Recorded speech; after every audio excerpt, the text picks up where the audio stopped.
Hey, how are you?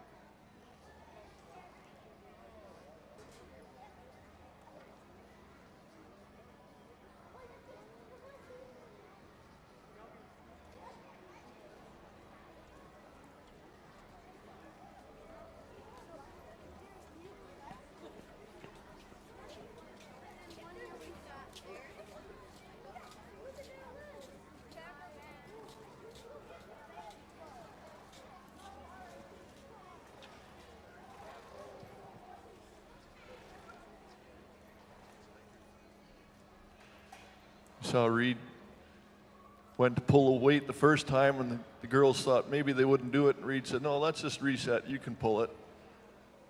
So they sat down and they pulled that 1,200 pounds. And again, that's just a little hiccup we get through first time into town competing, first time to Agribition. Reed and Katrina, man, I can't say Christina's name, are great horse people. So you expect these horses to be some of the best.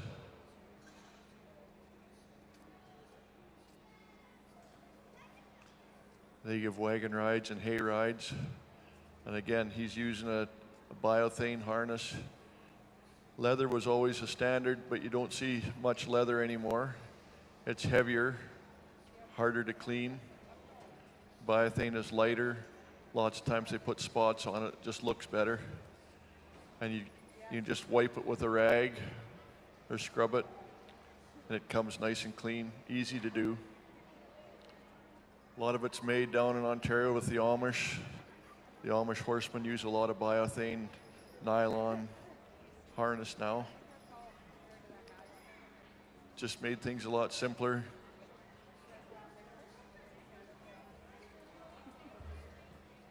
Reed's got a nice spotted harness, spots on the bridles, spots on the back pads, britchin. Now he's sitting there perfectly quiet. Christina's just about stepped over a line, but she knows she's got to go around the back into the keyhole and drop off the cream can.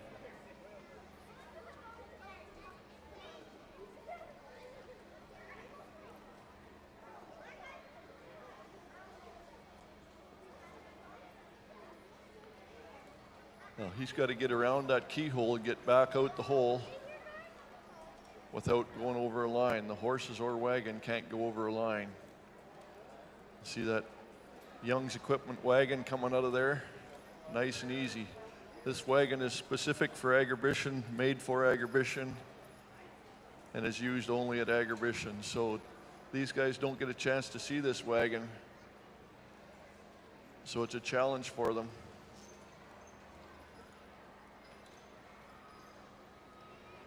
Now Reed's got to get swung around and get squared up to get down through that alley. Again, the wagon's 6 feet wide, the alley's 7 feet wide, so that only leaves 6 inches on either side. See our judges watching there. The judges are watching close, along with their scribes beside them.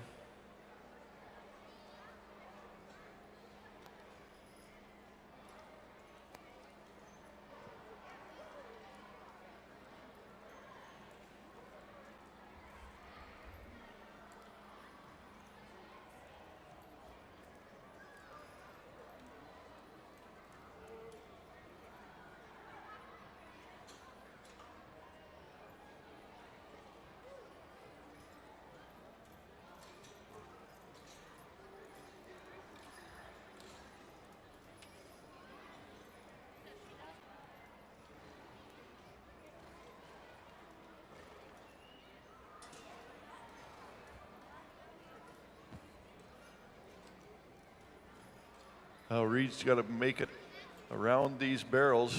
See, it's tight. He's got to get those horses into the corner, get that grain bag on.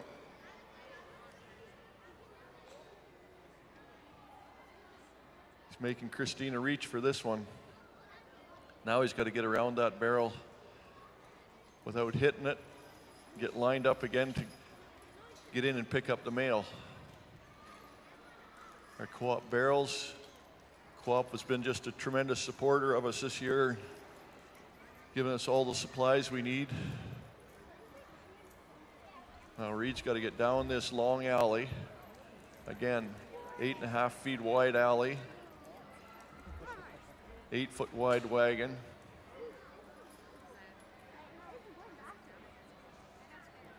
Now he's got to get the horses just lined up right so he can get his mail.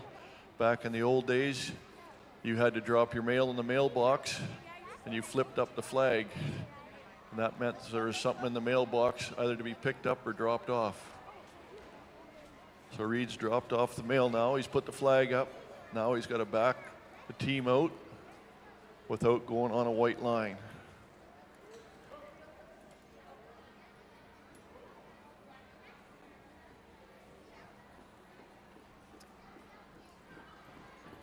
Now Claire and Fontana did their job. They come across without stepping on a line. Just a beautiful team. Perfectly matched, well marked, good colored.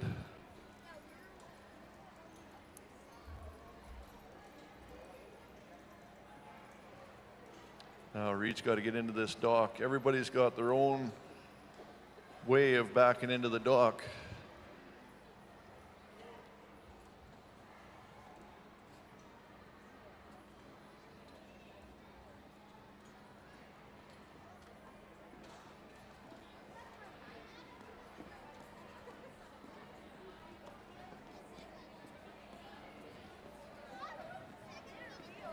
Now, watch the patience of how good a teamster he is here when he swing that team around and back into the dock. He's looking, checking it out. Watch Claire and Fontana's ears. They're listening to Reed for every command. He's asking him to go haw now.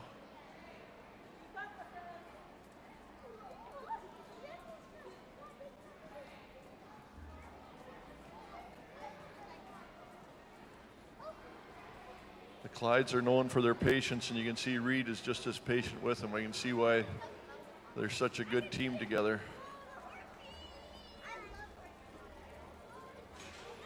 There, very nice.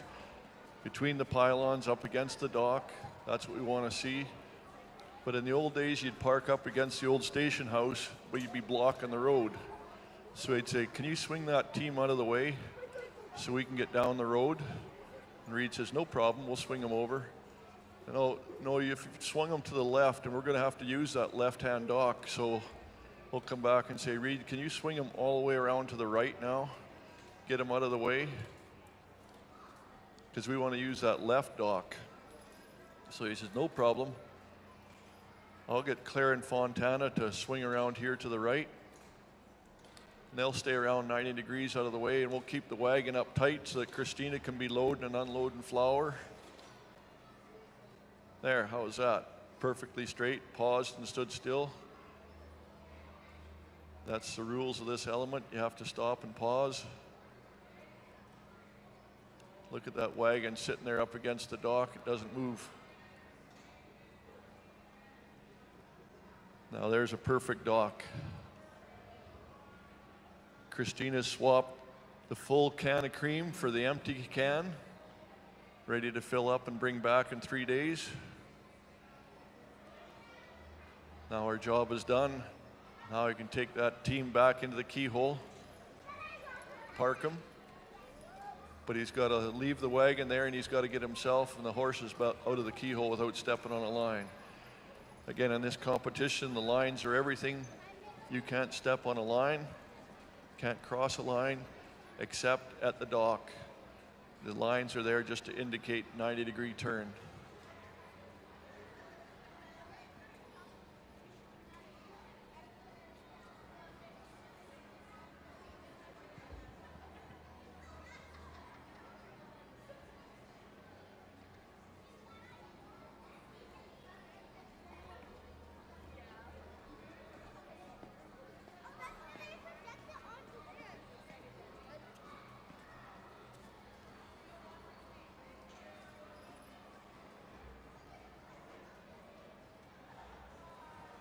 Christina's got her milk can sitting back in her starting spot.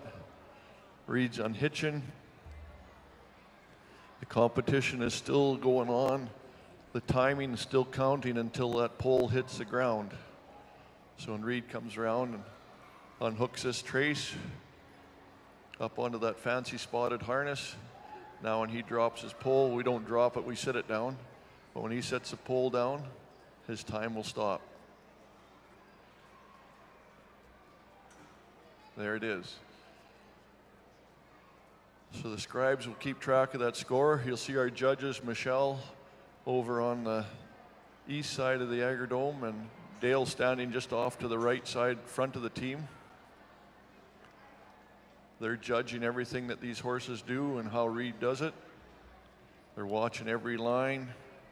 You can see them watching close, and the reason we have Rhonda and Jada there writing down little details is so that the judges can focus on the horses and judging the competition. There's Reed. Reed Daly, Double Barrel Arena, RC Performance Horses of Bradville, Saskatchewan, is a good team of Clare and Fontana. Reed, that was awesome first show. We got some work to do, that's for sure. Man, that's a great start. Thank you very much for coming. Thank you.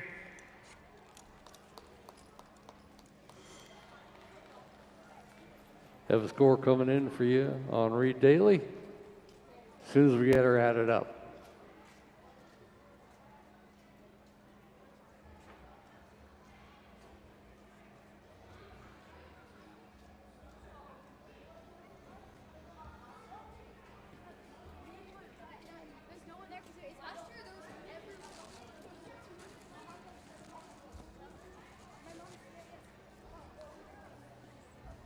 Getting ready to go now with Arden Dust of Dusty Inn Farms, Humboldt, Saskatchewan. He's got a good team of Zip and Tess.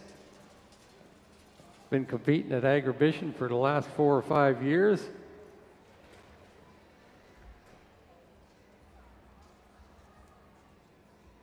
This is a mother-daughter team of Zip and Tess. They're 5 and 12.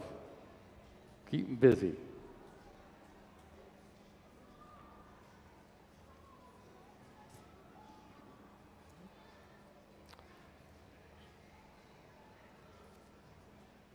Once again, a huge thank you to Young's Equipment and the good people of the co-op for bringing us the Canadian Western Agribition Chore Team competition. It's nice to have Arden back in the competition again. He's got a nice pair of horses here. He farms with them, chores with them, Tess and Zip. He drives about 9 miles a day when he's doing his chores. So it's nice to have a true chore team come compete in our chore team competition.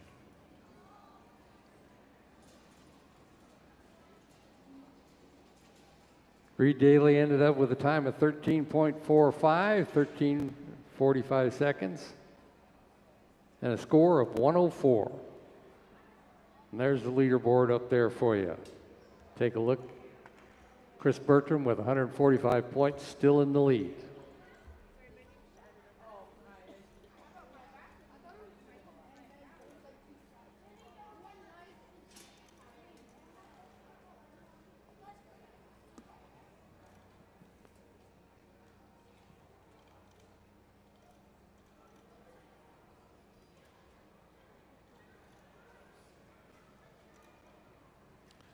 This year we have the line set up so you have to back your team in and turn 90 degrees, come back into the sleigh. Because on the farm, when you're doing chores and stuff, you don't always get a chance to back in straight. So this just makes it a little bit tougher on the drivers. They're all getting so good, the teams are so good, that just throwed a little wrinkle at them that they got to back in and turn 90 degrees.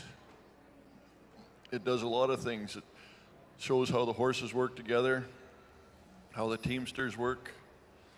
You see how they handle their lines, how they handle the traces.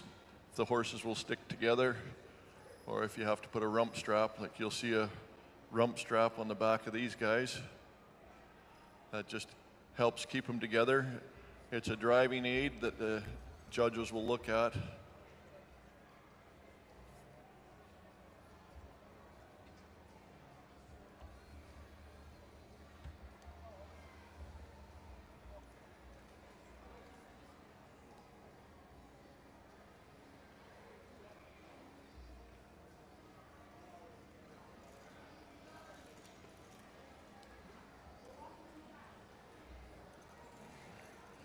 We're asking them to pull 1,200 pounds, 7 feet. So, and they did her.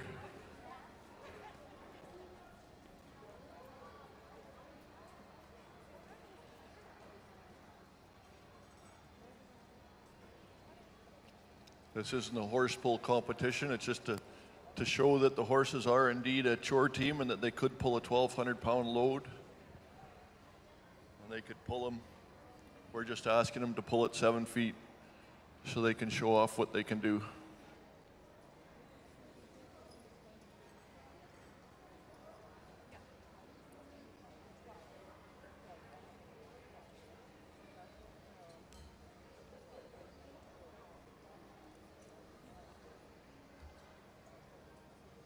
Arden competes in chore team competitions, but he also does some judging too. Has judged at a couple of shows this past year. Now Arden's got to take the team, head over to the keyhole. The wagon is sitting there positioned exactly where it is for every team. So got to get hooked on it. Horses can't step outside the line. But Arden's got to get himself wiggled around in there and get hooked up.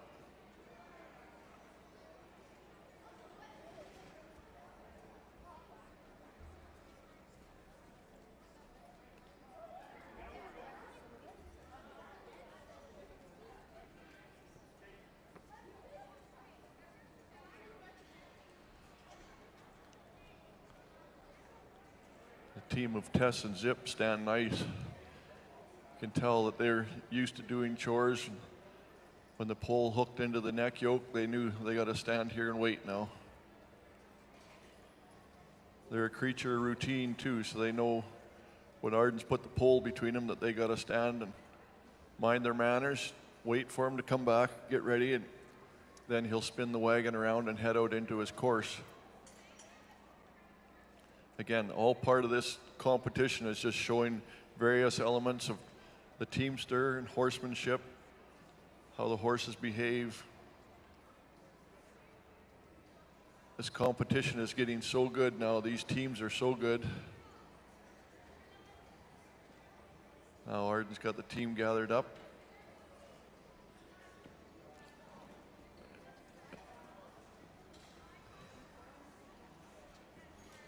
And the cream cans. So in the days when everybody milked cows, you had to take the cream can to town and drop it off, and then your check would come in the mail.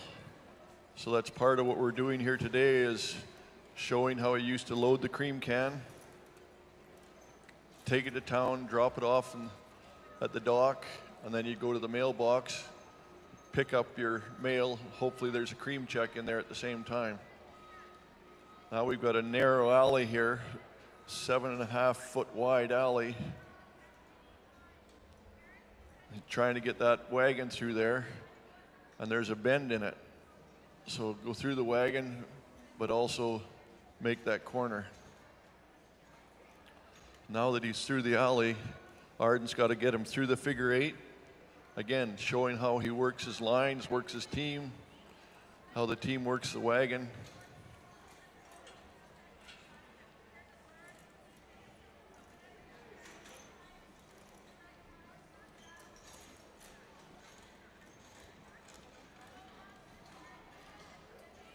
You see, they do it. Some will do it a little bit faster here, picking up a little bit of speed. This is a timed event, so the judges have a time that they will take into consideration, and the time will convert into points. So the faster you go, the more points you'll get.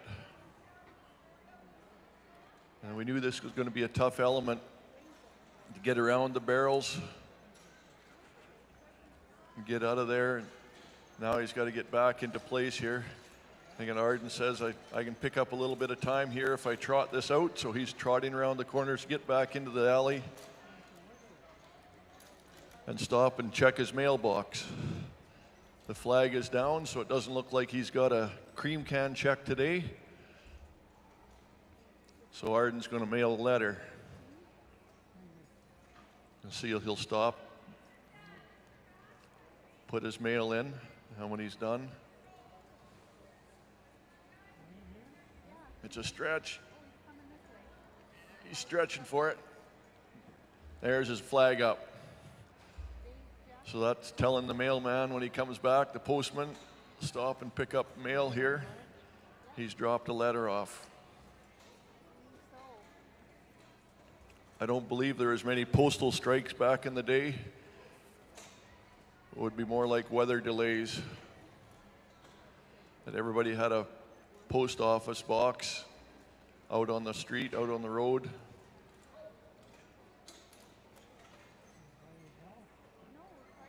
Now this little wagon is very short coupled, so it backs and turns really fast.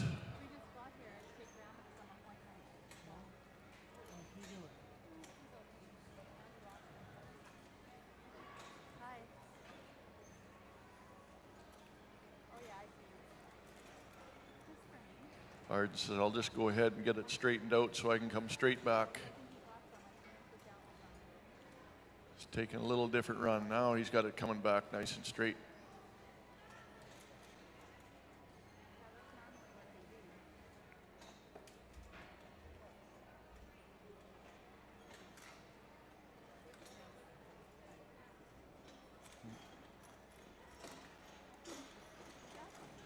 There he goes.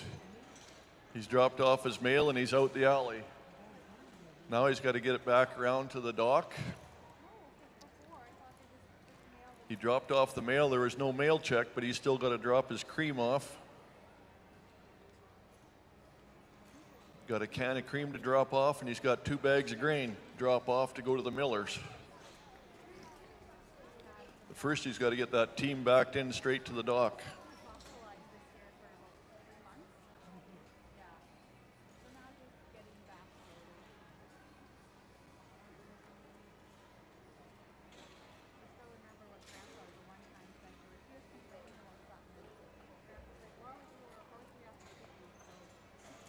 Again, these guys are all using a wagon they haven't seen before.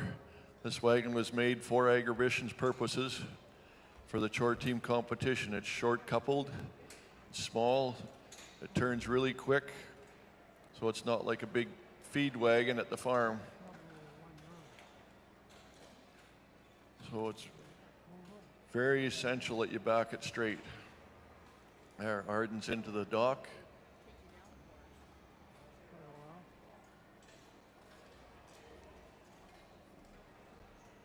Now he's backed into the dock, and we're telling them you have to swing your team to the left 90 degrees to get him out of the way.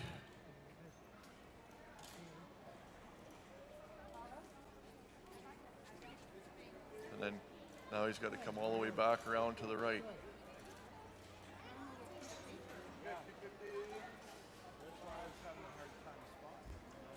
Look at how nicely those boys swing over Tess and Zip. Know how to come around G.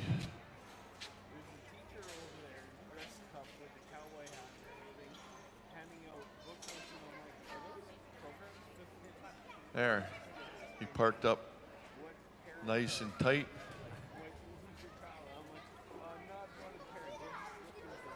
I think that's Caden up there unloading the wagon.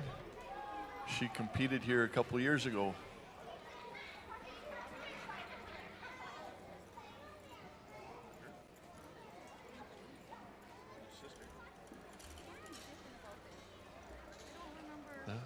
Now Arden's got to get that wagon position back in place into the keyhole. Again, that's just an imaginary little area that we've got that they've got to park. stand the horses while the cream can gets delivered, and then he can stop, unhook from the wagon, and his competition is done once he gets out of the keyhole.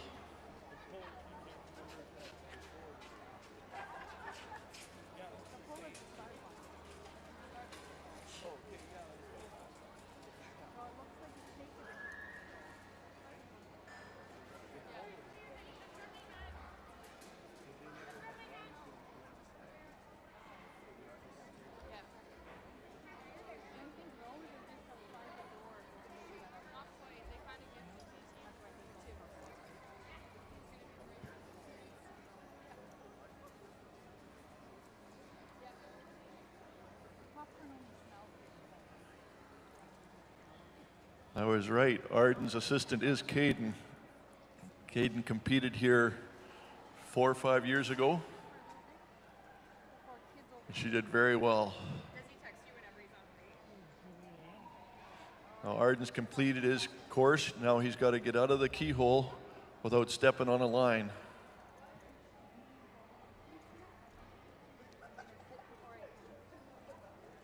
There he goes. Well done. Arden Dust of Humboldt, Saskatchewan, Zip and Tess. Nice run.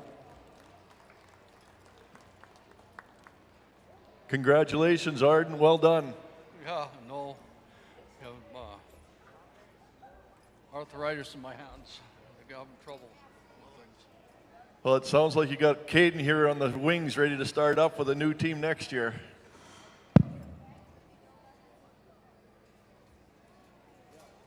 Have a score for you in Arden in just a moment or two.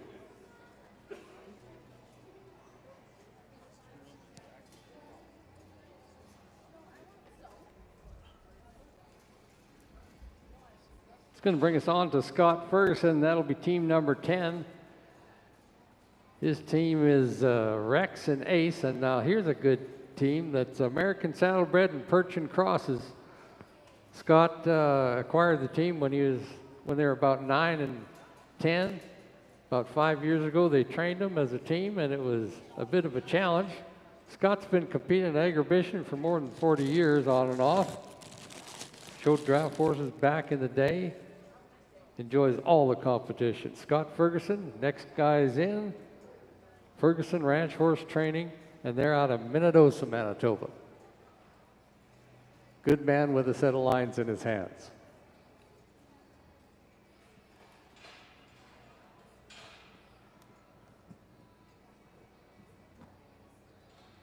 Kelly Scott is our reigning champion.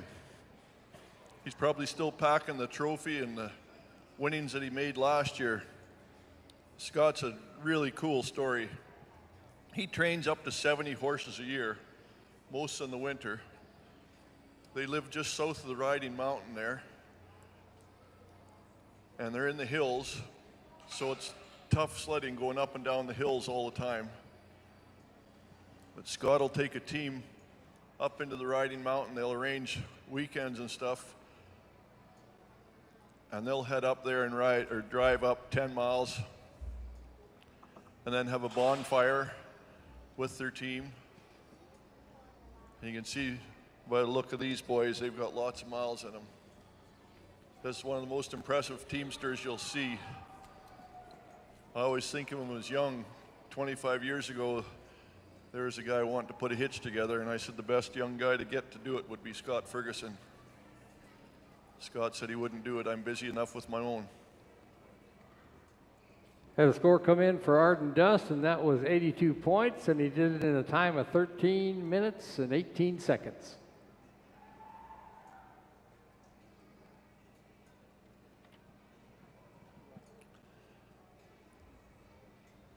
These are Percher and Saddlebred cross horses.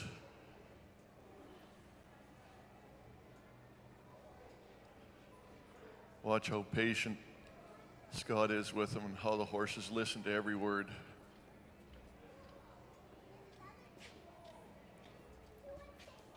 Like I said, he'll train 70 horses this winter, and these boys will do a lot of it for him. He'll hook colt with one of these or each of these, Or he'll hook one in between the two of them and drive 3, or one beside him, drive 3, head up the hills into the riding mountain country. And like I said, last year, Scott came in here and burned up the course, won the competition first time here.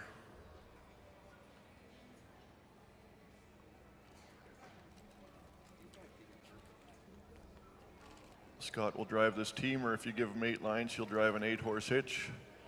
I remember a time back in, I think it was Dauphin, they said, how be we hitch 10 horses? And they said, hey, we could try that. Who's going to drive them? Well, Scott will drive them. So they hitched up 10 horses. And Scott drove 10 horses around the arena. There's not many people that can drive a team, let alone drive 10 of them. So he's just an impressive horseman.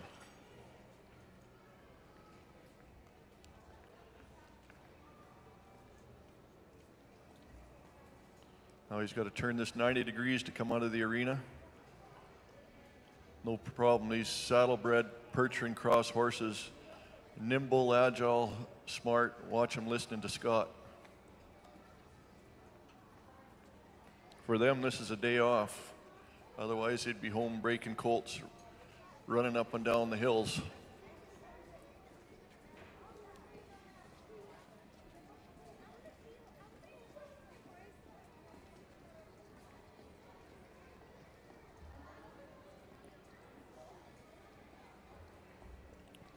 Scott will jump on and ride these guys as quick as he will drive them. He's just all-around horseman. They farm just up there near Minnedosa, just west of Minnedosa. He's trying to get this team hooked up in the keyhole now. Watch how his hands move, how he hooks the lines on his elbow. It's just a real quick way to hold those lines without using your hands, especially when you got mitts on or gloves on. Just drop them over your elbow and away you go.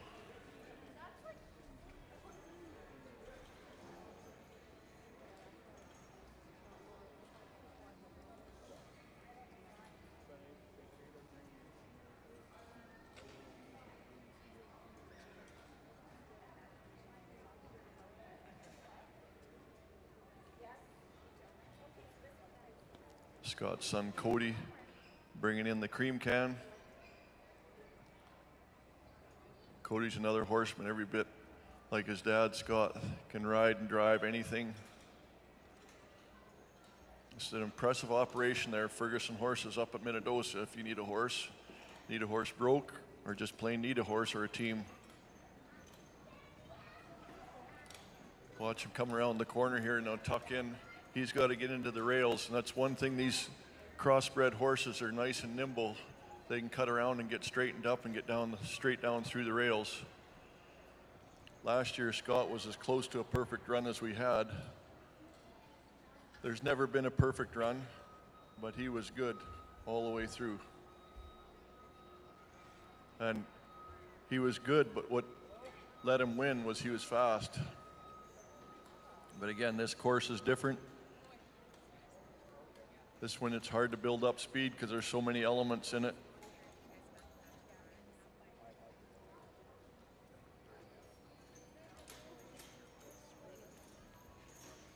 Watch Scott's hands, how they just sit there. Doesn't look like he's adjusting his lines, but his lines are being adjusted all the time.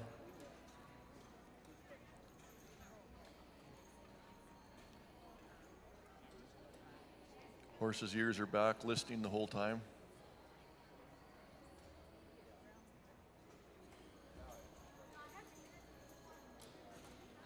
The advantage he has there with those crossbred horses, how quick they can come around that corner, crossing over, straightening out, now down through the alley. He's got to get down to that mailbox in that narrow alley and then still back up, keep it straight and come out that 3-point turn.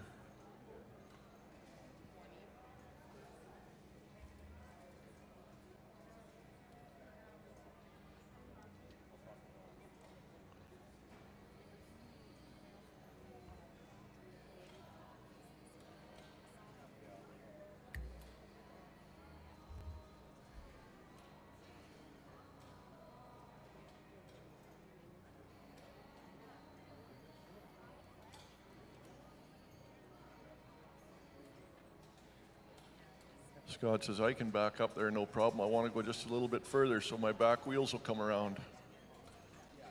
Gotta watch this left-hand back wheel. It's got to come through the chalk, no problem. I said Scott won this last year. Was as close to a perfect score as we've had. You might be seeing another one today. I think Chris Bertram's in the lead right now.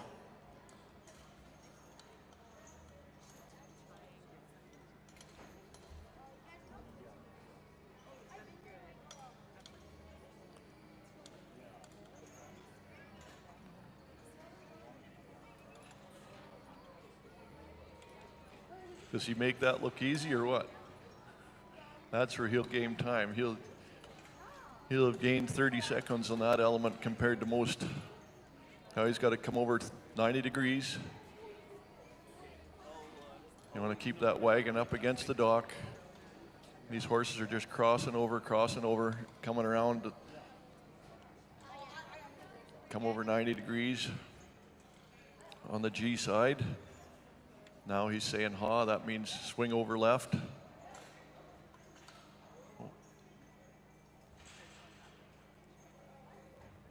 Now they'll hold that wagon up there tight while Cody unloads the wheat, picks up the empty cream can, drops off the full cream can.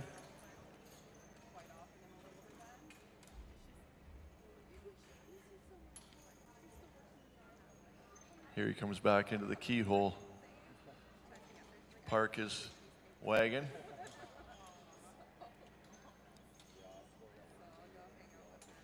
Now Cody's got to put his cream can back on the dot.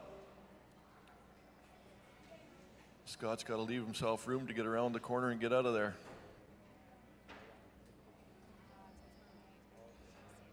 Now, I'll say it and I'll jinx him, but watch Scott's hands on these traces.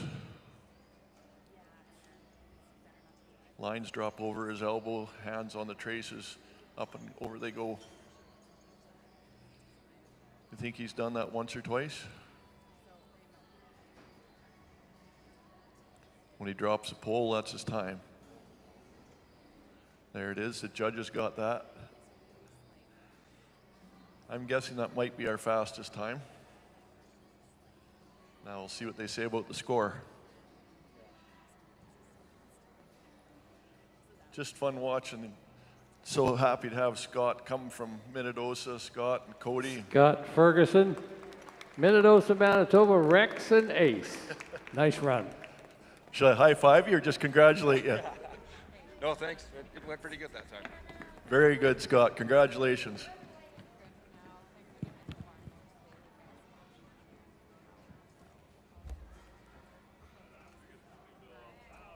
So the score coming for Scott here in just a moment or two.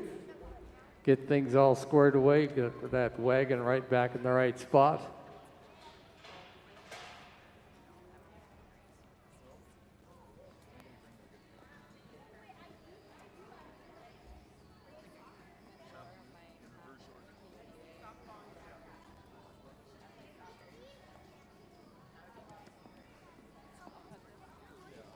Yeah, don't forget, we're going to get through all 16 of these teams, and then this afternoon we're going to run them again in reverse order. So there's lots of team competition coming to you, brought to us by Young's Equipment and the Co-op.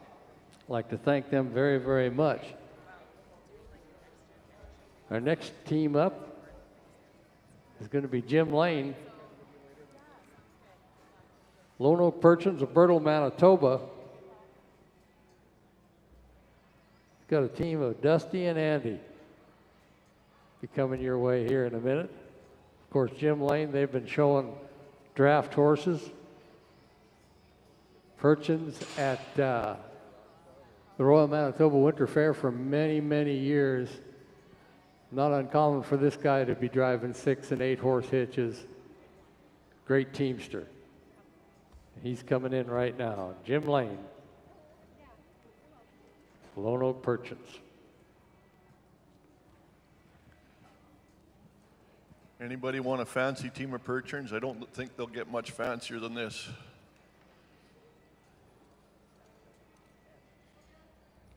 and one of the best drivers you'll ever see. Jim's competed showing Percheron horses for years and years. Remember when I first came here back in the late 80s showing horses, Jim Lane was the best of the best. He was at the opposite end of the stand that I was. He was always very good.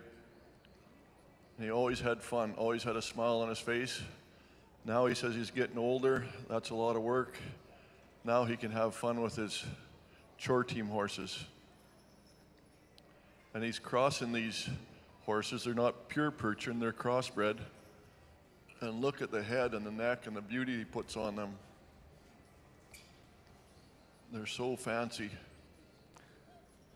Had Scott Ferguson's score come in, a score of 177 points and a time of 9 minutes and 23 seconds. He just jumped out way in front.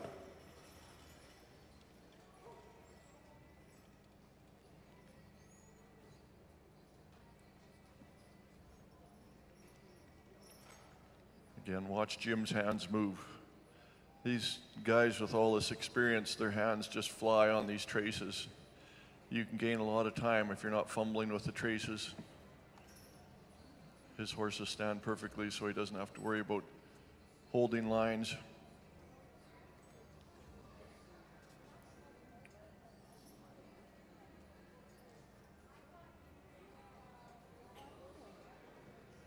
See again a spotted nylon harness. Jim's show colors are red and black. You can see the harness has got some red in it. The bridles with lots of chrome and some red accenting. You see these horses are wearing shoes. They call them plates on the front to help his foot grow into a little bit bigger shoe for showing. So they'll put a little shoe on and it'll just help hold the foot, and they'll shape it till spring, where I'm sure he's competing at the Manitoba Royal Winter Fair. And he'll have full show shoes on by then.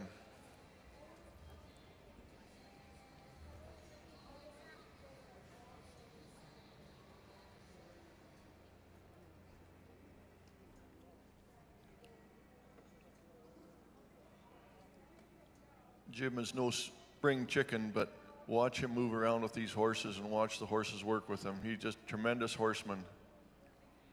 Again, over in that Birtle country, lots of hills and tough terrain. He kept a bunch of Percheron horses all the time and showed a bunch. You'll see the Fries brand on the left shoulder at JL. You'll see the top horses in the world, Percheron horses, and you look on the left shoulder and there'll be a JL brand on them. That's a Fries brand. Doesn't hurt them so much, it just freezes the hair follicles and then the color changes to white instead of black. He puts it on the shoulder so it's hidden by the harness, so it doesn't stand out obvious, but when you look at the horse, you'll see the JL brand, and it's got to be pretty proud of all the JL horses out there in the country right now.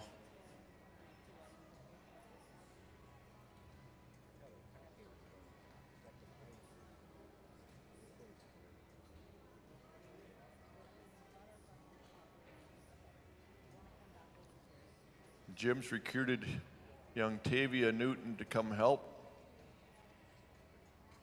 Tavia was the Clydesdale Queen here not many years ago in Saskatchewan. She's lowered her standards to help Jim and his Percherons.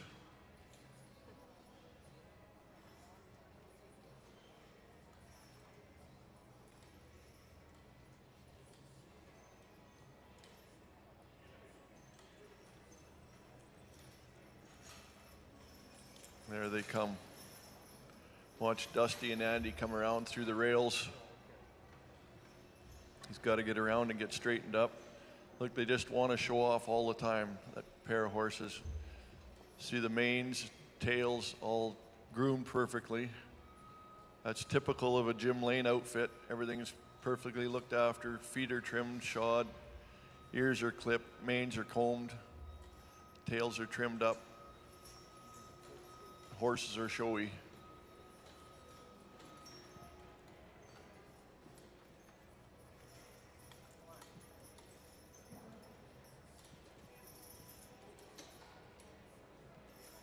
You see our arena staff in here all wearing black jackets.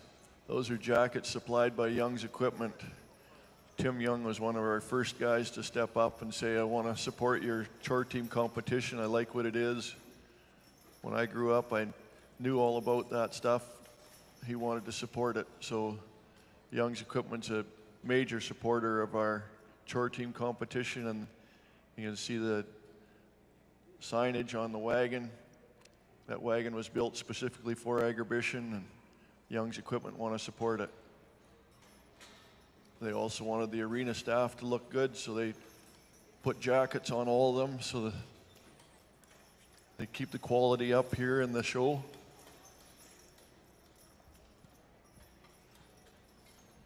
Now let's see if Jim can get in close enough to this mailbox. Can he get in close enough? Again, he's not a spring chicken. He can't reach very far. Got to get the mail in and flip the flag up. That means to the postman, you got to come back and stop and pick up my mail. Now this short little wagon does not want to back up straight.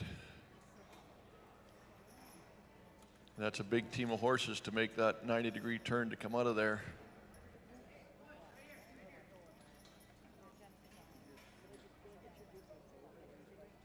Jim says, that's not a problem. I'll back right out of here if you want me to. Now he's got to come in. Watch that Dusty and Andy don't step on a line. And the wheel didn't touch the chalk.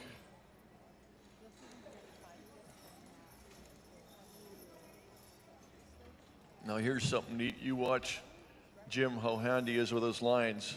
A lot of guys are grabbing at two lines and pulling around. We'll just see if Jim does it here when he docks his horses. He oftentimes will grab both lines with one hand and back him in.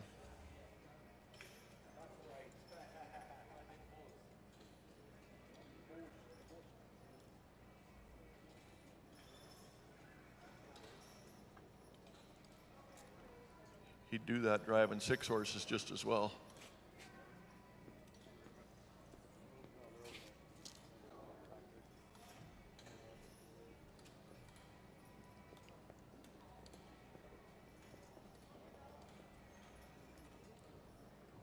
Again, I know the feeling.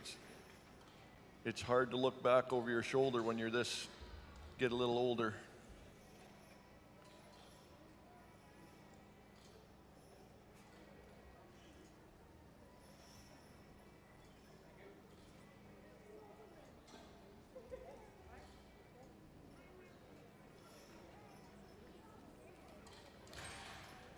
Look at that.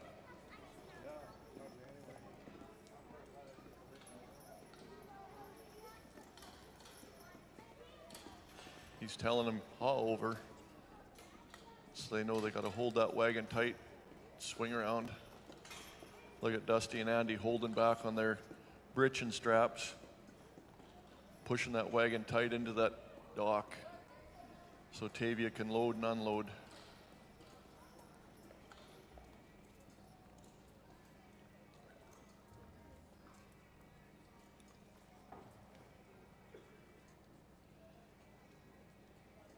Again, just a great horseman, and just the prettiest team of mated horses you'll see here. Well brought out, perfectly groomed, harness perfectly cleaned.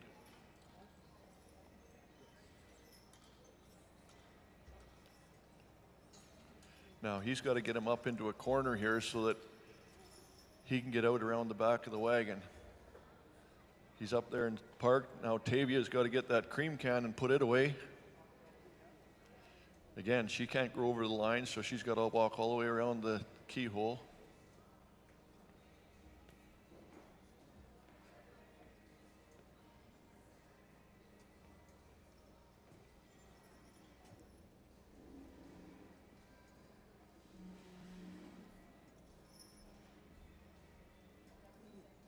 Watch these Manitoba guys, experienced showmen, how fast they can move with their hands.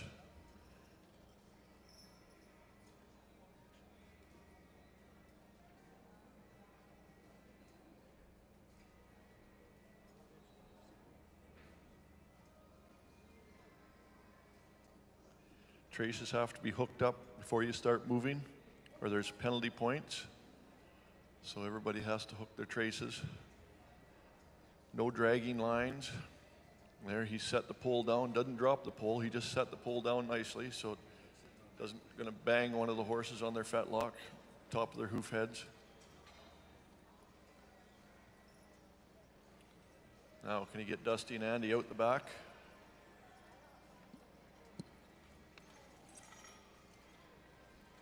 There he is.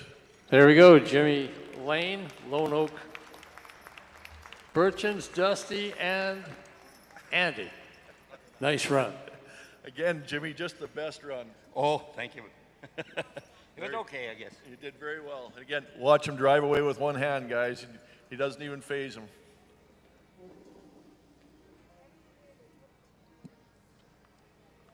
All righty. Once again, a special thank you to Young's Equipment. Proud to be the presenting sponsor of the Chore Team competition here at Canadian Western Agribition. Right along with the good people of Co-op. They are the support. Big support from them.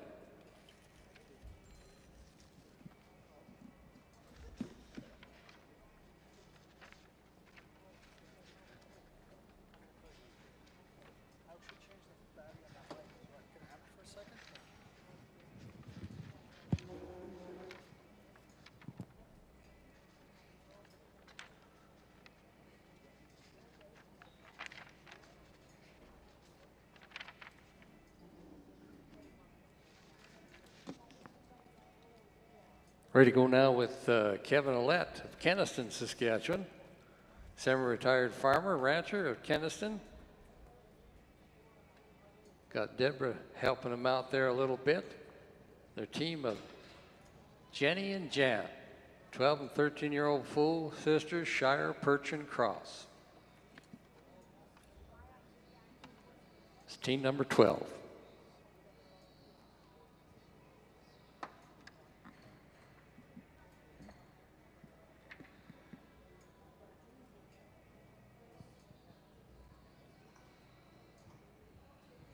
Jenny and Jan are 11-year-old sisters. Kevin uses them for various things around the country. Him and his wife Deborah give hay rides and sleigh rides. They're supposed to be semi-retired, but they still feed cattle.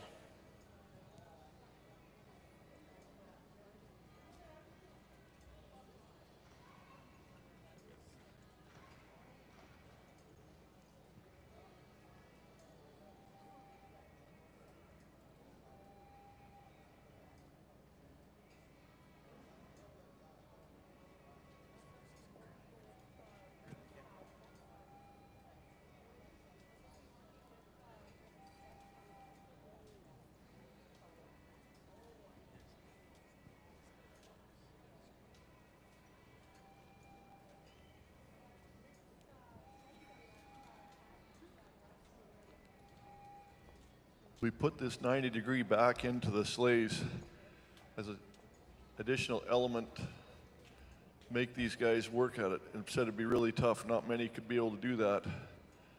These guys just never cease to amaze you. They back in there 90 degrees like nothing.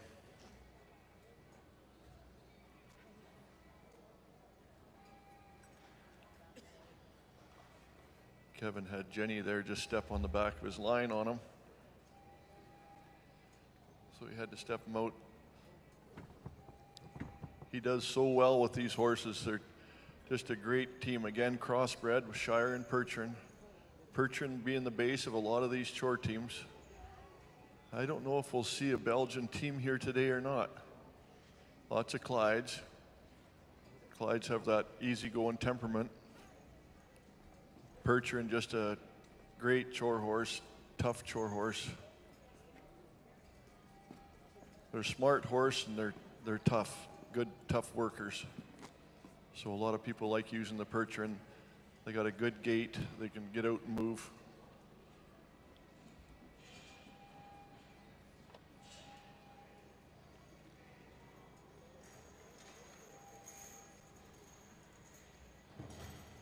Jim Lane going to come in with a score of 165 points and a time of 10 minutes and 59 seconds. Good for you, Jim.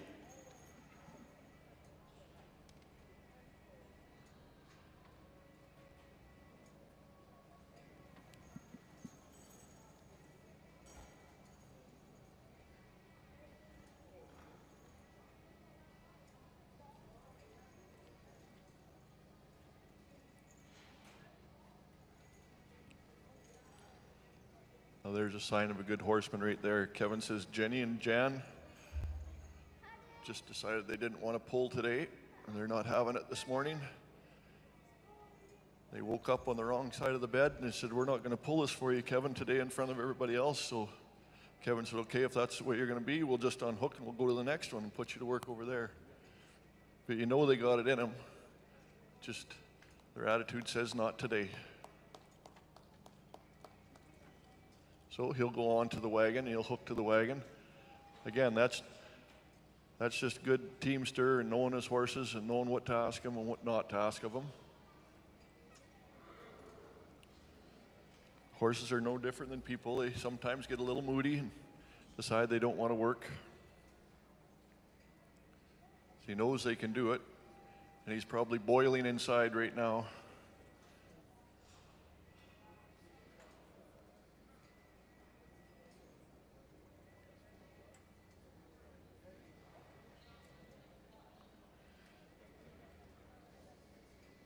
While Kevin's hitching up there, I want to make mention of our arena crew here. Again, all volunteers.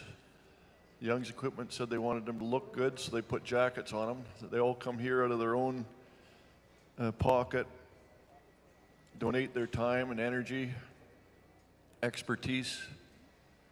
So have to make mention of all our arena crew and thank them for their help here to make this Agribition Chore Team competition what it is. We're getting calls from around the country and U.S. saying, what's your competition like? We're hearing about it. Tell us what you're doing, how it works.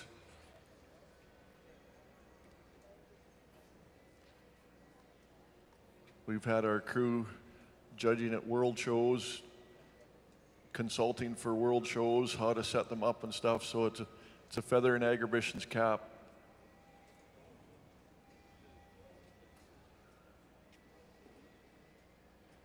Kevin's got his horses hitched, standing perfectly. And now his wife, Deborah, will bring the cream can. She just finished milking the cows, separating the cream. Sits it on the wagon. Now she'll jump on, and they'll head on their rest of their competition. He's got to get him out of this keyhole without stepping on a line. See how well they cross over, tuck right in there. Jenny and Jan are starting to show off now. We maybe don't want to pull that stuff today, but we'll show off and show you how we can drive and trot and look good. Pretty well-groomed pair again. You can tell these teamsters look after their horses so nice. Oh, he's got to get swung around there on it. So you'll call him to come around G, and he'll get lined up for those rails to get a straight run through the rails. Get Jenny and Jan to step between them all. You can see their ears are down. They're down looking for where those rails are. Kevin's kind of just letting them work their way through. The experienced old mares, they knew what they're up to. They did that. But now he's got to get around through the figure eight. But he's got to get close enough to the barrels that Deborah can pick up that bag of wheat. They want to take some wheat to town and get it milled into flour. So got to get a bag from that barrel and then get a bag from the other barrel while Kevin does a figure eight around them. He's been doing this 5 years, so he's got the hang of it and getting very good at it. He uses his team for wagon rides and sleigh rides and seeding and harvest events.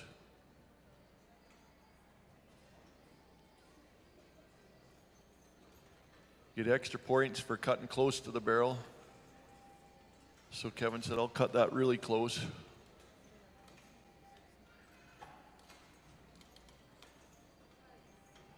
Now he's got to get lined up get a straight run down here to pick up his mail, drop off his mail, and back out, come out at 90 degrees.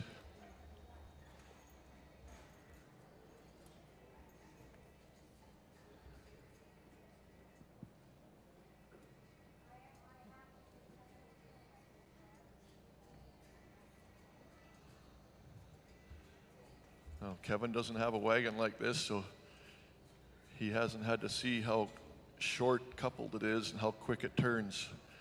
So he's got to be very careful backing it up, lining it up.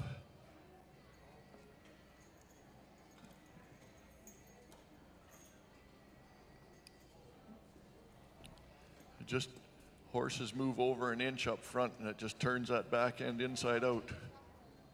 And you got to remember there's chalk lines on both sides, so he can only swing them 6 inches one way or the other.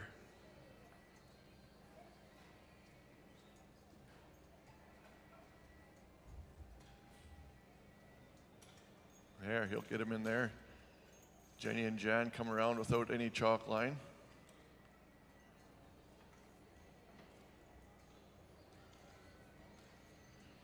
Now he'll finish up coming out of that three-point turn and head for the dock. Kevin and this team are just getting better and better every year. The experience is showing. Now see what his method for backing in is. We want to get that wagon backed in tight to unload the cream, pick up the empty can.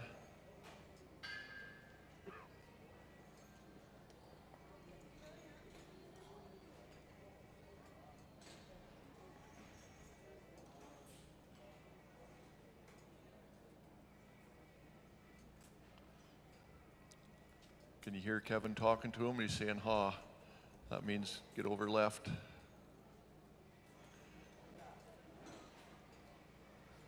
He's going to get that wagon straightened around, get the pole around, and he's straight to the dock.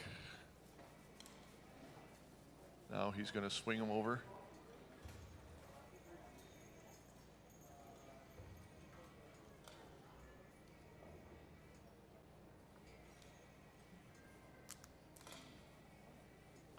He's got him swung to the left. Now, in the old days, we'd say, Kevin, you've blocked the dock there on the right-hand side. Can you swing him over all the way, the other way out of the way? So Kevin says, that's no problem. I can swing him over. But now we want to swing him back to the center. We got to finish when we're backed right into the center. There's no problem. Jenny and Jan come right around there, no problem.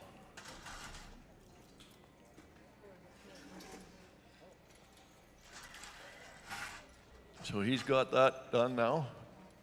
He's got his dock. Now he's going to come back into the keyhole, but he's got to park him in a way that he can get around the keyhole and get Jenny and Jan out from behind. Again, it's just a tight little keyhole. Deborah's got to take her empty cream can and put it back where she started.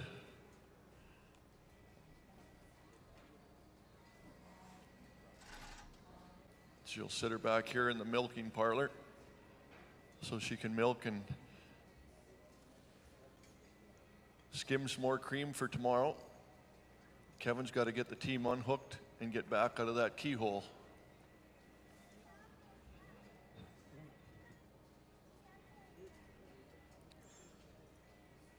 Again, just his expertise. He knows where to park that wagon so that he can get the team around the backside of it. When he steps ahead and drops that pole, the timers will stop. You'll see he doesn't drop the pole. There he talks to Jenny and Jan, and they both appreciate it, put their heads down and acknowledge him. Well, that's just a sign of a good team. Not the team of two, but the team of three. They just work so well together. It's fun watching these guys.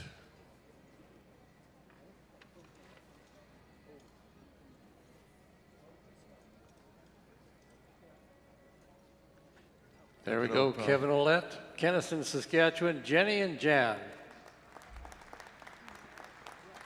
Shire, Perch and Cross, nice run.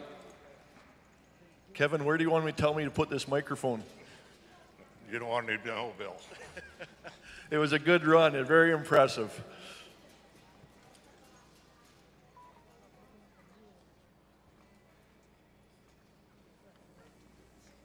Let the judges add it up. We'll have Kevin's score here in just a moment or two.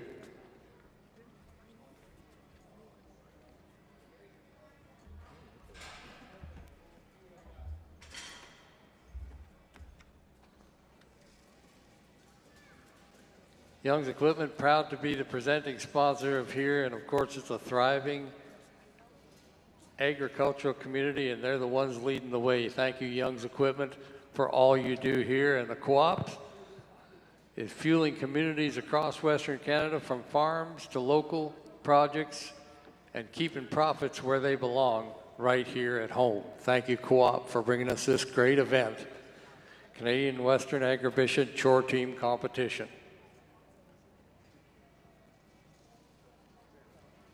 Ready to come on in now with Gordon Frentz, Grand Prairie, Alberta. Come a long way. 82 years old. John and Judy is the team he's got here today. Looking forward to see that. They're Halflinger mares. 7 and 8 year old. Kelly, this is a crowd and a media favorite. I've had media phoning and calling me about, when is Gordon coming into the ring? When can we watch him? I said, we haven't seen a frenzy of media activity for a long time like this. Gordon's only 82 years old. And he's had this team for 7 years, broke him himself at 75 years old.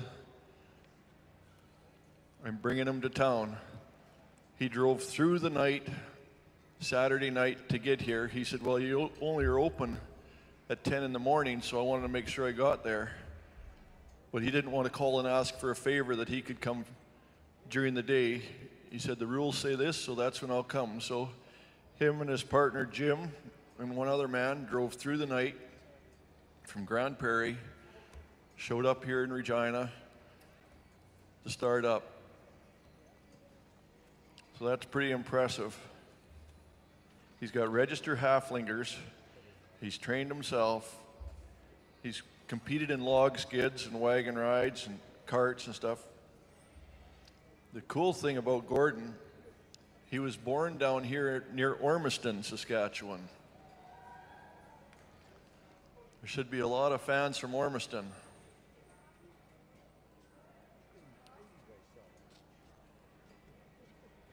Now, this load on this sleigh will weigh as much as his team of Jenny and Judy.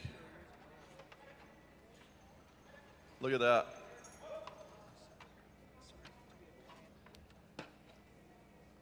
They just pulled their own weight.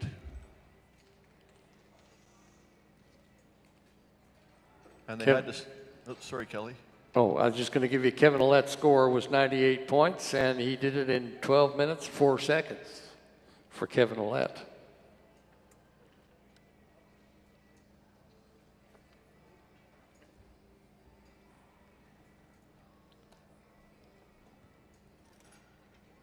This is the first time I've met Gord, seen Gord, but I just knew with his story he was going to be impressive to watch.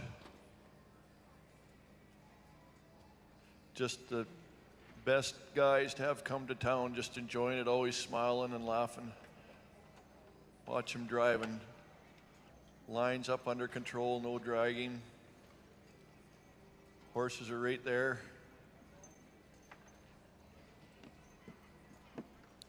Just impressive to watch men like this come to town and show off their horses and horsemanship.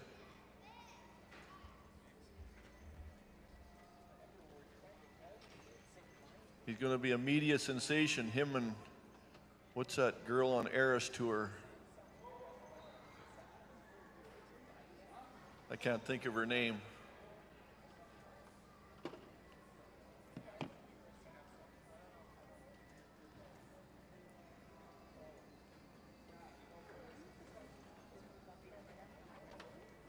Taylor Swift. I thought of it. Taylor Swift and Gord. That's who you'll see next stars.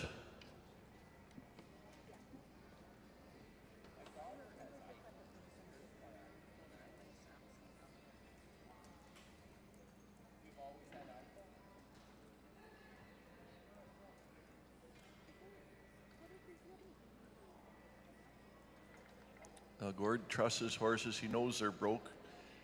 He can hook his lines up, walk around, hook his traces on the other side. What he's doing is hooking up traces. That's what you call traces or tugs, so the same thing. But everybody says, well, those horses can pull a big load. Well, they actually didn't pull a load, they pushed the load. The traces go up to their collars and sit in front of their shoulders.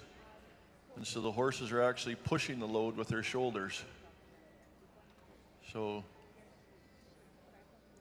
now Gord's telling his buddy Jim, come on, Jim, it's time to wake up after our 16-hour drive from northern Alberta. You got to carry that milk can and put it in here for me. Now Gord's got to swing those halflingers around and get them out of here. Watch them go.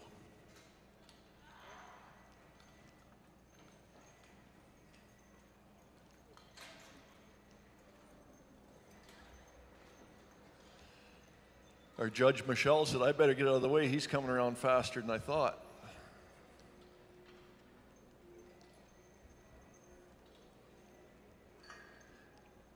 We always say there's a little advantage to having the smaller horses in these courses. They're so nimble and can move around fast, but it doesn't matter what size you are if you're not driving them.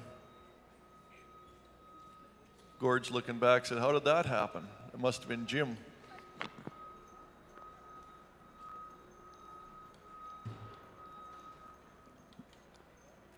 Now, in our competition, we said you got to show us you can do a figure eight. Well, that was too easy. These guys could do a figure eight. Said, well, you got to stop and pick up a bag of wheat this time. So pick up a bag of wheat and take it to the dock. Because you got to drop it off and get that wheat milled into flour. If you want flour to bake and cook this week, you better get it milled. So they dropped off, or picking up some wheat now, and they'll drop it off at the dock.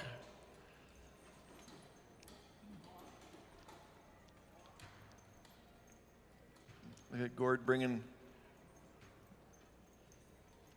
Jenny and Judy coming around fast. Now watch him come down the line here. He's got to come down and stay close enough to that mailbox that he can put the mail in. Yet he's got to stay outside the chalk lines.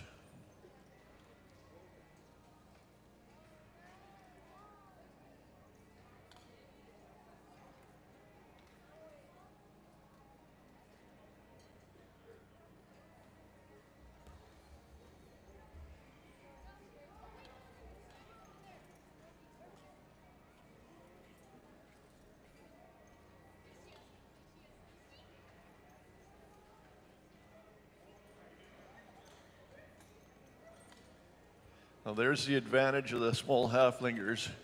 He didn't have to go back very far, and they wheeled around and come around that corner like nothing.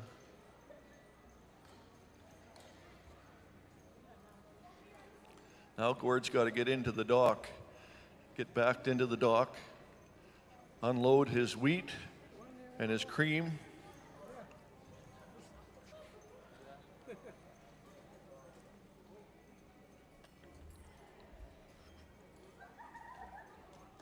Everybody's got their own way of backing into the dock.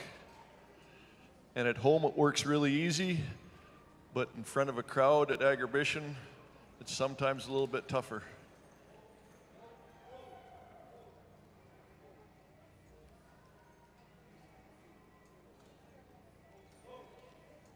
We talked about Jim Lane driving lots of times with one hand. Watch Gord.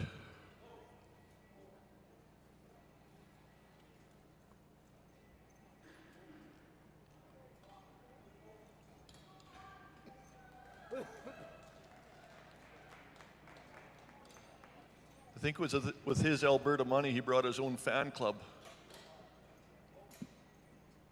Look at that. We're supposed to go 90 degrees over. Gord said, I'll do more than that. I think the whole town of Ormiston is here, as a matter of fact. Yeah, I think Ormiston moved to Regina this week. Look at that. How fast they can fan.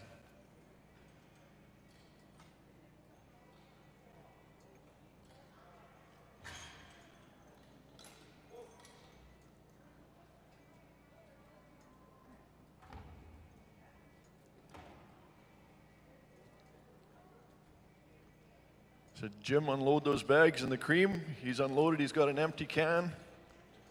Now he's got to get into the keyhole and get unhooked. I don't know if I mentioned, but Gord is 82 years old doing this himself. Broke the team 7 years ago and brought him to town today.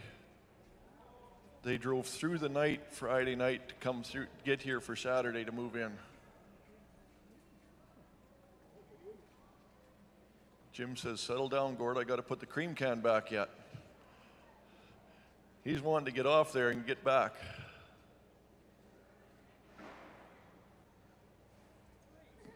Gord's just a little excited because over here in Saskatchewan, he's old enough he can go to the bar now. Is he doing it right, Jim? He was doing pretty darn good. I think he's very, very impressive.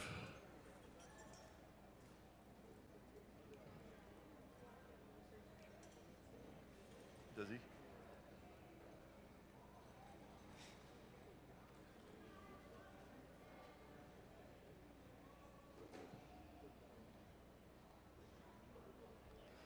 You know, he got enough slack in his lines, he can step his horse's head and drop the pole. There's his time. Now he can go back and gather his lines. Now he's still got to get him out of the keyhole.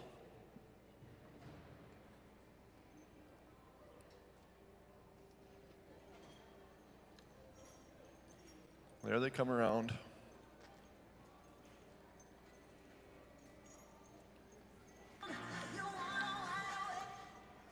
Gordon Frentz, 82 years young. Joni and Judy, the Halflinger mares. Crowd favorite, Gord. Oh, yeah. It's pretty easy to be a crowd favorite when you've got the biggest part of your family here. It's good to have family. Yeah. Well, we're saying we're going to watch you on the Eris Tour next year with that Swift girl, whatever her name is. It's tailor-made, eh? It's tailor-made for you. Let's give him one more round of applause, would you? Gordon Frentz, Grand Prairie, Alberta. Have his score coming your way here in just a moment or two. We're going to move on to team number 14.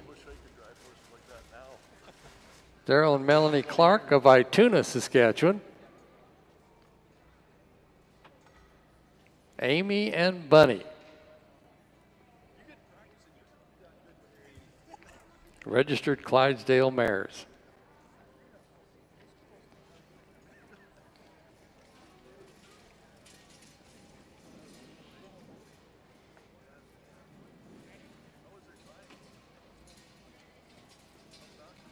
Moose Jaw Co-op team goes beyond standard service.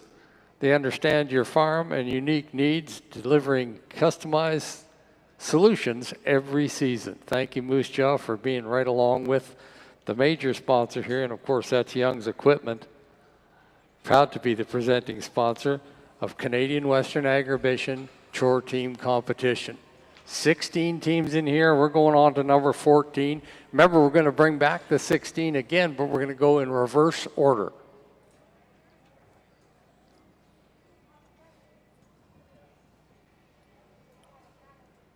Well, Kelly, here's another impressive cowboy. A serious cowboy.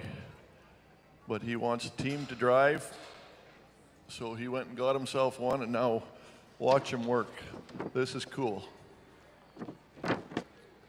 Have a score for you on Gordon Frentz, and that is 148 at a time of 10:37. Good team.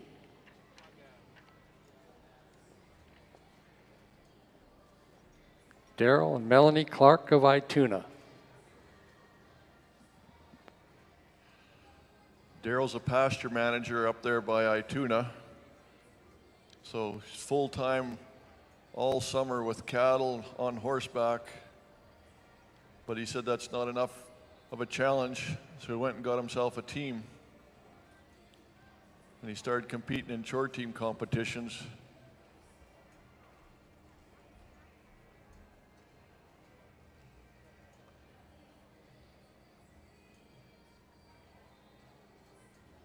I think this is his second time here. Just watch Daryl work. You just can't say enough what a good horseman can do, whether it's riding or driving or what have you. When you're a horseman, you're a horseman. You understand the horses. Like, the horses are talking to you all the time. They talk about horse whispering. They're talking. Those ears are talking to you all the time. The lips are talking to you. Watch those ears where they're looking and what they're working at. They're listening to Daryl. This is Amy and Bunny. When a horse is relaxed, you'll see them lick their lips, flap their tongue. See, like Amy is doing right now? She's just totally relaxed, listening for Daryl's command.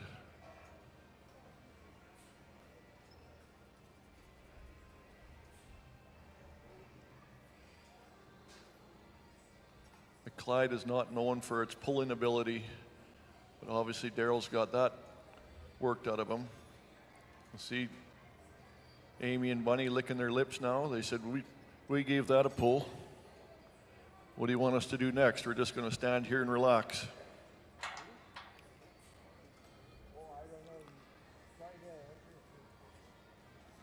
The ears are back, watching them.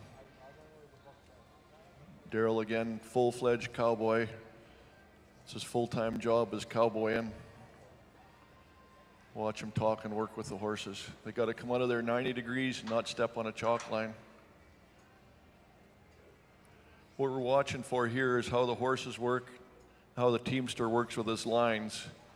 See, his lines are up in his hands. They're not dragging. We don't want lines dragging on the ground. Not only do they get dirty, but they can be life-threatening if got caught under a wheel. Jerk that line around, you could have serious problems. So everybody has to carry their line. He's got to get into the keyhole here now.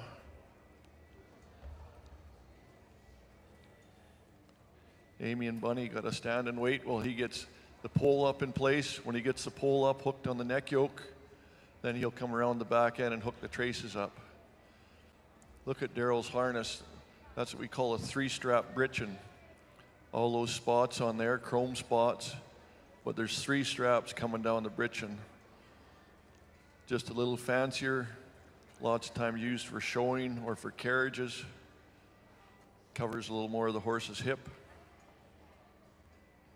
Up on the breast pad or back pads, you see a lot more spots. In the bridles, there's spots. Just impressive. And a lot of guys have chrome hames, steel hames with chrome balls. Daryl said he liked wood hames, so he's got wood hames on his harness. Said they just sound better, just like a wooden evener or wooden single trees. There's not the clanging and banging of a metal.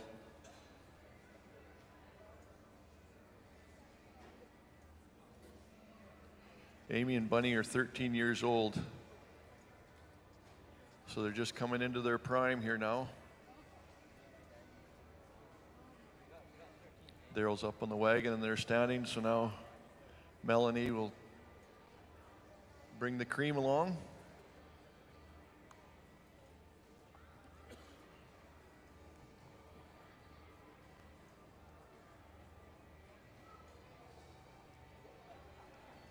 It's not. Sorry, I'm screwed up. That wasn't Melanie up there. I didn't look.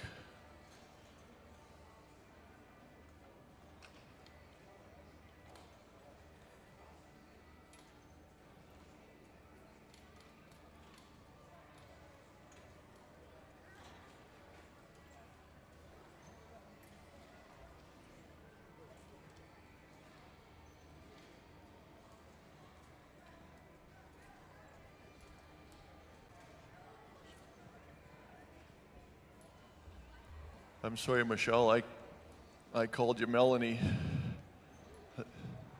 Daryl had to go find a Manitoba girl to come ride with him. Guess nobody in Saskatchewan would do that. Saskatchewan cowboy.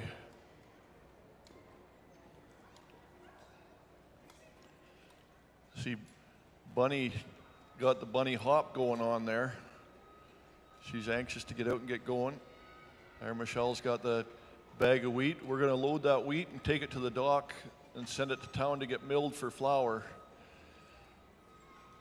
Part of this story with the cream can is you milk your cow. That was the only source of income lots of times in the 40s and 50s, was to milk the cow, skim the cream off, take the cream and send it to the co-op dairy. In return, they'd get a check coming in the mailbox. With that check, they would buy their salt, flour, sugar. So there's Daryl, picked up his wheat. Now he's going to go to the mailbox, check for mail.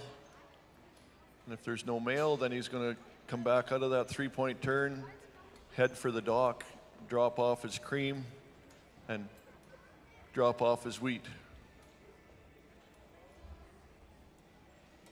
Bunny wants to get out and get going.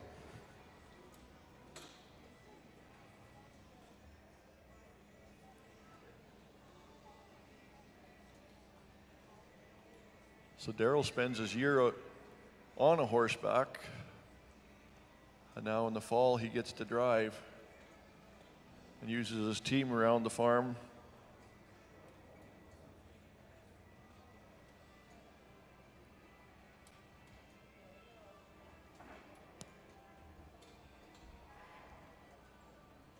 These teamsters got this three-point turn figured out.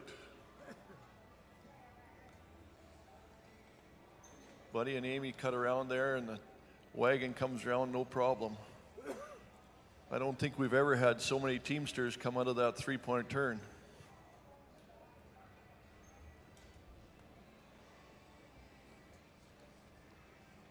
Now see what Daryl uses for his way of backing in. Everybody's got their own way to back a team into the dock. Looks like he's going to cut him around to straighten the wagon and then swing his team up and back him straight in. This is quite often the way Budweiser would do it when they're backing in their 8-horse hitch. Swing them around, get the wagon straight, and then back into the dock.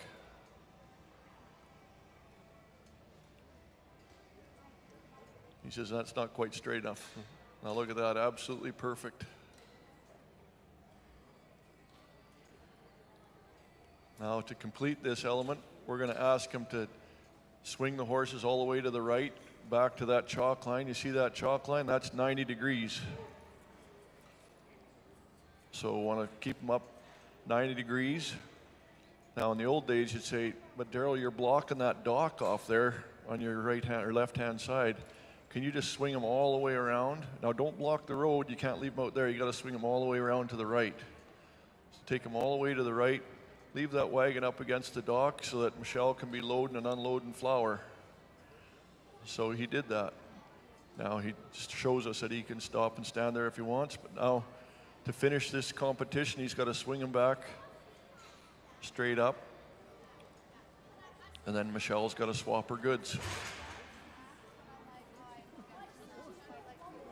Now she unloads her cream, loads up the empty cream can. She'll drop off her wheat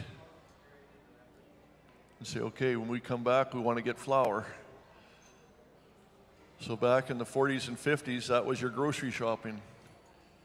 Dropped off your cream, picked up your flour, sugar,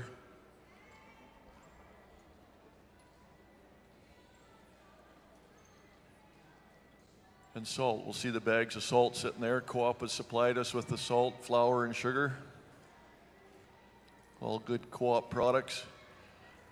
In the old days, we didn't have it all bagged up like that. It would be in bulk fabric bags.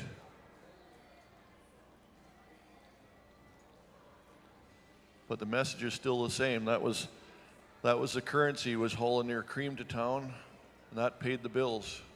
Everybody had a couple milk cows. Everybody skimmed their cream off and loaded it in the cream can and took it to town every week.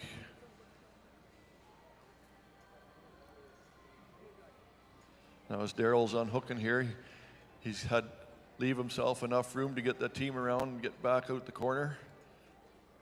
See if Bunny and Amy will make that cut and come around. When he drops his neck yoke now, you'll see our timers will be timing it. And that will be her time.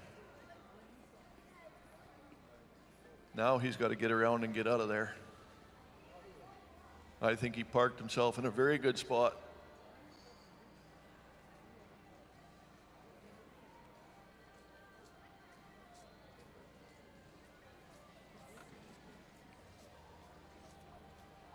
Daryl Clark, Ituna, Saskatchewan, Amy and Bunny. Great run, great run. Oh, shucks, that's old hat for you now. Yeah. No, it's going to be done. You did awesome. A tremendous job.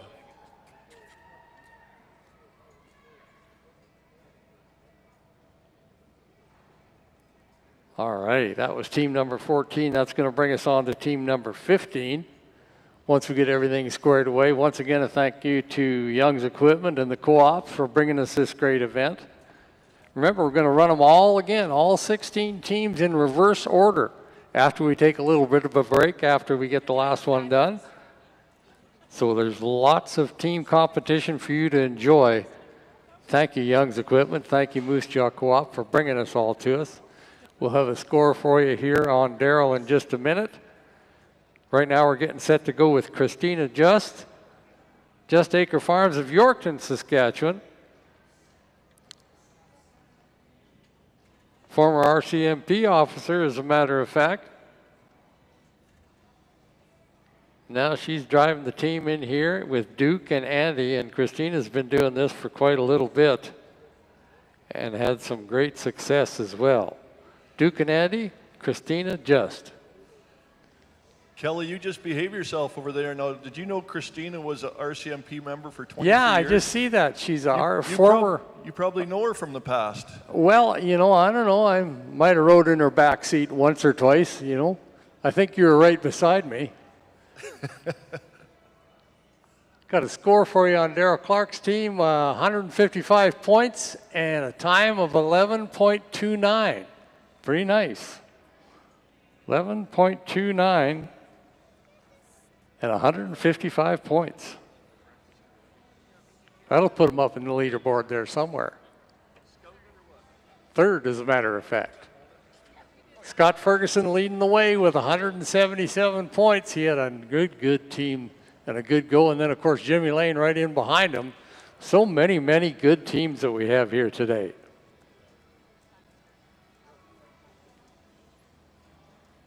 Two left to go. Christina Just making her way in with her Clydesdales.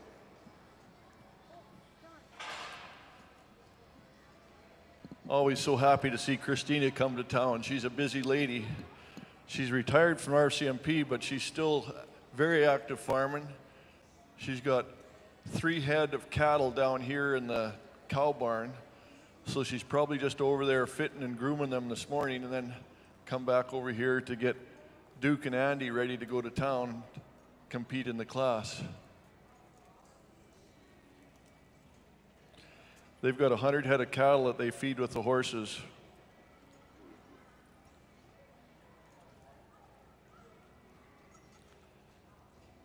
She cleans corrals, spreads manure, feeds, sleigh rides, hay rides, everything with Duke and Andy. And I'm not sure if this isn't Duke and Andy's first time competing here.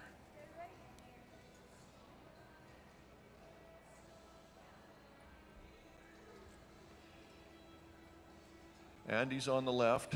Now again, remember I talked about their ears and their mouth when they're relaxed and quiet. You can see Andy on the left. He's just wanting to make sure Duke is still there. He's checking on him all the time. He's not really licking his lips. He's just, are you still there is what he's saying. Meanwhile, Christina's hooking her lines so she can hook up her traces. They got to be parked in just the right spot that they can get the traces in and get hooked up.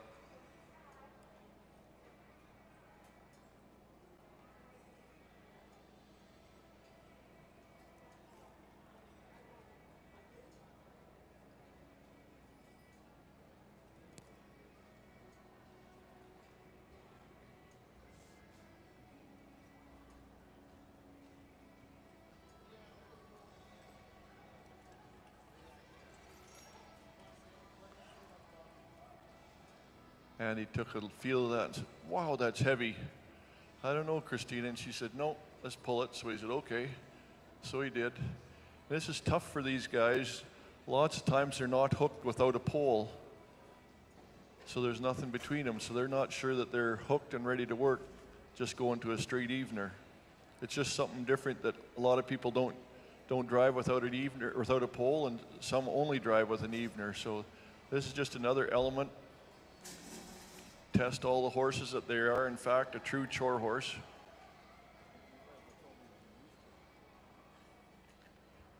Now Christina's got to get him out a 90-degree turn without stepping on a line.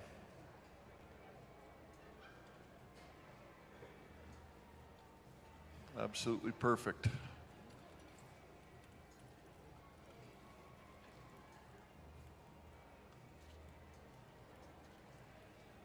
You can see Andy's got just a little more bounce to his step. He's going to challenge Christina just a little more in the arena here. When it comes down to it, Andy will be the one that really does the performance.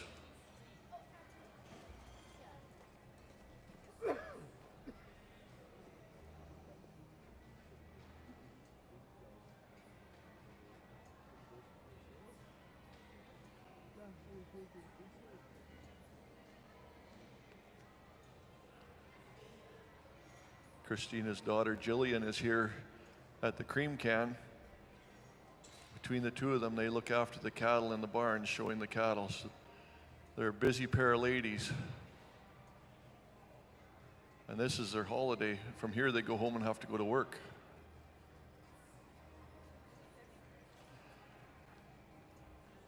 See how Christina adjusts her heel chains? She'll know that to be the right length. She's got to drop a couple links. She's dropped a couple links there to shorten them up. You want that traces to be the nice length so that the pole will just hold the britchin up onto the hip. You don't want them stretched out. You don't want them drooping off the back. Well, you'll see when she pulls up Andy's last trace how everything will snug up and into place. There it is there.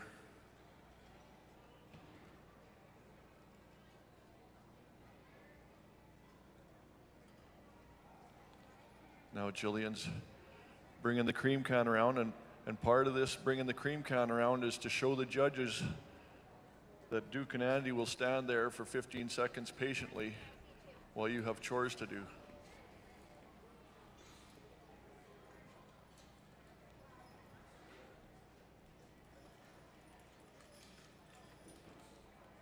Remember when I said comes time to win a show, Andy will be the one doing the showing off. See how he bounces around there, going haw. He doesn't let that pole touch him on the hocks at all. He just bounces out of the way. Duke on the other side, just a little more relaxed.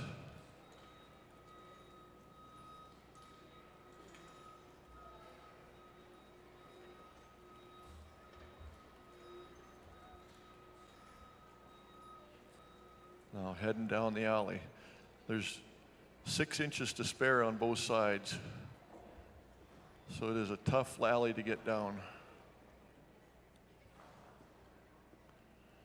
It's no problem for Duke and Andy and Christina. Now she's got to get them lined up and get through that figure 8. It's not just easy going around the figure 8, but she has to get in a spot there where she can pick up the wheat sitting on those co-op barrels. She's got to pick up the wheat. Jillian knew she can't lift that if the horses are moving. They have to be standing still, so she just waited until everything was stopped, and then she brought the wheat on. Now come around this barrel. Watch Andy cross over and get out of the way. He doesn't let that pole touch him. Now come back around. She's got to come around. This is going G. She's asking him to come over G. Again, she's got to get close enough to the wagon. Pick up her grain.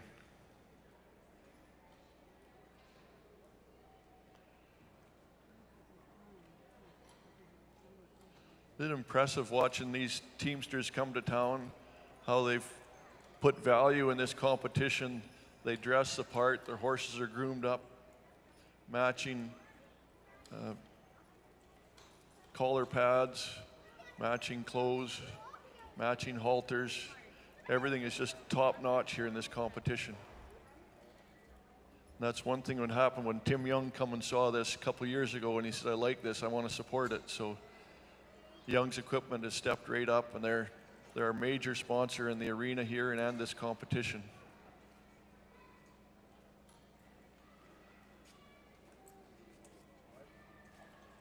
Christina's got a little bit of a reach here to put her mail in and get her flag up. That means when she puts the flag up, there's mail in the mailbox. So when the postman comes by, he says, I got to stop here and pick this up.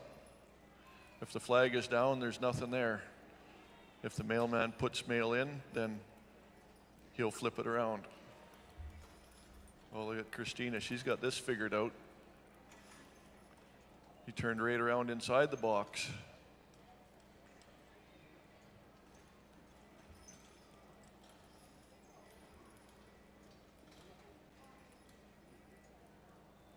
Now, as we come into the dock, Christina's got to get in there and get swinging around. Remember I said to watch Andy, the left-hand horse?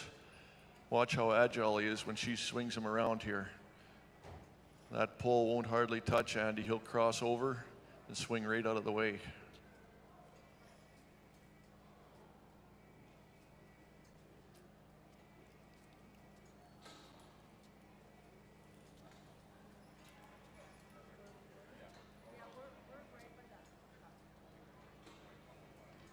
Watch Andy. See Andy jump over there? Christina knew that if she put Andy on that side, he'd swing up out of the way.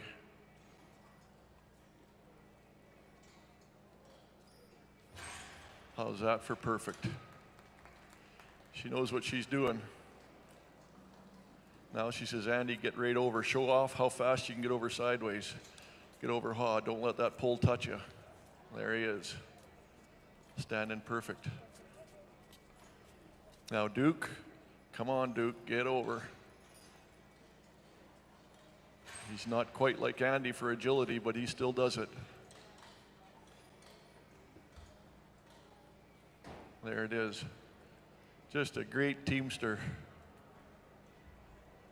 Now, the point of this is to back into the dock and unload your wagon, but if you back straight in, your team will be blocking the road.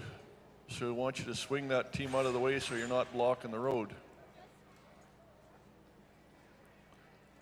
So they swing them one way, but then by swinging them to the one side, they could be blocking the dock beside them.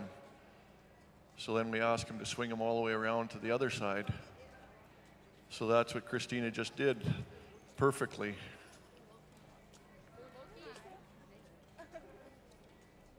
Now she's going to put them back in the keyhole. We're going to watch Duke and Andy see if they can park the wagon and then step over the pole, come out of the keyhole without stepping on a line. See our judges and our scribes staying right tight on top. This competition is so close, you'll see it'll come down to the time. They'll be so close, it'll be the timing that wins or loses the competition.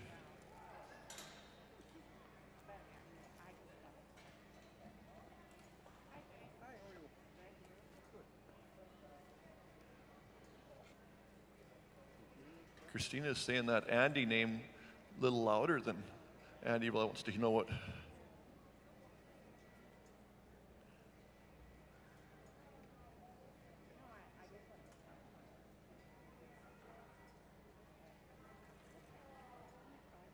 Now Christina's got to get off.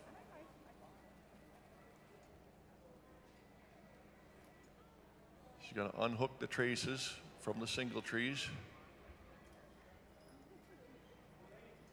She hooks them up on the trace carriers on the harness. Christina again has a 3-strap britchin on there. So you see the 3 straps on the back end, and on the top of it there's a trace carrier. So she unhooks the trace off the single trees, hooks it up onto the trace carrier.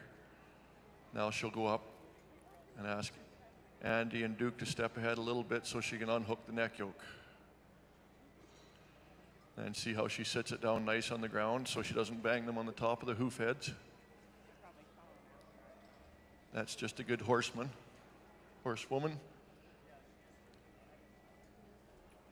Now Christina's got to get him turned around and get him out of that keyhole without stepping on a line. Sometimes they shy from that wagon because it's pretty tight. It's going to be tight on Andy's left hip.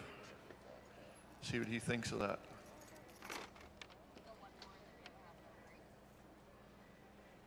There we go, Christina Just. Yorkton, Saskatchewan with Duke and Andy. What was that big puff of fresh air about? You got it. Well, it was really good, and if Andy would have just actually listened a little more, for me not having to say his name 4 times, we would have been, might have made it a little easier, but I'm proud of the boys. They don't come to town inside very often. You did very, very well. Congratulations. Now we'll go back to looking after cows.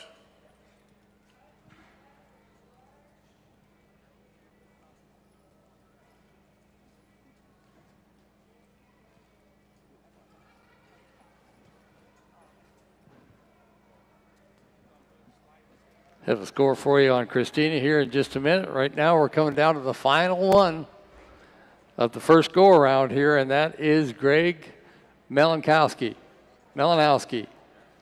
He's got Ben and Pearl. Comes all the way from Outlook, Saskatchewan. Going to try his hand at the Canadian Western Agribition Chore Team Competition. Proudly brought to us by Young's Equipment. Proud to be the presenting sponsor of the Chore Team Competition. And right along with them, they're supported by the good people of the co-op from this area. We thank them enough.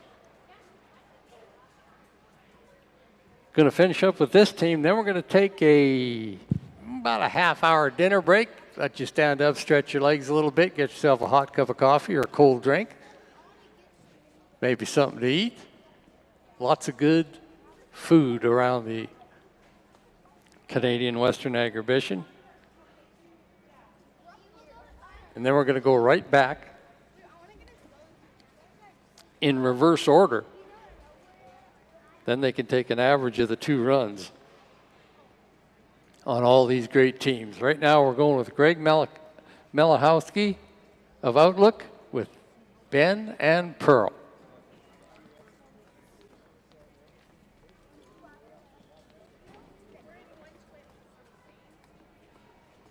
Kelly, this is a nice story here too. Greg came in with a little pair of 2-year-olds 3 or 4 years ago. And now he's back with the same horse, Ben, but he's got Pearl with it. Pearl's only 3. And you just see the quality of horseman he is, how he can make these horses work and work so well. And there's a tough spot right there, back in 90 degrees. And see how nice he makes it work. See Pearl on the right-hand side. She's just looking over to make sure Ben's still there. Just a little bit unsure of herself. Looking for Ben. These are Percher and quarter horse crosses. I think Ben's been doing this every year he comes to town. He really likes that co-op flower. Got a score for you on Christina Just. She did it in 12 minutes and 25 seconds and a score of 127.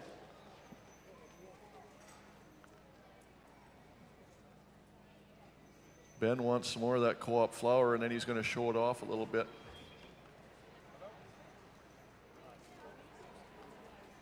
Pearl says, give me a little bit of that stuff too. I can't move because Greg told me to stand still.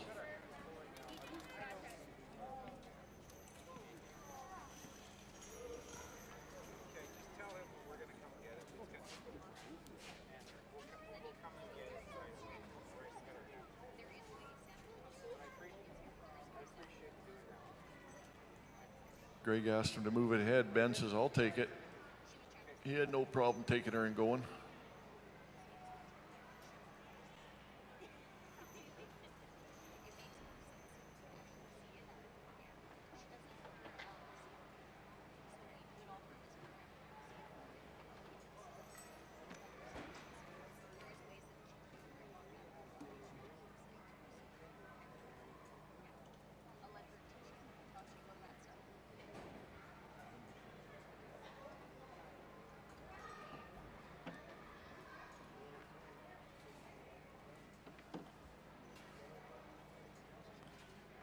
There comes Ben and Pearl out. They got that done, no problem.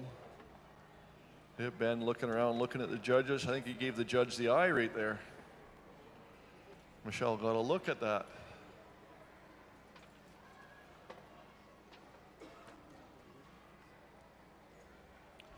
Now, got to get into that keyhole, get over the pole, get squared around, get up far enough ahead, not stepping over the line, but far enough ahead that Greg can get that neck yoke over the pole.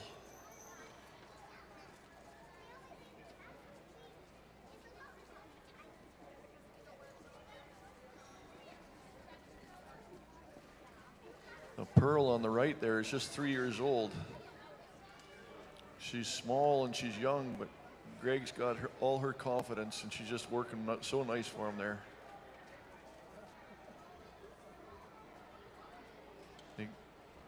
Greg grabs that outside trace and pulls it over, but he steps off the pole just so if something happens, he's on the outside and not in the middle of that pole.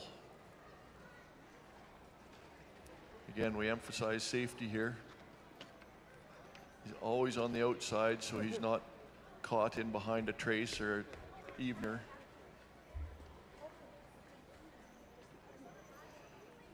These size horses are very popular for chore teaming because they're not so big and tall for putting a harness on or reaching around and reaching over.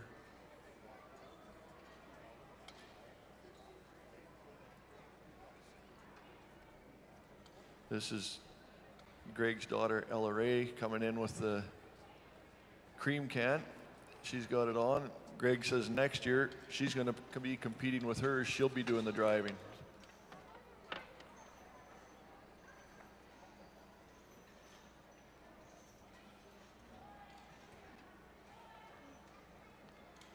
There he comes out of the keyhole, just working perfect.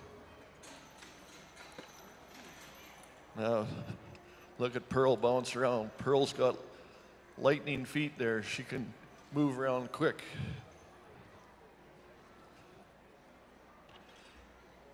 She'll be like Christine's Andy. She can side pass, come off the pole, stay out of the way real fast. But Ben is no slouch either.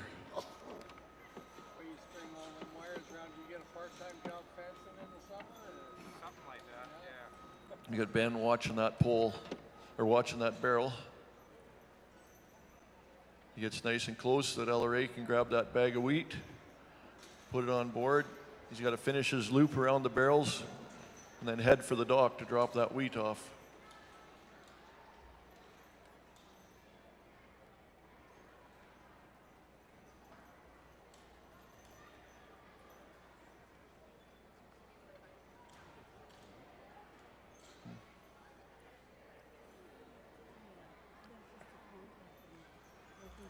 Greg's making a reach.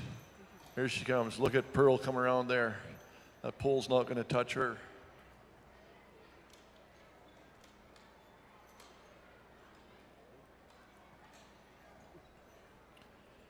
Ben's a left-hand horse. Ben's always been impressive, right? When he came here 2 years ago, just as a young 2-year-old horse, he's always been, it was 3 years ago. He's always been a good horse, steady and strong, not real big, but just the biggest heart. That's all right. Nothing wrong with that. No. Nice problem to have. Yeah. You can let everybody know. Yeah. Greg in his early days raced pony chariots. So he's no slouch to driving. He had wagons and chariots.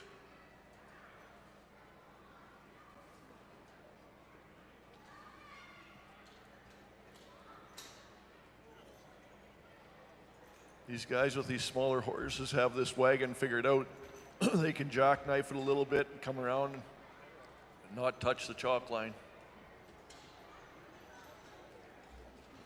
Now see how Greg hits the dock. If he's going to take advantage to Pearl and her quick feet.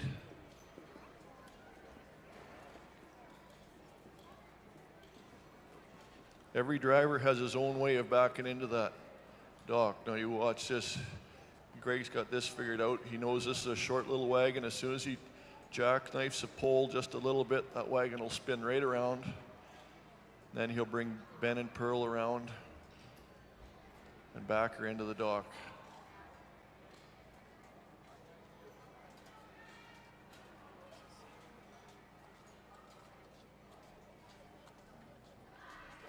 Watch him come around.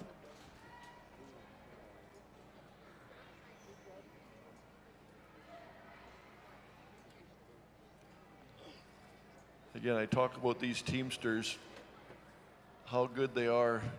Look at Ben and Pearl, how perfectly groomed they are. Nicely brought out, harnesses polished, oiled. He's one of the few with brass harness. That brass harness is an everyday job to get that shine coming out in the brass.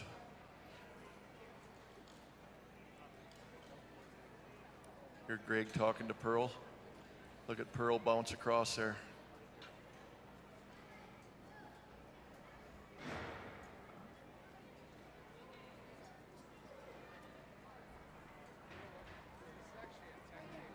Now he's come back 90 degrees to the right. Now he's going to ask Ben to come back haw. Swing to the middle. Look at that wagon, hasn't moved off that dock. I don't know how we can make it much tougher on these guys. They do everything perfectly.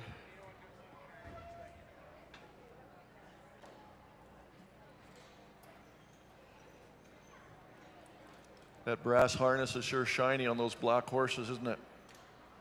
And the horses are all shiny and groomed perfectly too. When we got here the other day, Greg had them out in the alley and was brushing and grooming on them.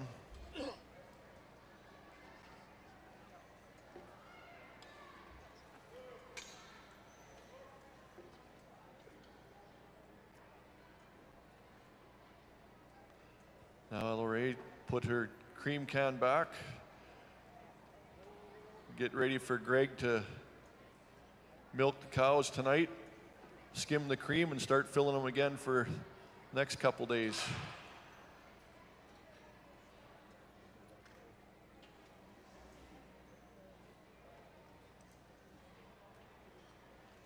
Greg stands on one side of the pole to get all his eveners undone. Very quick with it. Now he's asked the boys to step up. Look at that, he asked Ben to step up, so Ben stepped up. Sets the pole down and his time is done.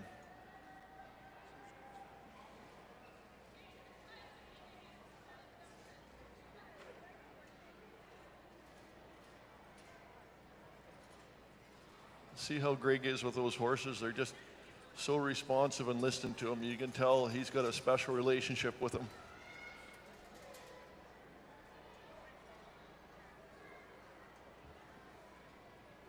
Greg Melanowski of Outlook, Saskatchewan. Ben and Pearl, excellent run.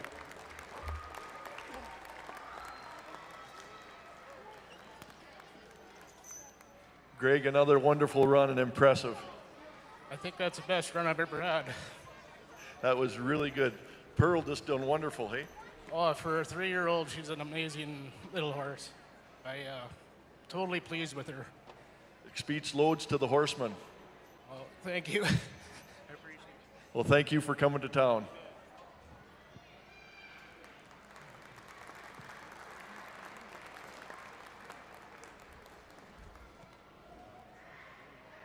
Okay, that's all 16 teams are through now. So now we're going to give everybody a break. We'll come back in half an hour and we'll start number 16 to number 1. So we'll all be back in the ring here and compete again this afternoon for the second round. And after the second round, we'll name the Chore horse top 6, and they will compete tomorrow, Tuesday at noon in the arena for the top 6 for the overall champion. So we'll be back here at 12:15.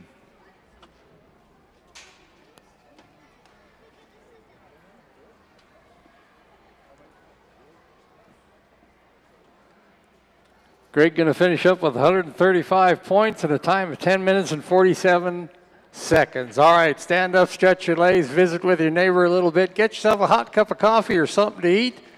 Remember, we're coming right back here at about 12:15 with the second half and the second go-around of Canadian Western Agribition Chore Team Competition brought to you by Young's Equipment and the good people of the local co-ops. Be back in a half hour.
you are. Hey, hey.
Only about 4 or 5 minutes away to the second go-around of the Canadian Western Agribition Chore Team Competition, brought to you by Young's Equipment and the good people of Co-op.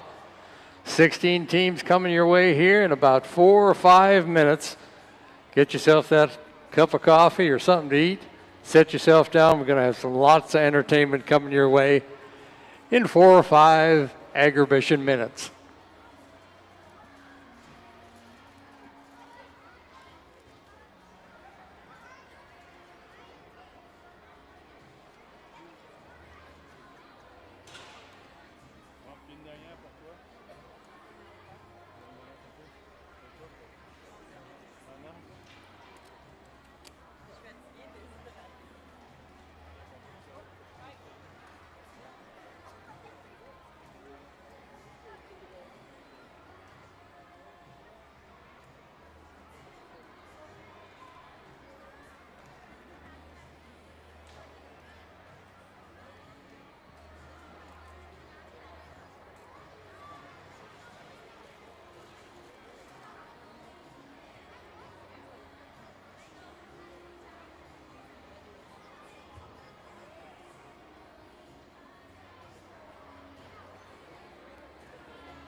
check 1, 2.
All righty, we're just moments away from the second half Canadian Western Agribition Chore Team competition.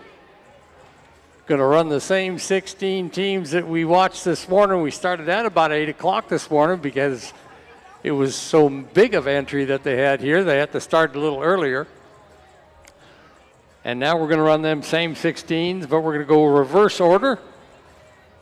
Pretty much the same pattern, a little bit of different in the keyhole there. We're going to hook onto the west side of the keyhole. We got lots of good teams to go. Hope you enjoy yourselves. Once again, a special thank you to Young's Equipment.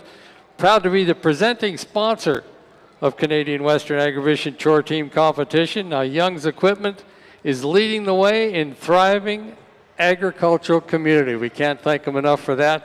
And the local co-ops from around the area, we thank them very much. They joined right up in there. Moose Jaw Co-op, your trusted source of livestock and feed equipment.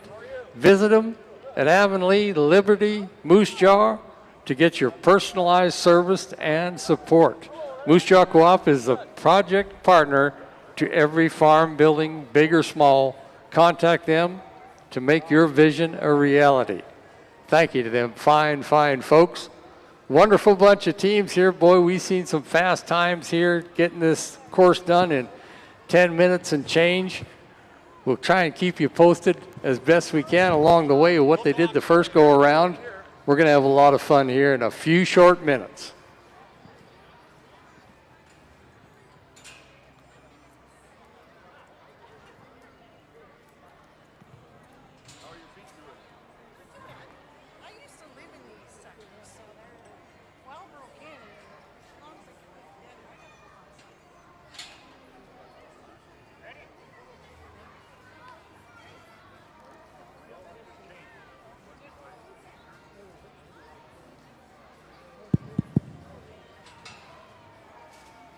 Good afternoon, Kelly. We're ready to start back in with some of the best right off the start here with Greg Melanowski and Ben and Pearl. Yep, first team in. Greg Melanowski with Ben and Pearl. Going to be the first ones in here. They finished up in a time of 10.47 with 110 minutes and 47 seconds with a total point of 125. Let's see how they make out on their second go around.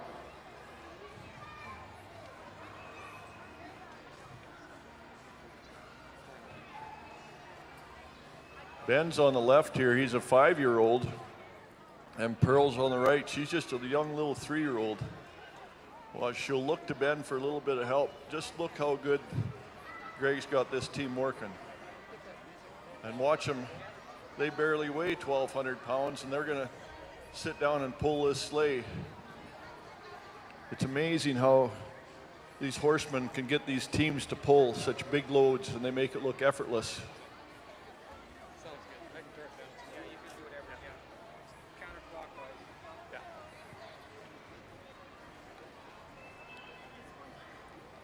Lucy.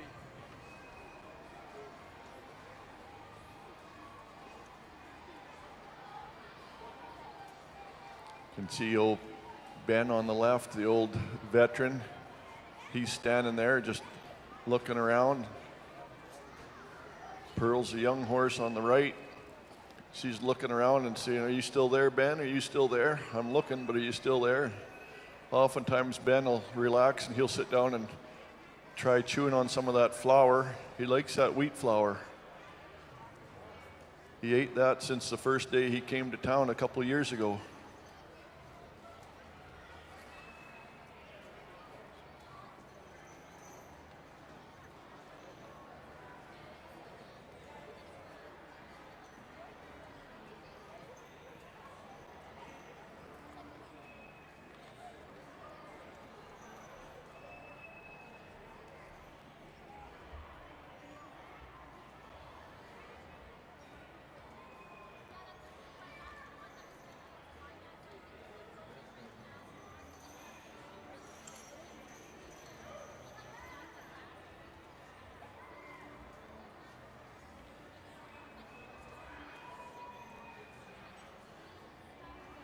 Ben and Pearl make that look easy.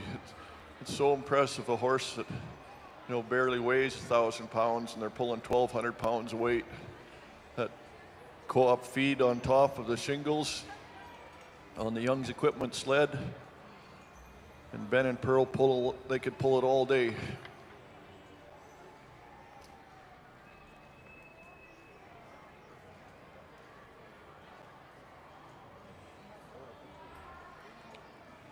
One of the marking points on these horses and teamsters is that they don't drag their lines. You see right away Greg throws his lines up over his shoulders to get them out of the way. Not only do the lines get dirty when they start dragging, then they get slippery. Or when you're driving a piece of equipment, your lines drag down. They'll get under the wheels, get under the skid, and then all of a sudden you're in a whole heap of trouble. See, we've moved the wagon now to the left-hand side of the keyhole. Left-hand side sometimes is hard to come in. Guys aren't used to approaching their pole from the left-hand side. Most all come in from the right-hand side. So this will be the first time for having the teams come in from the left. So we'll see how Ben stepped over there, no problem. See what Pearl thinks of that. Again, look at Greg comes to town all dressed up, looking good. Look at the harness he's got on these guys. Nice brass leather harness, all polished up, horses groomed, shiny. With Greg and his daughter matching shirts on. That's the kind of importance they're putting on this competition. It's a high quality competition here, getting recognized around North America for what we're doing at Agribition. They're asking us for some of our expertise to come to town and come down to the States, come to other competitions and lead them. The World Clydesdale Show asked Canadian Western Agribition Chore Team Committee to come over there and run their Chore Team competition for the World Clydesdale Show. So this is a good competition now. Now El Rey is putting in the cream can. Part of life back in the 40s and 50s was milking the cow, separating the cream, taking the cream to town. And that was your source of income for the winter. So Greg's gathered up his cream. He's got to take it through a few obstacles and then get it to town, trade it for some flour, sugar, water, salt, and that was how they survived in long, tough winters. Greg's got to come through these rails. The teams this morning went through the rails so easily. So we'll see how it goes this afternoon.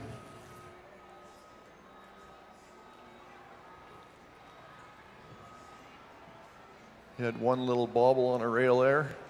So the judges are watching that. Our judges are Dale Anderson coming here in the black cowboy hat. Dale's from Swift Current. The other one is Michelle Stein here in the keyhole. And they're standing there watching every move these horses make. There's all kinds of judging criteria that they're going after. Beside each of the judges, they've got a scribe, so the judges will give them instructions on what to write down, what to keep track of. Greg's got to get Ben and Pearl in close enough here that LRA can reach that feed bag and pull in the wheat so he can take the wheat down to the dock and drop it off. Look at Pearl coming around there. She's so nimble and fast.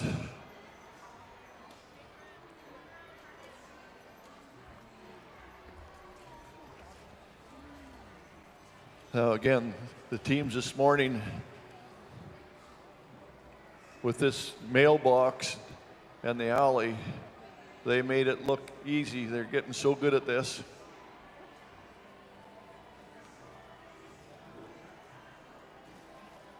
Look at Greg's harness, the leather brass spotted harness. There's very little of that in the country anymore because that brass requires polishing.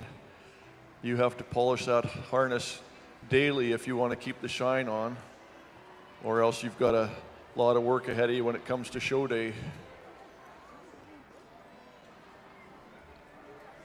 Look at Ben and Pearl, how nicely they handle that wagon, and Greg backing it up. Really did a nice job back in there. Everybody thinks the Chore team needs to be a great big team, 18-hand team, 2,000 pounds. As Ben and Pearl, you see how they pull the load and how they handle. It'll just be a wonderful Chore team to have, and Greg's done such a good job with them. He does sleigh rides and hay rides, wagon rides. He's a great teamster.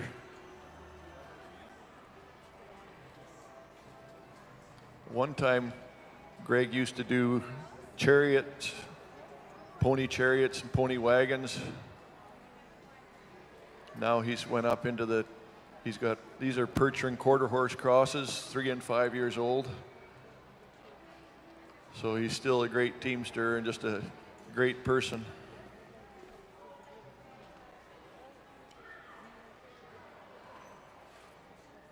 Now we want him to back into the dock nice and straight. Well, that's just about perfect there, isn't it? Now he's asking Ben and Pearl to swing over to the right, or to the left.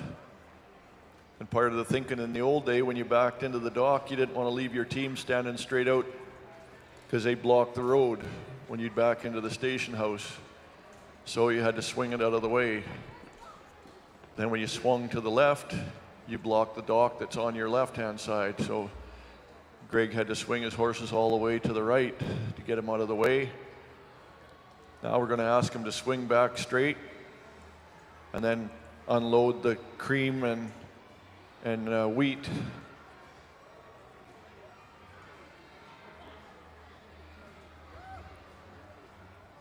There's the full can of cream going off.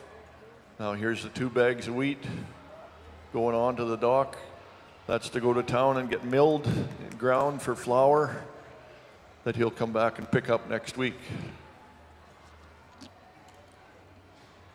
Now Greg's got to get this team into the keyhole. And again, there's the chalk lines, and the judges, watch the judges in here. They're watching for every little move if they touch that chalk line. Dale Anderson and Michelle Stein are the two judges there you'll see following around. And then we've got our committee scribes in the black jackets, and they're writing down everything that the judges say.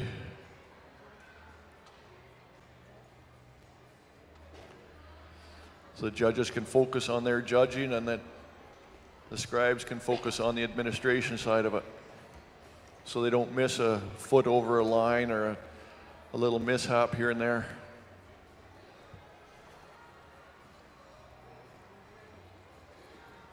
Ben and Pearl just standing so nicely. Pearl's got the hang of this, first time to town, 3-year-old.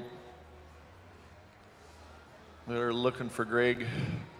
And watch Greg, I bet he stands there and asks Ben to step forward. There comes Ben stepping forward, and then he steps the pole down. Well, that's a pretty good relationship when your horses, when you can stand there like that. And see how they look for that little bit of attention from Greg. Greg just finished his first run right at noon. Now he starts off the first of the competition this afternoon, and we'll work our way back to the number one. Well, that's a wonderful start for this afternoon. Greg Melanowski, Outlook, Saskatchewan. Pearl and Ben. Did it in a good time the first time around. Congratulations, Greg. That's wonderful. Thank you. Another good run, I think. I'm happy with them. I can have no complaints. Well, hopefully we'll see you at noon tomorrow in the top 6. Thank you. I hope to. Okay, see ya. Thank you.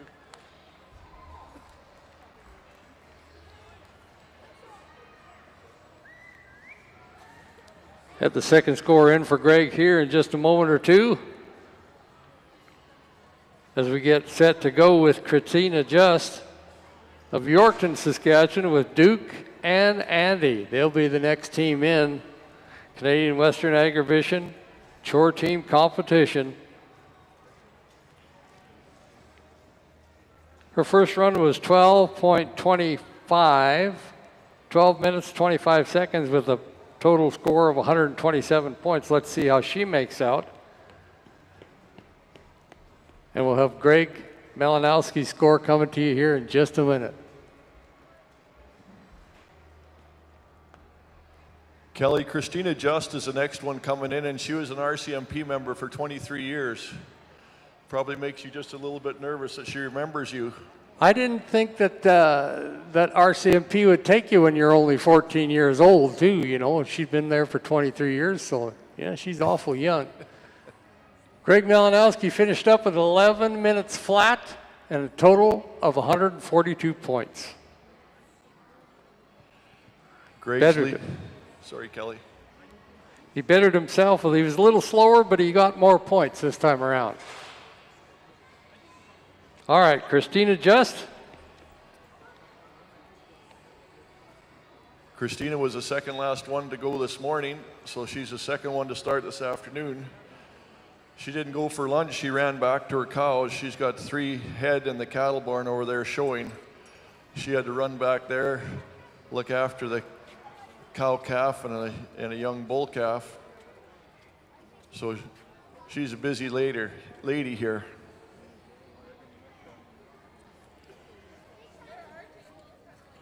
Now Andy's on the left here, Duke's on the right. Andy's got lots of energy, and he can make it or break it here for Christine.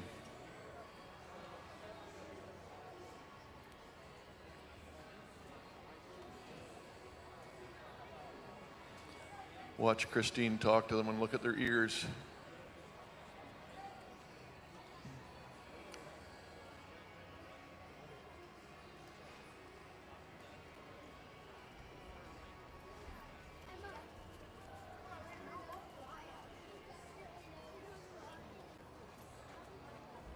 Andy's on the left. You can see Christine just stop there for a second and say, Andy, relax. It's all good. So he settled down and stopped. I watched Duke on the right. Duke will stop licking his lips, just relax. He'll lick his lips and flip his lips. That means I'm just relaxed. I'm just going to stand here, wait for you. Andy, on the other hand, he's looking around a little bit. Just got a little more nervousness to him. That's why Christine stopped there and just stroked him on the back and said it's okay, and he instantly settles down. He can feel her back there and feel that he's working. Just such a great relationship these teamsters have with their horses. You can see it the way they work.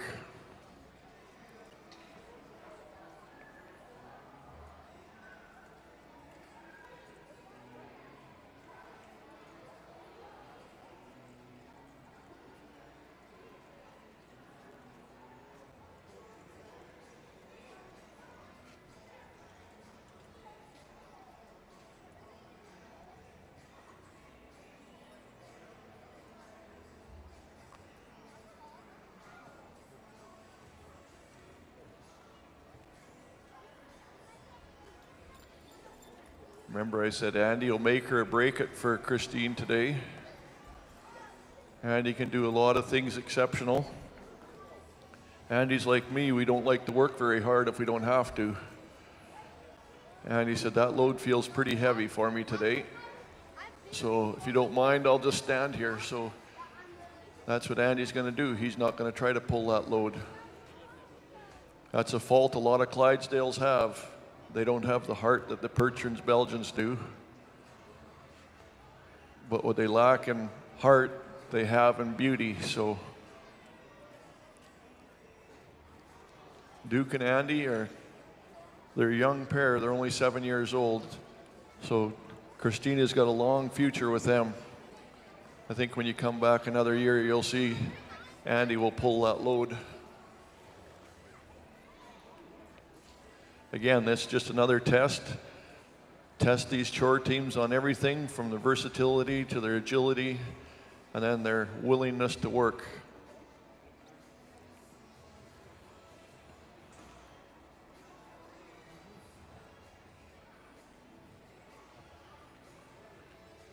Christina's got to stand them up there on the pole in a tight little corner.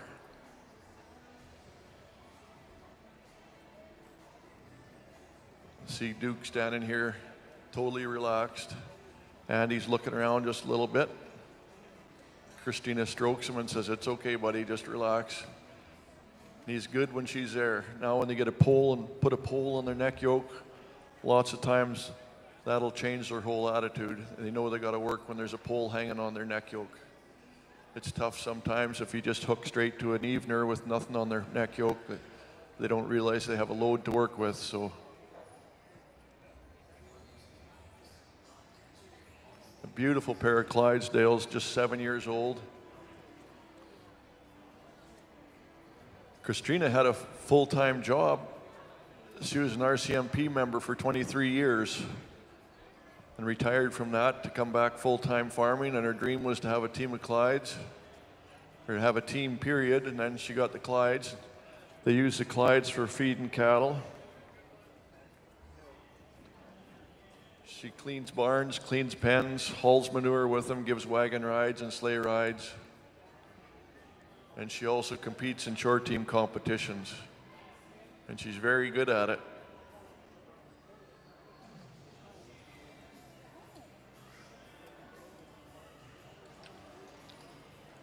Now you watch the difference between Duke and Andy here. Now she's going to have to turn to the right. That's G. That means that pole's going to come up against Duke's legs. And watch, Duke really doesn't care. Just bangs him on the legs. But then you watch when you turn to the left and watch Andy. Andy won't let that pole touch him. You have two different personalities, as with every person or animal, and Christina has to balance that to make them work.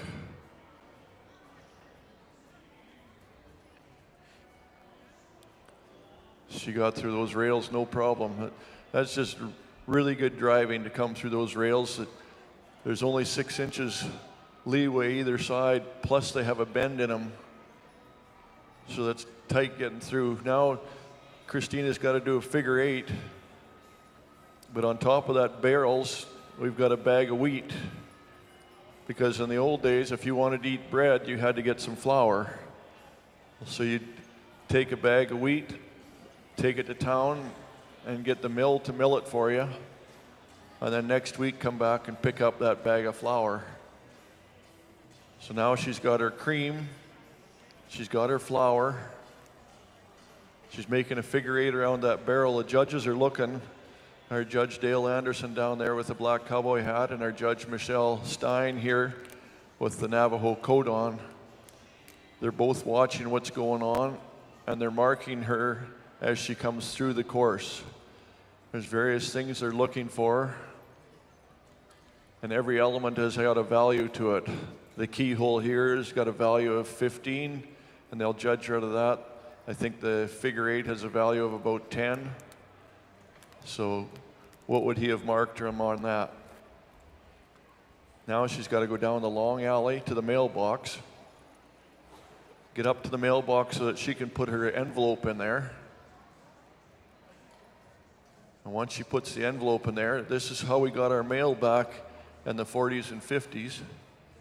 You put your mail out in the mailbox, out on the road, and put the flag up. That meant that there was mail in there, and when the postman dropped it off, he again would put the flag up, that meaning that there was mail in there for you to come and get. So you didn't have to go all the way there. You could look to see if there was a mail or a flag up. There's Duke and Andy, and I watched when she asked him to go left. Andy will not let that pole touch his leg. Very agile.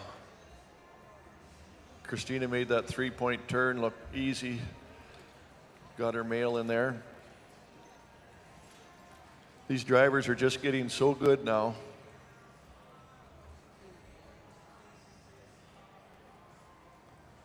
When we started this competition 10 years ago, we wouldn't have many scores over 150. Now we're getting scores of 175.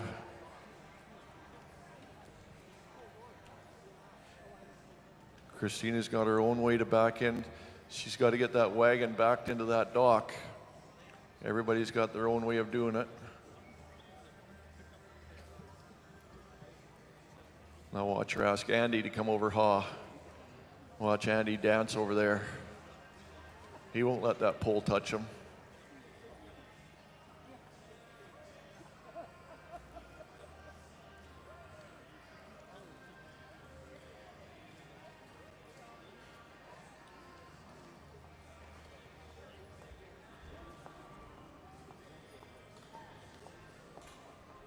Now she's backed in. Now she's here talking to Andy. She's saying, Andy, come over Ha. There goes Andy around. Again, that pole doesn't touch him. Now she's going to say, Ben, you got to lead the way. Go back, G.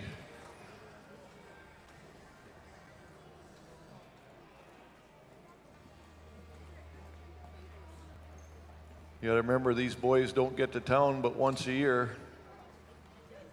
So it's quite a bit different working in here in front of a bunch of people in an enclosed arena. There, she's made her swing back to the right, 90 degrees to the right. She's paused for the judges. Now she's got to back her wagon back up tight so that her daughter Jillian can unload the cream and load the flour and the grain. See our flour, sugar, and salt on the dock there, supplied by Co-op. That was very similar to the way it was 50 years ago when the cream went to the Co-op creamery, and you went from the Co-op creamery, go grab your check at the mailbox, and then go to the general store and get your milk, flour, and sugar. Staples that you needed to survive the next week, or in some cases for the next month.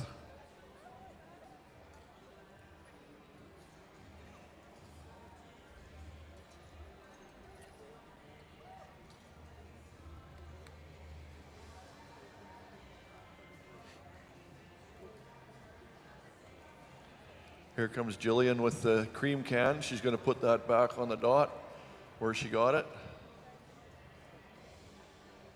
Christina's going to ask Duke and Andy to stand while she goes down and unhooks from the wagon. First thing she'll do is unhook the traces. The traces go up to the front of the collar. You see the collar, and then hanging off the collar are the breast straps to the neck yoke to the tongue. That works as the brakes that holds the wagon back, is that neck yoke and tongue. The traces actually pull the wagon along. Now she's asking Andy to step ahead enough to get slack to get the neck yoke off. When she sets the tongue down, her time is over. Now Duke and Andy get a little scratch and say congratulations. Watch their lips. Duke's lips, he's just licking his lips. He just had a really good day. He's happy. Andy's happy now too. He's licking his lips. He knows he's done.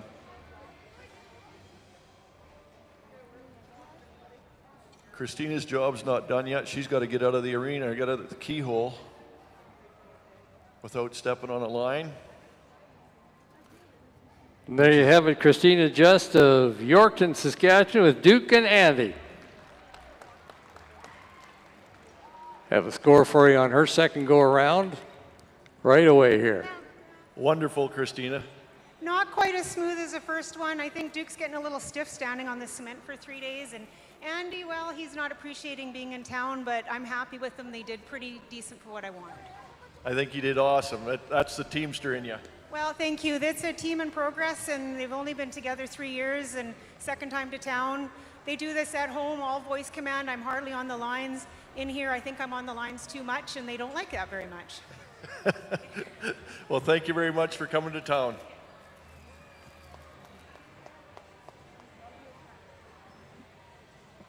Now remember, she was 12 minutes and 25 seconds on her first run with 127 points. Let's see if she can beat that this time around.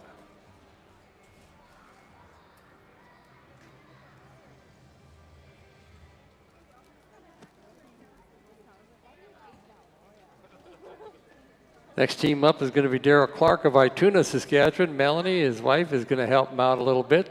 Their team of Amy and Bunny, registered Clydesdale mares.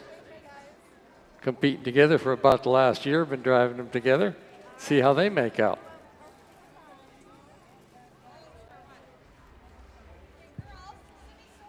Daryl and Melanie have just been a wonderful surprise here to the Clydesdale business. I didn't know of them. Daryl's a full-time rider in the community pasture. Then I heard he bought a team of Clydesdales. And his first time to town, he's looking around asking a bunch of questions. Second time to town, he's out there competing, and you'll see his scores up there. He's right near the top.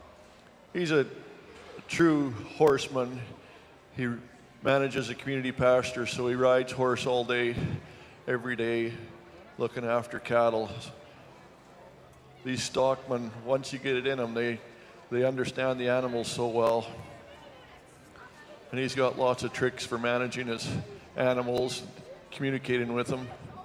Again, watch Amy and Bunny and their ears. I'll just shut up for a minute and you watch their ears as Daryl talks to them. Watch them listen to them.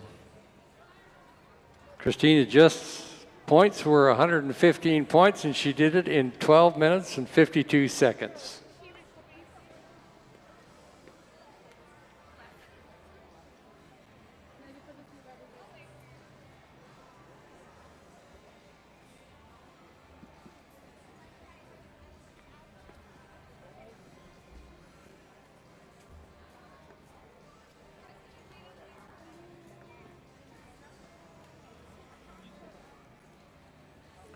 Talk about relaxed horses again.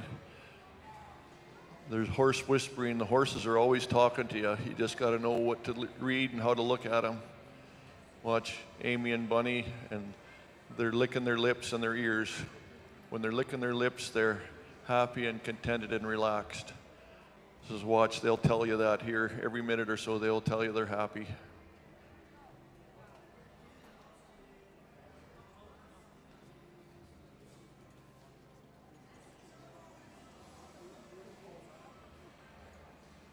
We'll see the ears back. Now look at the lick in the lips here. They're saying, we did that pretty good, right, Daryl? And I'll just sit back and relax for a while. Well, Daryl hooks up the harness. Look at his spotted harness. Fancy 3-strap spotted harness. The 3 straps on the breeching. That's a lot of extra weight. As you get older and those get heavier, you cut back to less and less straps, but Daryl's is a fancy harness, lots of spots on it, bridle, traces, and breeching. The other thing you notice in Daryl, he's got wooden hames. There's not many people here with wooden hames. They require some polishing and varnishing. But like Daryl says, I like the sound of them. I like the sound of the wood versus a rattling steel. Same as on your Evener and Singletree, a wooden Evener and Singletree versus the steel one you'll see here on the wagon.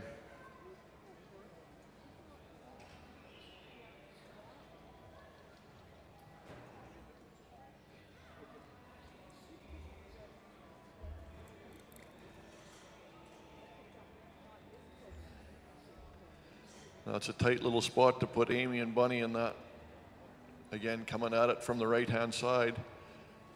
Not many people come at it from the right-hand side.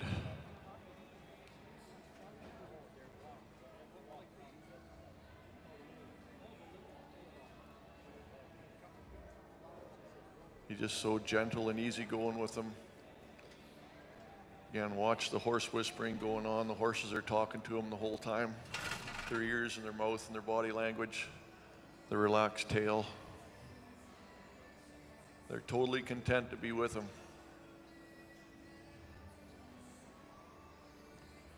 And just gentle touches is all it takes to move them. They feel this pressure and they give to it without any recourse.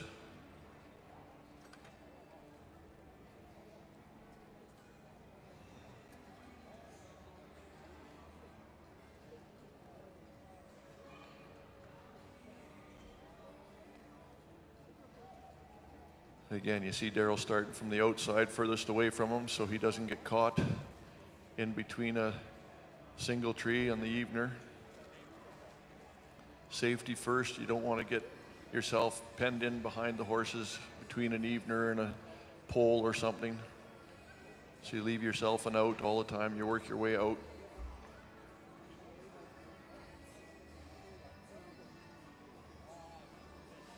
Now watch Bunny Amy back in as he pulls that trace on.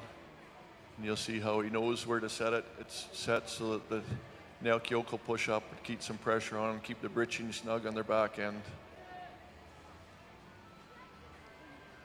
Here comes Michelle with the cream. Daryl's recruited Michelle to come over and give a hand.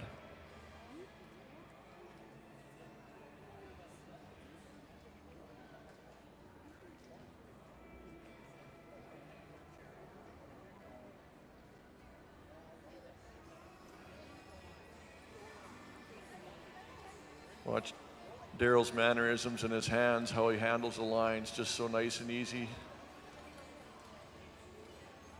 Keeps his hands down quiet. He's not reaching and jerking on lines.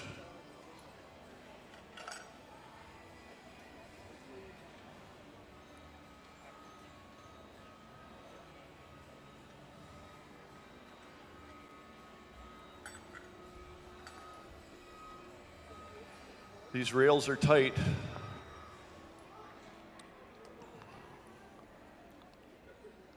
Once again, I'd like to introduce you to our judges, Dale Anderson of Maple Creek, Saskatchewan, and Michelle Steen of Moosomin, Saskatchewan, doing a fine job. Remember, all these teams, all points out of possible 200, 100 on each judge.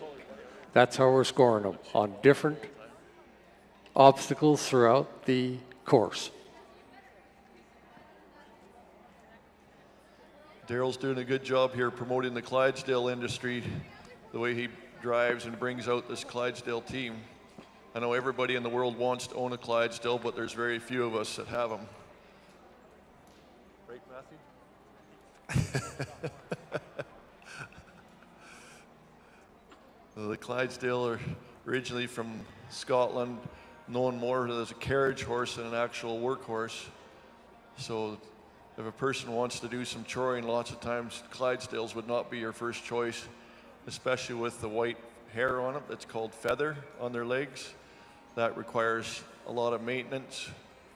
You can't just let it go like you can maybe with a Percheron or Belgian. You got to keep it clean. If they're in mud or long stubble or something, they'll take that feather right off and break it off. So the Clydes need just a little bit of maintenance.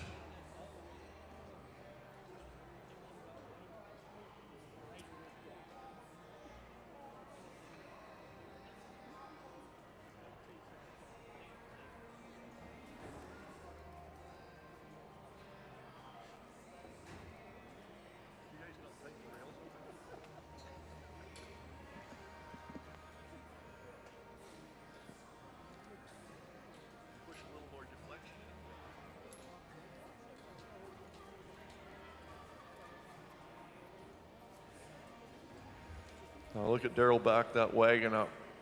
That wagon is hard to back up. This is what's his third time hooked to it in his life. He's got it figured out.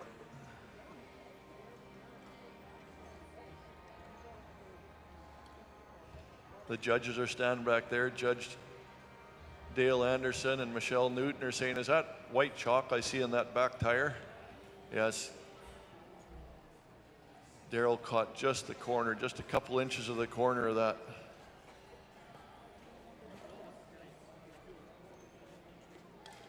This is a big pair of horses to come around that three-point turn. Now again, watch Daryl's hands, how quiet they are up front. Hangs onto his lines right. Talking to the horses. Look at the horses' ears working, they're listening to him. They know they want him to go back. He's just waiting. Do you want me to go G or haw? Straighten the wagon out a little bit.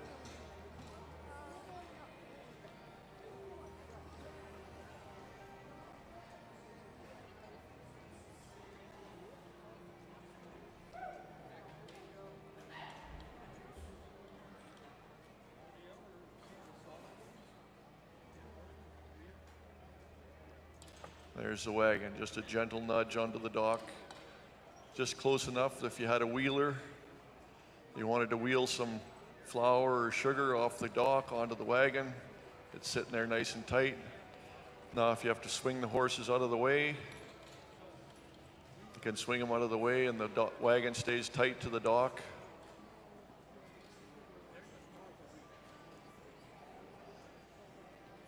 The wagon's still at the dock.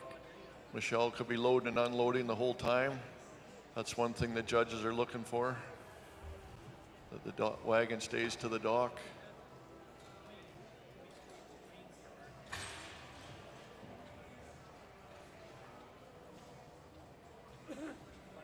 Daryl said, I didn't like the way that was sitting there. I want it to be just a little bit closer. I want it perfect.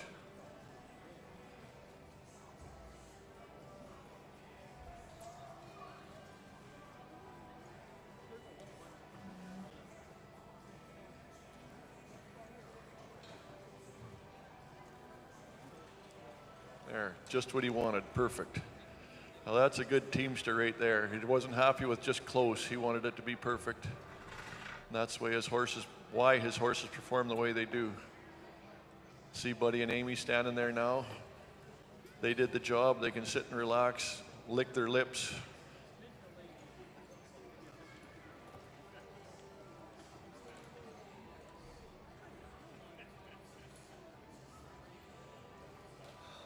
Again, nice fancy harness. Horses brought out nicely, all combed and manicured.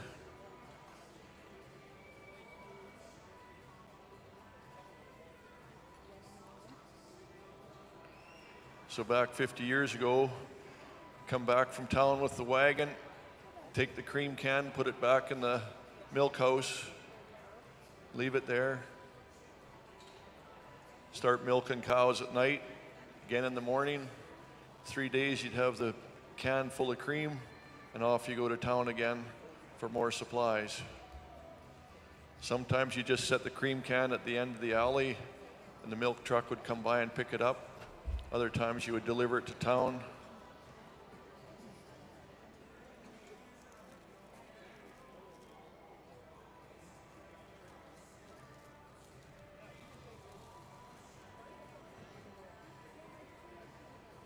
See how soft and gentle he is with Buddy and Amy. They just respond to him so nicely. There's no pushing or jamming him around.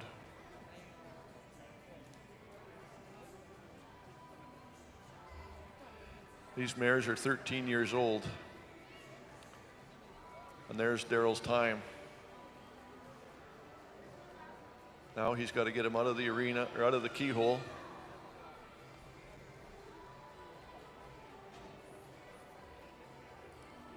See our judges here watching, Dale and Michelle watching close.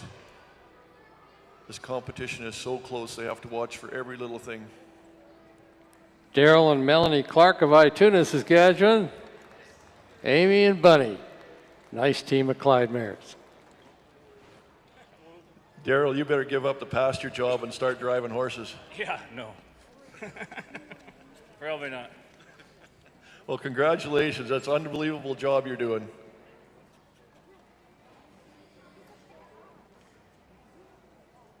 Have a score for them.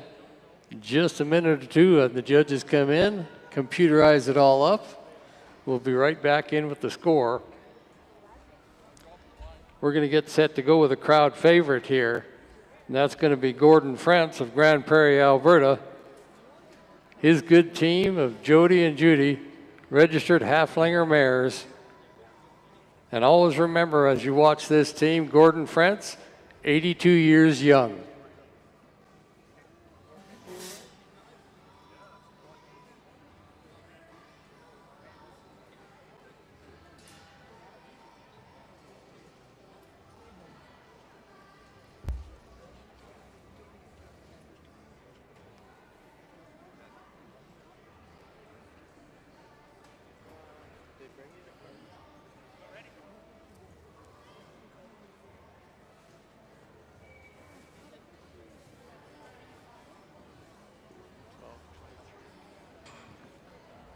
Well, this is the one we've all been looking for, Kelly. He's the media hero right now.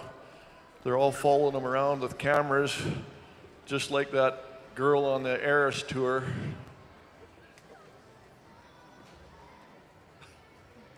I didn't know you was a Swiftie, Bill. He's a Swiftie. I think he's got some bracelets there he wants to trade. If anybody's got some Swift bracelets. Friendship bracelets, I think. Great story about Gordon. Born and raised down in Ormiston, Saskatchewan. And that's 2 hours southwest of here. He took off and went into Alberta, way up into Grand Prairie. Had a few businesses up there and then decided he liked teams, so he bought a team of horses 7 years ago. And at 75 years old, he decided, I'm going to break this team of horses. And then this year, he heard about this chore team competition down at Intermission. And he says, I might as well enter that. I might as well drive all night, come down here, because it's a 10-hour drive. So I'm here first thing in the morning. So they leave home at 11 o'clock at night. They drive all night, arrive here in the morning, and say, wow, we're happy to be here. They want to compete. Watch him. He is an amazing teamster. Have a score for you on, sorry there, Bill. I have a score for you for Daryl Clark, and that is 150 points in a time of 12 minutes and 23 seconds.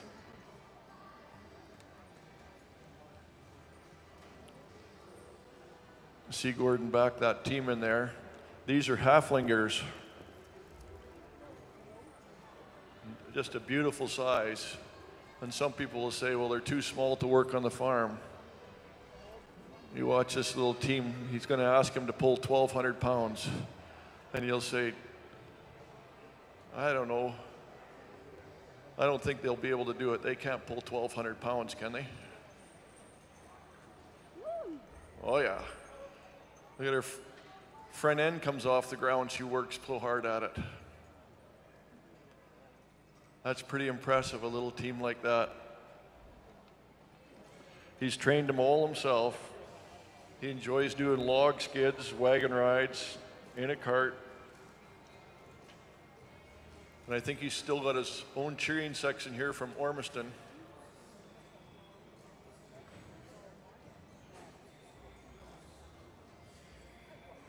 media have cameras all over here on him because he's just the story of the Chore team competition.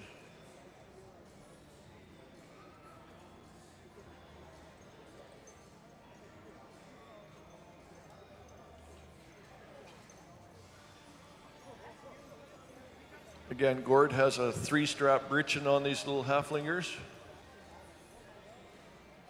See it on the back end, there's 3 straps hanging down. Tends to hold your breechin seat up more square, sit a little better. Does make it heavier. And Gord's got the black chrome hames on. See the chrome balls on the black steel.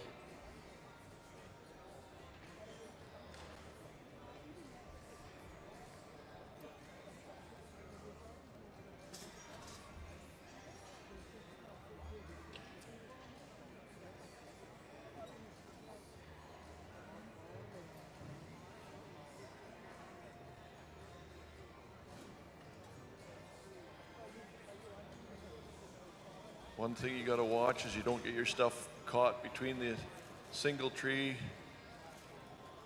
and the pole when you're hooking up traces. So watch Gord how he hooks up one side and he'll go around to the other side and he'll hook from the inside out so that he doesn't get himself caught.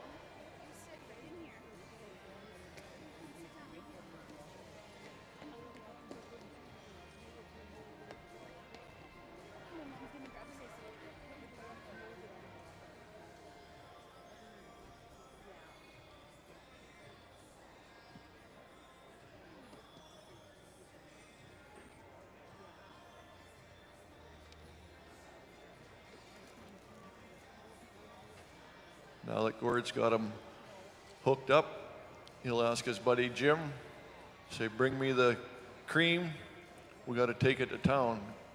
Jim can't put it on there or get on if that wagon is moving, so Gord holds the team there. And watch how he brings them around and they come out of there so smooth.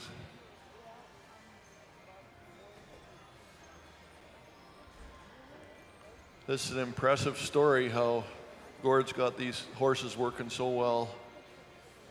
They'll be the smallest team in the barn. There's some quarter horse crosses that are pretty small, but these are just a great team, purebred halflingers.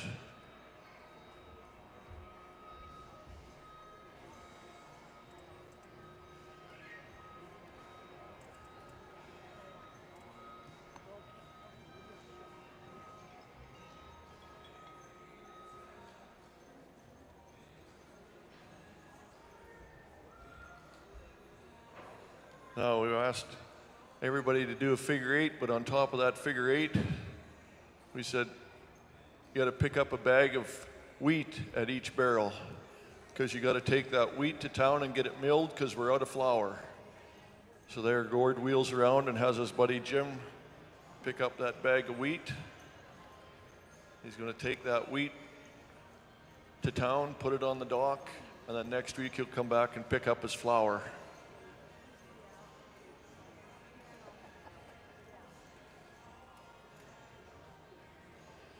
Co-op has generously supplied us with the barrels, the flour, the sugar, the salt, all the essentials that we needed when we were going to town back 50 years ago.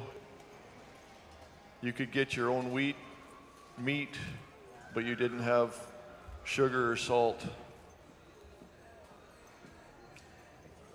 So we relied on the co-op dairy to take the milk and the co-op store to supply us with the essentials. It's still the case here today is co-op heard what we were doing and they said that's exactly what we support.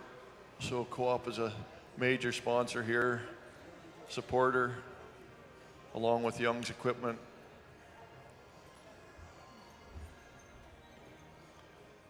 Gord said there's a chance I could touch a line. I don't want to touch a line or I lose points, so he got him a little straighter, backed up again. See him back in between the chalk lines perfectly.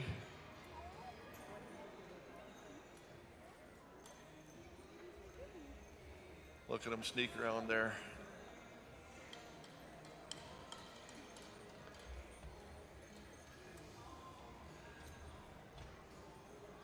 Well, Joni and Judy are sure agile little pair. One's 7, one's 8 years old.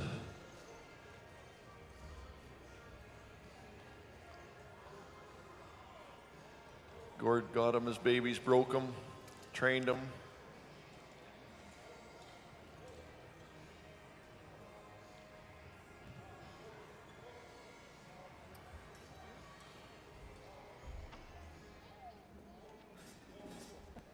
Listen to Gord talk to them.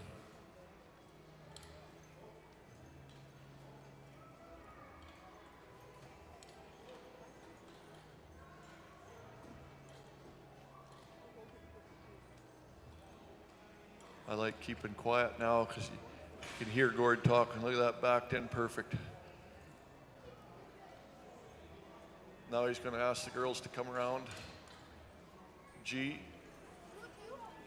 G means, or sorry, ha, he's asking. It's my G.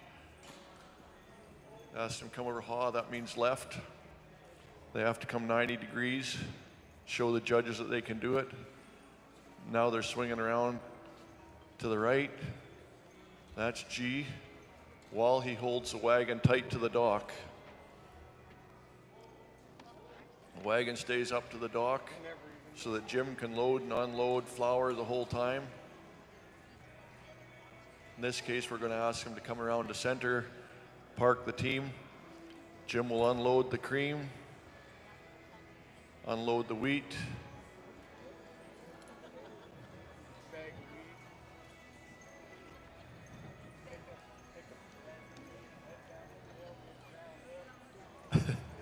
Jim's mad at himself because he didn't bring the cream can back with him. I thought he just didn't want to milk next week.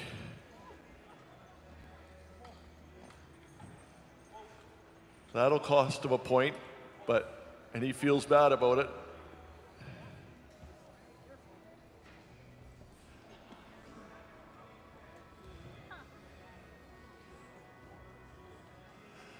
Nobody feels worse out here right now than Jim does.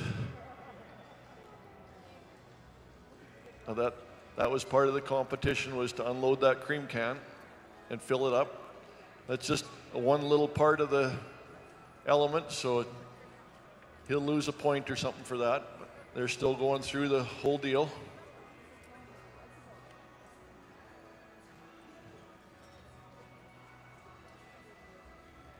Again, all part of the story of when you homesteaded out here, you had to drop the cream cans off, drop your cream off, and then take your empty cream can home. I'm sure it's happened many times.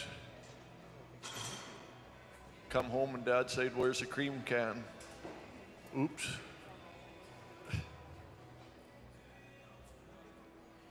Now, Gord's got to get this team over the pole, out of the keyhole. Did we mention that Gord's 82 years old? Gordon France, Joni and Judy. Beautiful little team of halflingers. Crowd favorite here. Gord, that's absolutely amazing. We had a little shortcut, eh? That's all right. I wouldn't take the cream can home either. No, Congratulations and thank you for I just don't like the butter. thank you for coming. It's an amazing job you're doing here. It's an amazing job what you guys do here. Made everybody feel welcome. It's just tremendous. Well, thank you for coming, driving all night long to get here, and you'll probably do the same going home. It was worth it. Well, thank you very much, Gord.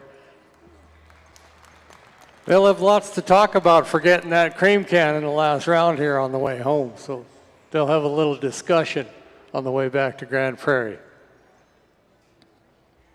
All righty, have a score coming in for Gordon France in just a few moments.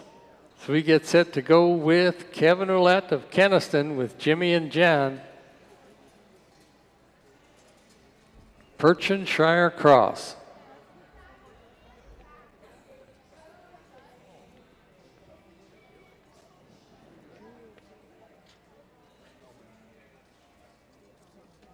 Kevin Ouellette, next team up. Once again, a special thank you to Young's Equipment. And of course, they're proud to be the presenting sponsor of the Chore Team competition here at Canadian Western Agribition. Young's Equipment, leading the way in a thriving agricultural community. Gordon Frentz, 148 points in a time of 10 minutes and 59 seconds.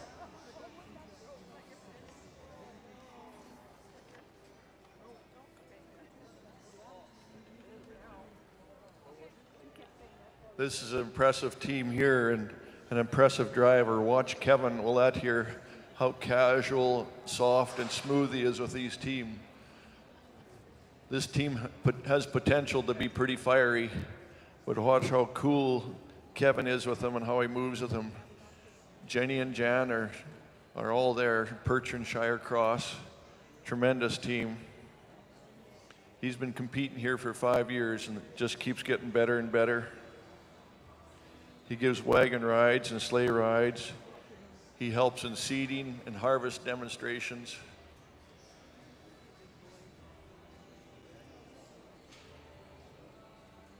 Look at the powerful necks, rumps on these horses.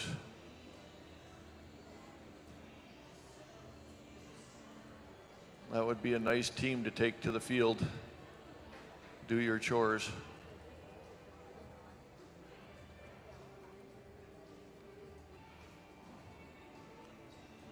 This backing in and turning 90 degrees, we said, will be a very tough job for these teamsters to do. We underestimated the talent of these teamsters. They're all backing in, no problem at all.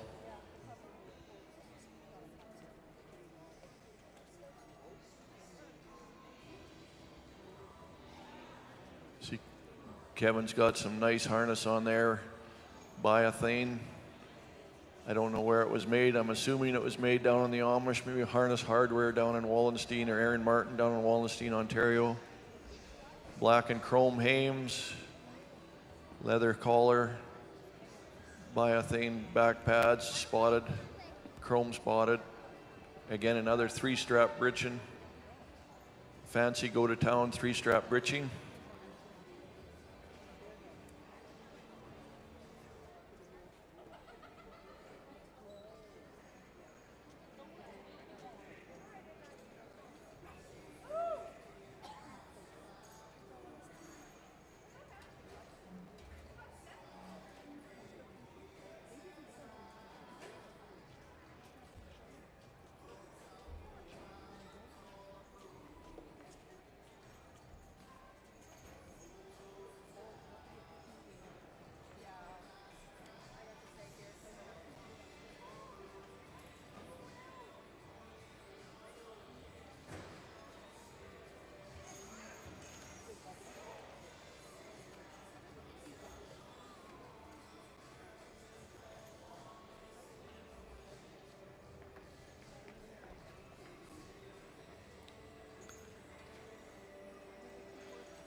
Sometimes they want to work and sometimes they don't want to work. Today, Jenny and Jan say, we're just not real keen on pulling that load. So Kevin says, okay, we're not going to fight about it. But when we get home, you'll have some chores to do. So they might have got a couple minutes off here today, but he could still show off how well he can drive without pulling the 1,200-pound load of co-op feed. Now watch him come out of this, make that 90-degree turn, not touch a chalk line.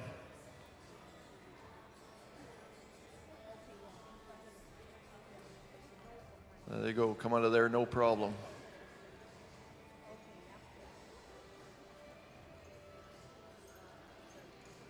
And just a beautiful team of Perch and Shire crosses, 12 and 13 years old. Kevin's just so good with them.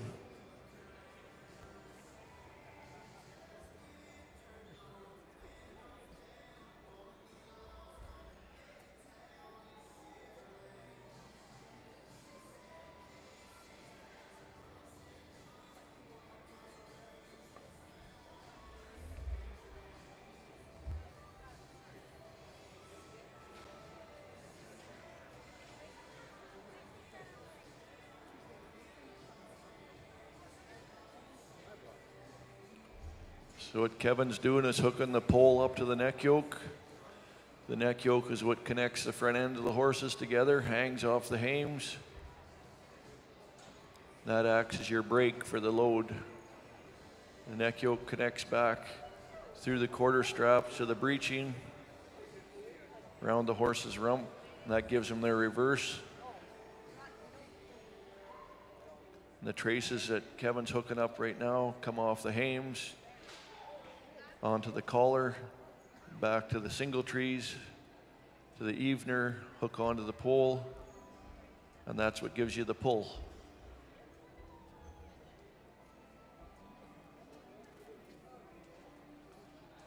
So I think I mentioned it before, these horses aren't pulling the load, they're actually pushing it with their shoulders. So as Kevin comes around, you'll see that they're pushing the load with their shoulders. Kevin's got nice sweat pads under the collars, beautiful collars set up.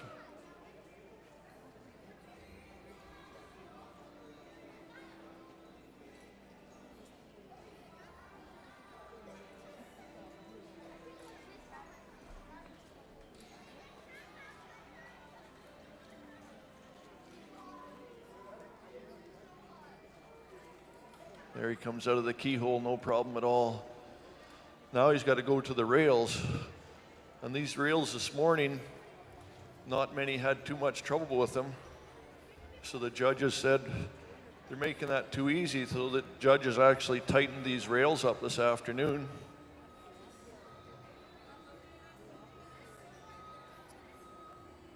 So it's even tougher now than it was this morning.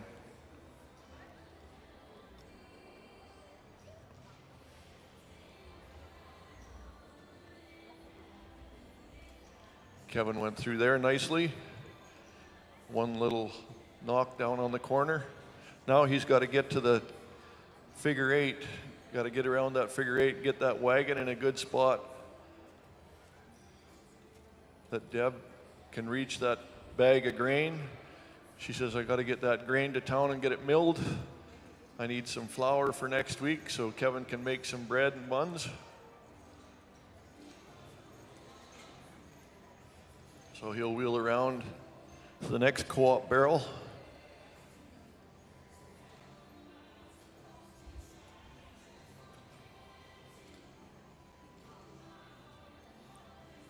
And those barrels were placed there for a reason.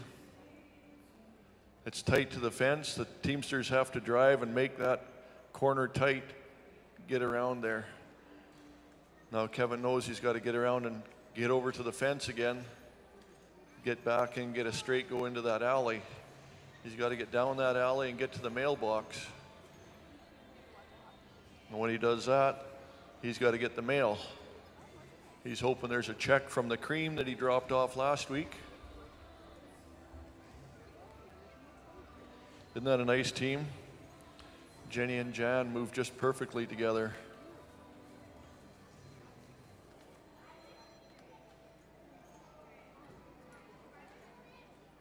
They're a team that could have lots of fire if there wasn't the right teamster driving them. You see Kevin's mannerisms, he's so soft, relaxed with them, it passes on to them.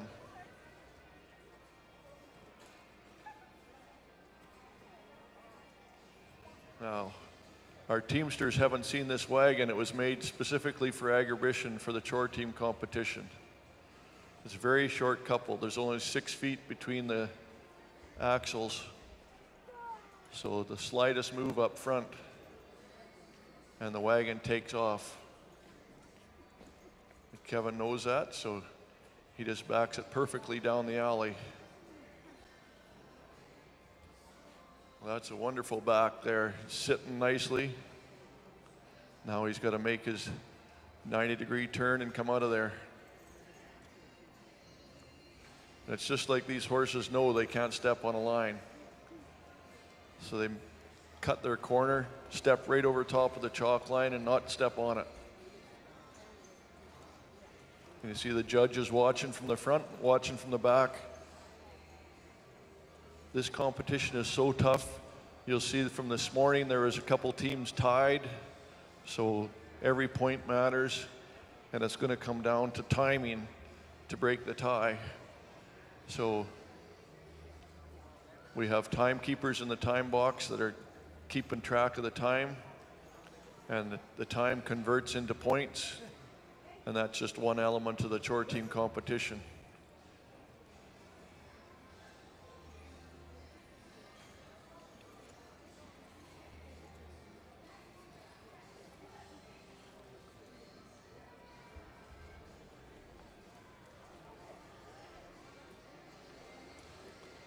Now again, Kevin's got to get these guys swung around, straightened out, and backed in so that Deb can unload the grain and he can unload her cream.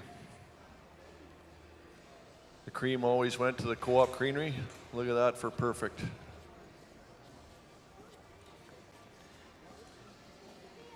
There's absolute textbook right there. Look at how Jan and Jenny cross over. Kevin says, you want me to go 90 degrees? Hubby, I go 120 degrees for you just to show you how good I am. And then swing him around to the right. So he's asked him to go G. Swing around 90 degrees, not a problem. You go around, pause, and then he comes back. The whole time that wagon's sitting tight to the dock. Deb could be unloading cream and sugar and salt all day because the wagon hasn't moved. Now that bag of wheat is heavy. She's got to set them off, and next week she'll come back with flour. Now it's up to Kevin to get that team back into the keyhole. Park him in a way that he can get around the wagon and get back out of the keyhole without stepping on a chalk line. Look at this sparkling harness when he comes under the lights.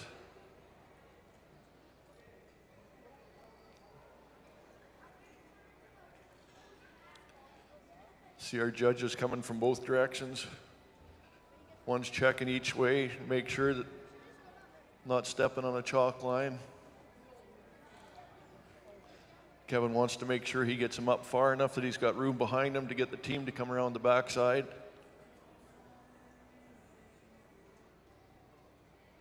Deb's carrying the empty cream can back. Once she's dropped that, then Kevin can get off and unhitch. So you watch him unhook the traces, working from the outside in, so he's not in the middle, not going to get caught. If something happens to spook the horses, he's out. He's not going to get caught in there somewhere. But Jim and Jenny know the competition's over. They're standing completely relaxed. It's amazing how that works. That they know she's over, so they just relax.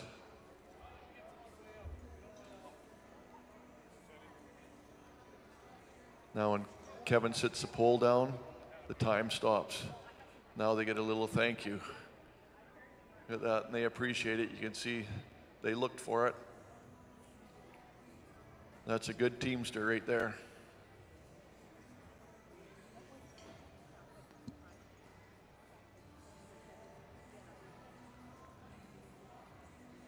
There comes Jim and Jenny and Kevin Ouellette. Kevin Ouellette, Kenneson, Saskatchewan. Jenny and Jan. No, you did very good, Kevin. I don't know, but I'm happy. Oh yeah, you better be. That's a very good job. Congratulations. Look at the fire in those horses. When he talks them down, he can make them work, but there's lots of horse there, and just a good teamster makes it work.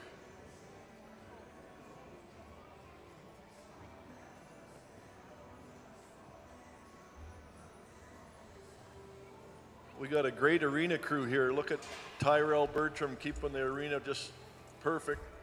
We want to make sure those lines are clean and straight because the judges are judging on their footprints on the line. So we got a great group of volunteers here that volunteer for Agribition. They get nothing but a thank you. So many volunteers at Agribition. Make sure you get on the list. Getting set to go with Jim Lane, Lone Oak Perchins, Bertle, Manitoba. He's driving Dusty and Andy, and they had a really good time last go around, 10 minutes and 59 seconds. Ended up with 165 points. Let's see how they make out on this go around. Kevin Ouellette's time was 13.19 and 105 points. You want to see the fanciest team in the country today? I think this is it. I think by consensus, if you ask around who's got the fanciest team or which team would you like to have lead your parade, take a look at Jim's team here.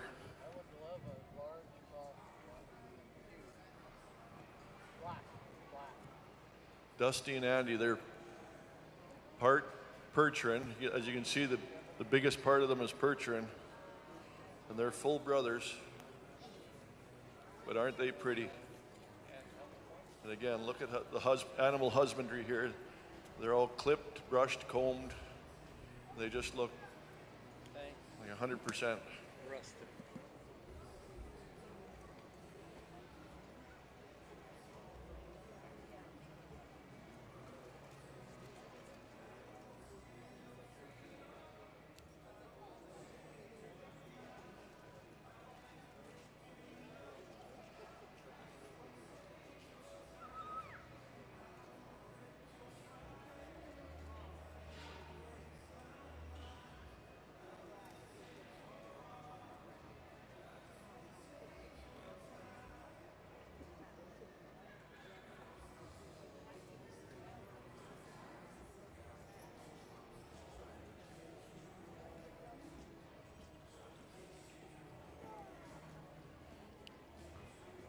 This is the first time we'll notice it this afternoon. There's Jim's team is wearing a pair of shoes. And they're not show shoes, but they call them plates. And those plates will help the foot grow out and grow into a big pair of show shoes for the Manitoba Royal Winter Fair coming up in the spring. So that'll be 5 months from now. So that foot in the next 5 months will grow out probably a couple inches. Jim will be working it, manicuring it down, getting it shaped up into a perfect foot.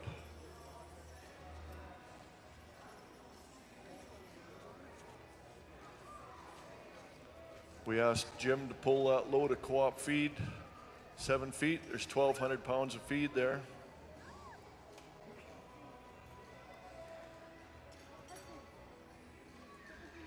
Co-op has generously supported our Chore team competition with feed, flour, salt, sugar, some barrels. They saw what we were up to, heard about it. They said they wanted to be part of it to support us. Them, along with Young's Equipment, really make this show go. Now here comes Jim, got to come out of there with the boys, Dusty and Andy.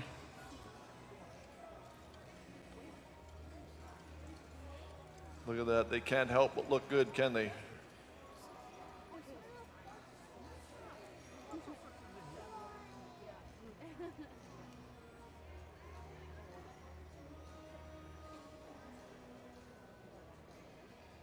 Now this is a challenge to make them step over from the right side to the left side.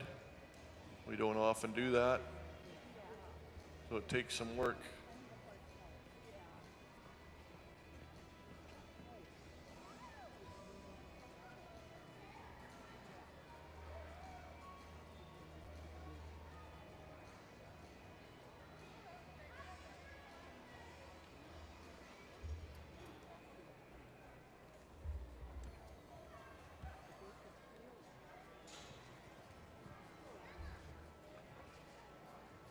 These are full brothers Jim has raised out of his own stock. This is second year competing at Intermission, and he's right near the top all the time. He's just tremendous horseman. He's shown Percheron horses for 40 years, and you'll see Jim Lane brand, the JL brand on the left shoulder. of a lot of the top show horses in the world that come out of Jim stock. You'll see there's a white Freeze brand on that left shoulder.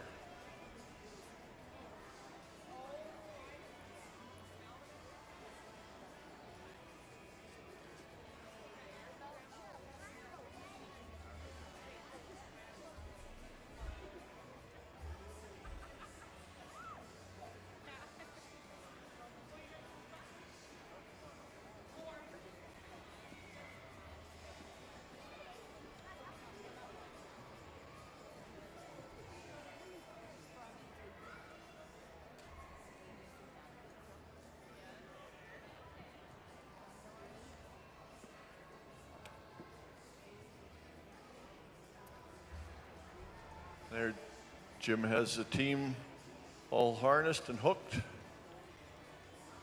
Now he's asked Tavia to come load the cream. He's milked.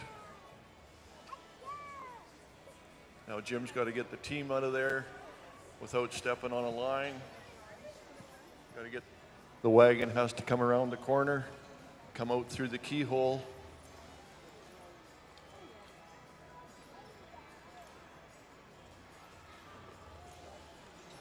Now watch Jim drive. I've been impressed with Jim's driving for 35 years, how he can handle the Percheron horses. They're just so robotic. He's just so good with them and smooth with his hands. And they're a big pair of horses. This course makes it very tough on a big pair of horses like that are 18 hands tall and 2,000 pounds. To drive through an alley, 6 inches to spare.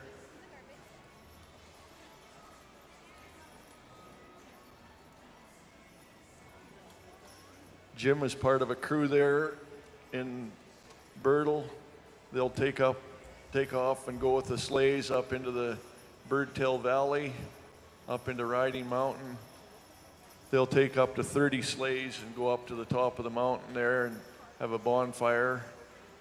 10, 14 miles through the snow in the wintertime. And they just have a great time. And you can imagine a team like this could make it 14 miles. But there's a lot of teams that couldn't. And they're just tremendous horsemen and have a lot of fun with their horses, living with their horses, driving and have a lot of fun with them. Look at them coming down this alley at a trot.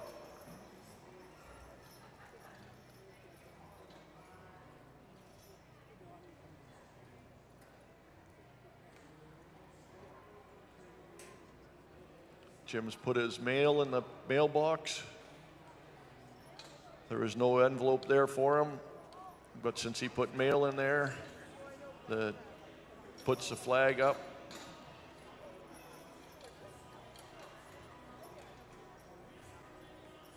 The flag is up, that means there's mail there, mail to be picked up. If the flag is down, there's nothing in the mailbox.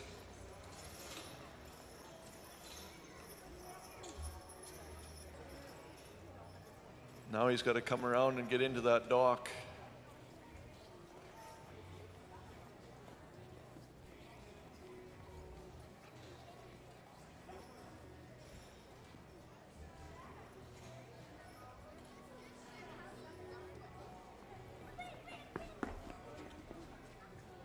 Jim's backed into a dock enough. He knows exactly where he's got to be to get started.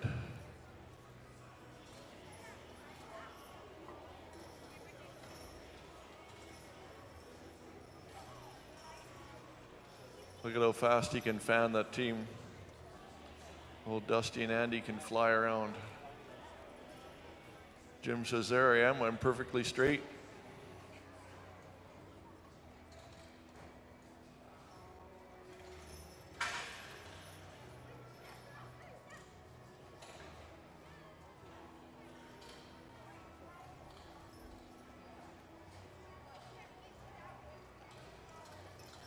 Now that he's backed in, we'll ask him to fan the team to the left.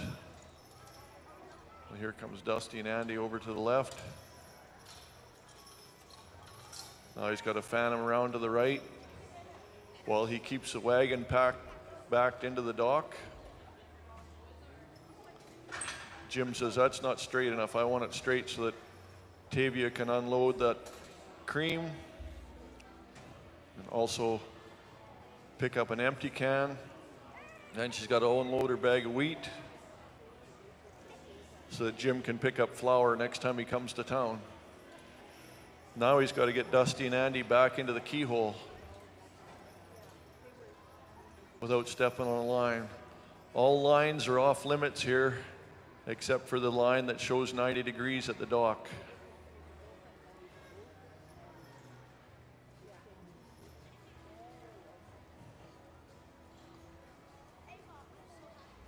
There, Jim says that should be good. I can get out. And Tavia's taking the empty cream can back and putting it in the milk parlor.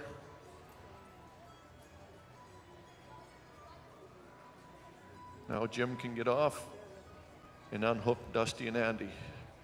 So he'll start on the outside trace on this side.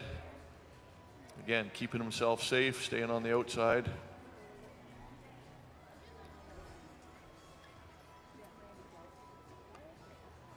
All traces have to be hung up. You don't drive with a dangling trace. You don't drive with lines dragging. So 2 things the Chore team committee have instituted here that the judges are judging on.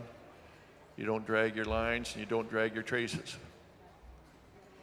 When the pole goes down, there Jim's time is measured.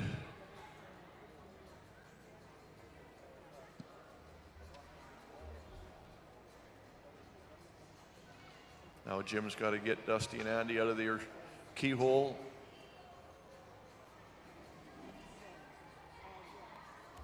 Look at how fancy they are. Jim Lane, Dusty and Andy, all the way from Bertle, Manitoba. Did real well in his first go-around, 165 points and a time of 10 minutes, 52 seconds. You had a tougher start, Jim, but you still finished strong. Okay, good. Well, look great. Thank you for coming again. all right. Thanks for.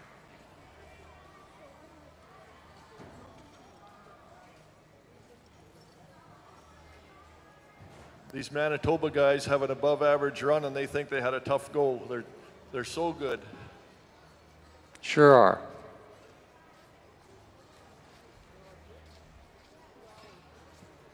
Jim did well in the first round here. I think we're going to come up to the leader of the first round. That'll be team number 10. That's Scott Ferguson of Ace and Rex.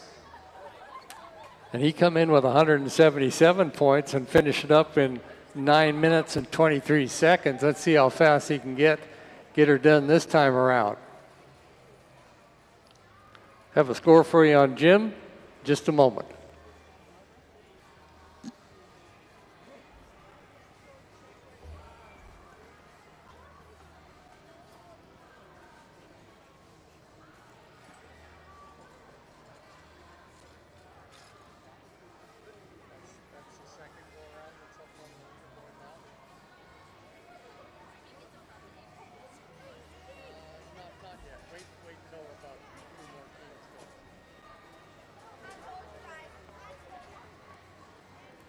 Jim Lane figures up with 129 points and a time of 11 minutes and 39 seconds.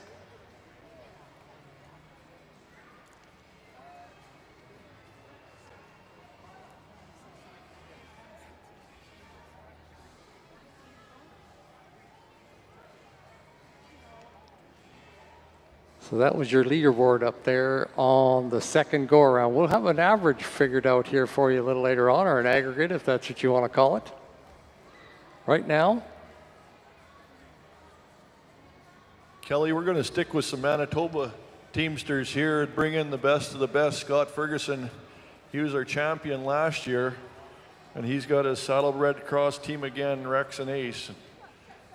You people that want to see a teamster that can train horses, Scott will train 70 horses this winter. And Rex and Ace will do a lot of the work for him.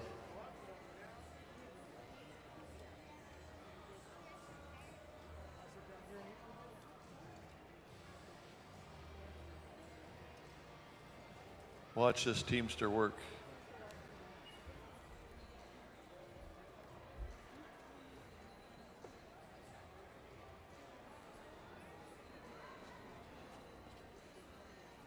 Watch him talk to the horses. Watch Rex and Ace listen to him. Scott lives up there in Minnedosa, Manitoba. He's got lots of hills. They drive lots in the hills. They end up going up into the riding mountain, taking teams up there, driving 10, 15 miles one way with the teams.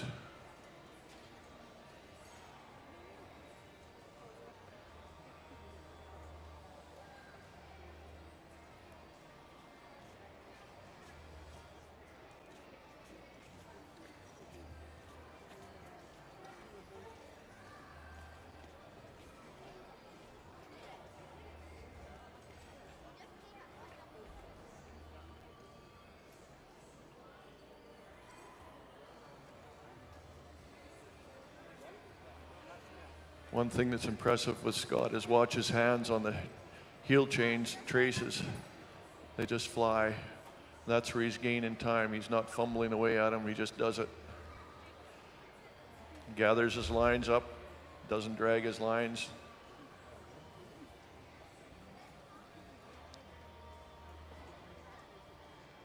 You wonder how many miles that harness has on him.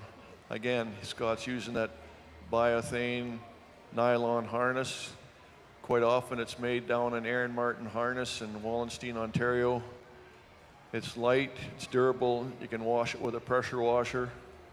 It's not leather, but still very durable and very tough. We've had a few wrecks with it, and it doesn't usually break. So that's a good part about it. The old leather harness nowadays, the old stuff, is too dangerous to be using. So a lot of people have switched to the biothane nylon. It's light, it's inexpensive, and tough. You see Scott has the black and chrome hames on. They're still shiny, but that harness has probably got hundreds of miles on it.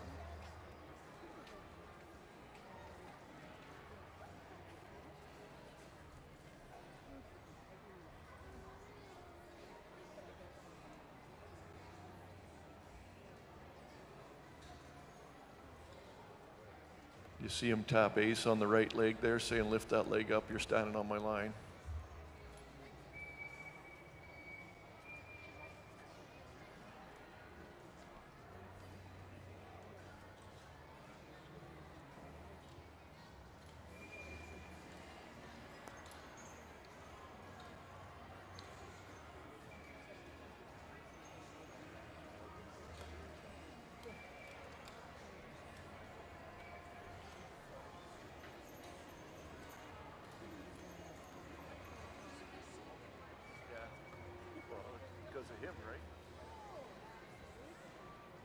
And I watched Scott come through these rails. Again, the committee tightened these rails up. They said they had 6 inches of spare before lunch and the first go. So now they're going to tighten it down to 4 inches space. So nobody can get through 4 inches of space in there. Oh, maybe Scott Ferguson can. Now he's got to come around the barrels and pick up his bag of grain.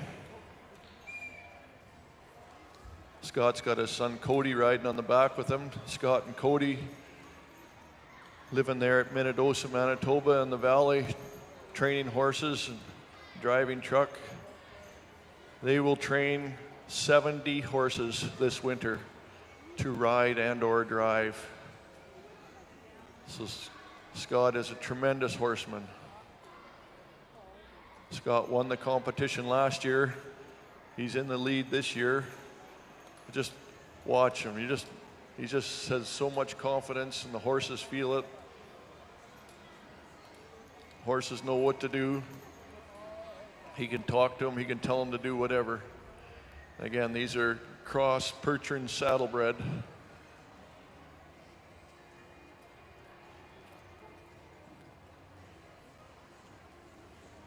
He said this was one of the more challenging teams he got.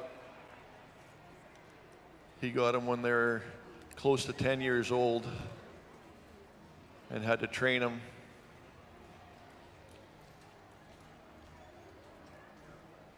So he said they were a challenge, but look at how they are now. He uses them for breaking colts, driving colts.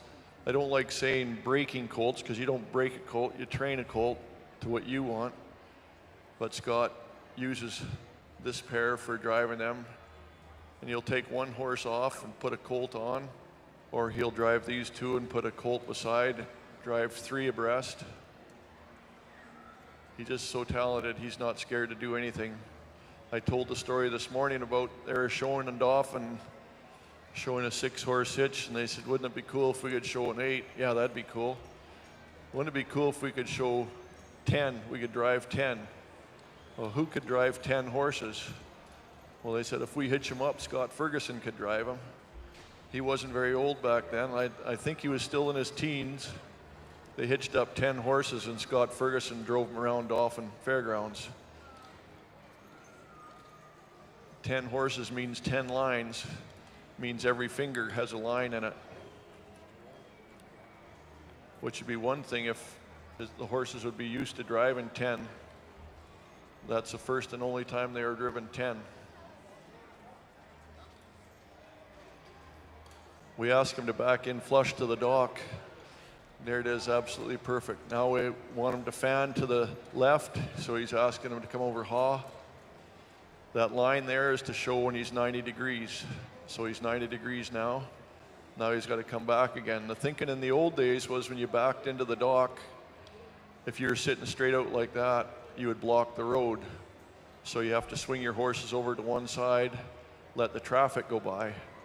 So now the traffic's gone by, but you're blocking the dock beside you so nobody can get beside you. So swing the horses all the way around to the other side and get them out of the way. So that's what he's doing now. Now that he's got it parallel, Cody, his son, equally talented horseman, unloaded the cream and the wheat. So the wheat will be milled for flour, picked up later. The cream will be sold and the cream check will come in the mailbox that he'll pick up next time he's out there, and the flag is up on the mailbox.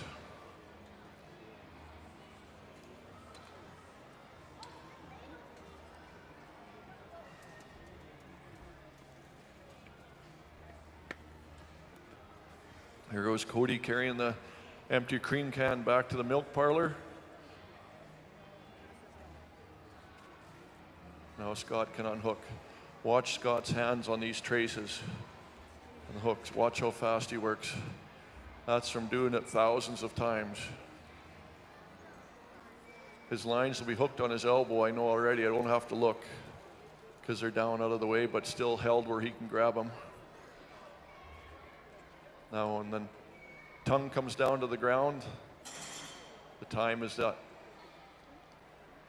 Now Scott still has to get the horses out of the keyhole. They can't step on a line yet.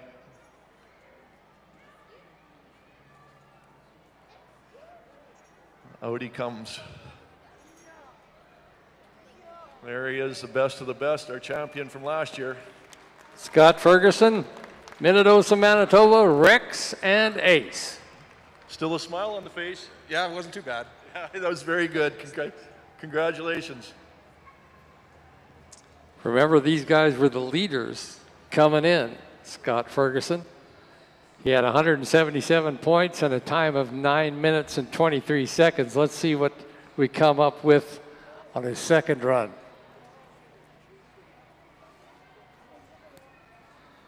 There's your placings right now.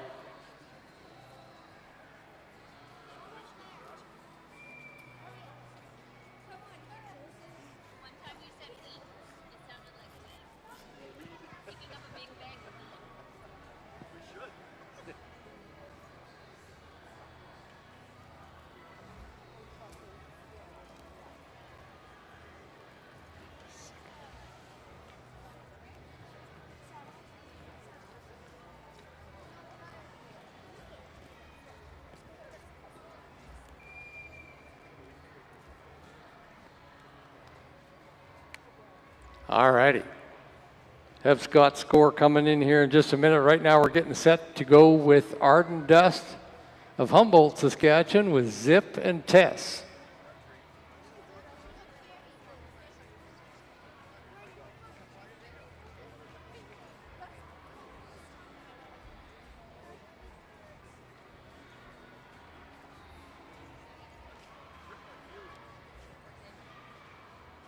Scott Ferguson comes up with a total score of 162 out of 100 and a time of 9 minutes and 18 seconds. He actually did it faster this time than he did it the first time. 162. Arden Dust.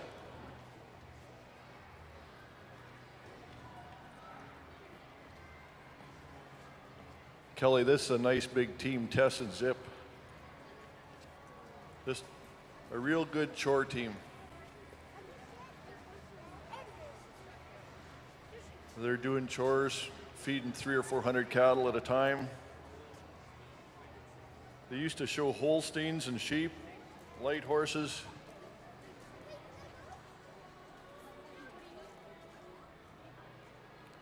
Watch how Arden can bring him around the corner here and back him in. See, he's got a chain between their breeching between the backs of them. That's to help keep the two of them together. The judges will notice that and they'll call that an aid.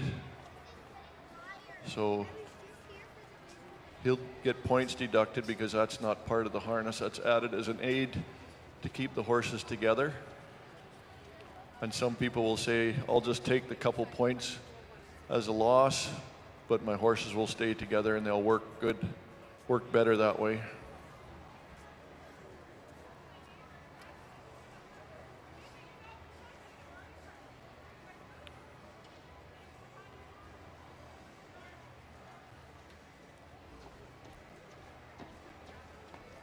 See, Arden again has the black chrome hames.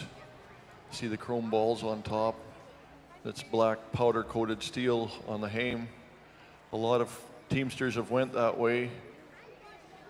The wood oftentimes doesn't fit the collar as good as the bent hames do. The Amish down in Ontario, Harness Hardware in Wallenstein, will make these hames and they're readily available.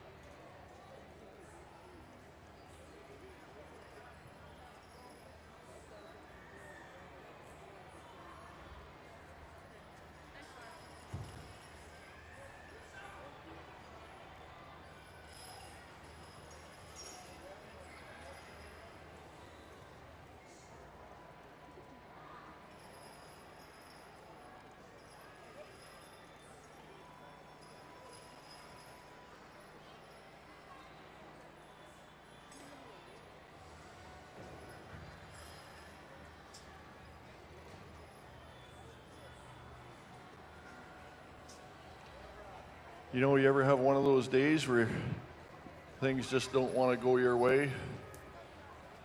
Right now, Tess and Zip are saying, it's kind of warm in here, a little bit hot, I'm sweaty, I don't feel like working. So they didn't want to pull that 1,200 pounds of shingles and co-op feed on that Young's Equipment sled. We're lucky to have Young's Equipment Co-op here supporting us. Young's Equipment's a major sponsor for us here. And Co-op, Moose Jaw Co-op saw what we were doing.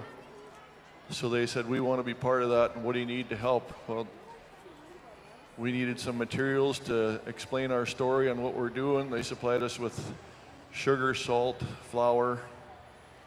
And as an example of what they do, they also make livestock feed. So we got livestock feed on the wagon that the horses have to pull. So we got great support from the community. We got great support from the Teamsters. Lots of teams coming. We limited it to 16 teams because that's all the time we have in the arena. You see Arden's helper is Cade. Cade competed here, I'm thinking 3 or 4 years ago. She's a tremendous teamsman herself. She can drive horses with the best of them. Very quiet, easy with the horses.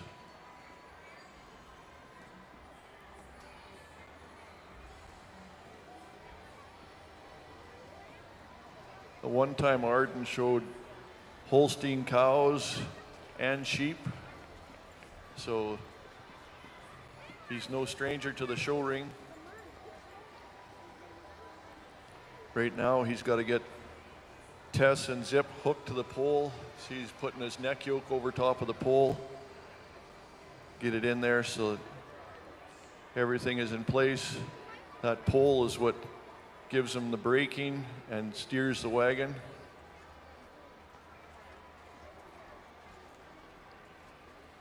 Now Arden hooks inside trace up first. Then goes to the outside, so he keeps himself out. He's out of trouble. He's always on the outside, away from the evener.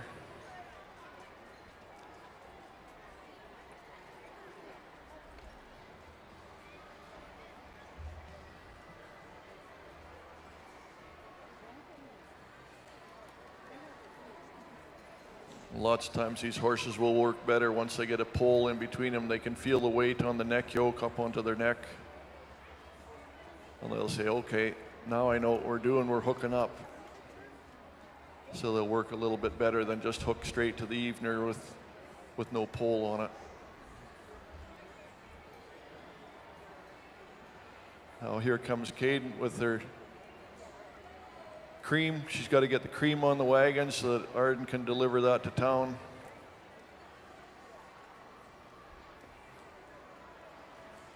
Now Arden's got to get the team out of the keyhole without stepping on a line. Makes that look easy. That's no problem coming out of there. Little Tess and Zip. Now they got to get between those rails. And again, we get into the bigger horses. That alley is narrow. They got to get down that alley without knocking over a rail. If he so much as bumps it, those rails will fall off that wooden block and everybody will notice. These teamsters are good.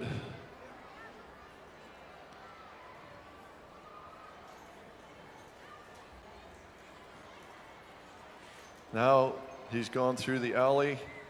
He's got to get through do a figure eight. You do a figure eight around the co-op barrels. Get Tess and Zip close to the barrel so that Cade can reach that bag of wheat. If you wanted flour, you had to get it ground up. Either you had to grind it yourself or you had to take it to town and get it ground. In this case, we're taking it to the co-op feed mill. They'll grind that wheat, and next week when we come back, we'll pick up a bag of flour. Here he's made his loop around the first co-op barrel to the figure eight. Come back around for the second one. Get in close so that Cade can reach it.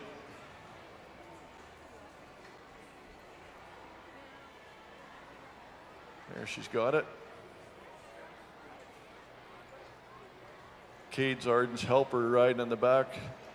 She's got a team of horses of her own, just 2 years old. She's going to start training at home, so she may have him back here for next year.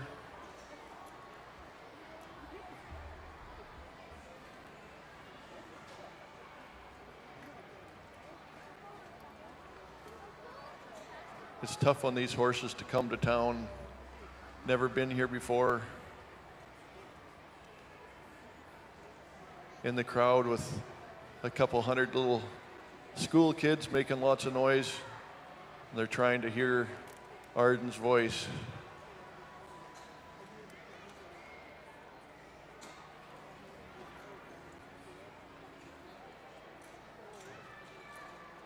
Now this wagon, very short coupled.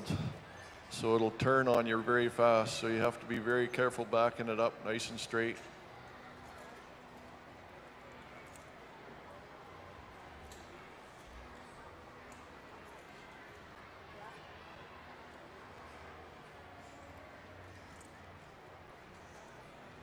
And again, not unlike what we did 40, 50 years ago, coming to the mailbox. Maybe there's a snowbank around it. Maybe there's a car parked beside it. You have to get your team up beside the mailbox, swing back around and get out. Just another element of our chore team competition that shows the talent of the driver and the talent of the teams.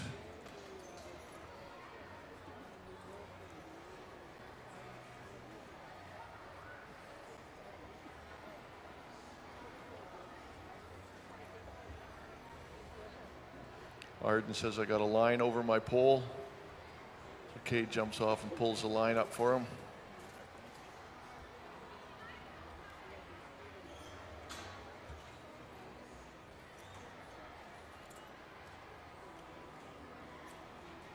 Zip and Tess are making it tough on Arden. There, he's got her now.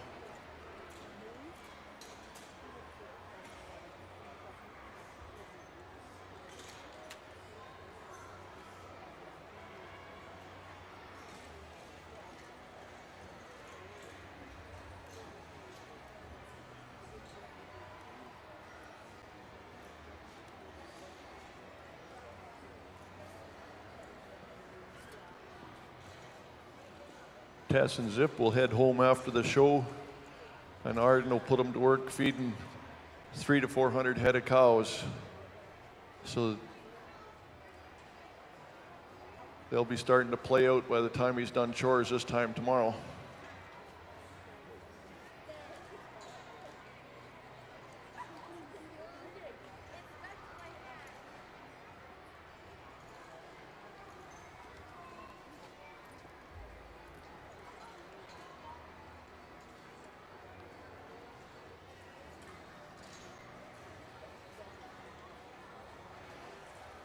There, we're wanting to back into the dock, get hooked up.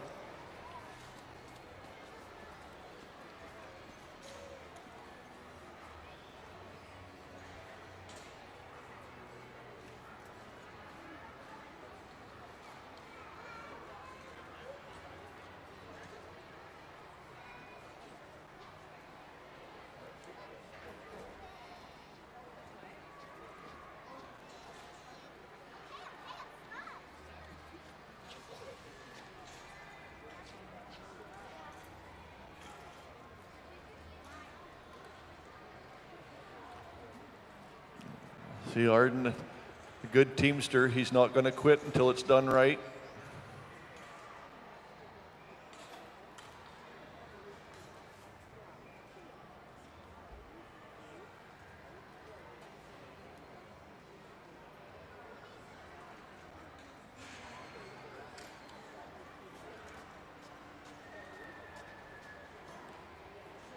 There, Arden's got him going there good now. Old Tess and Zip know how to jee-haw. The idea is you back into the dock and you swing them out of the way so that the traffic can go by, and then swing them back the other way so somebody else can get into the dock beside you.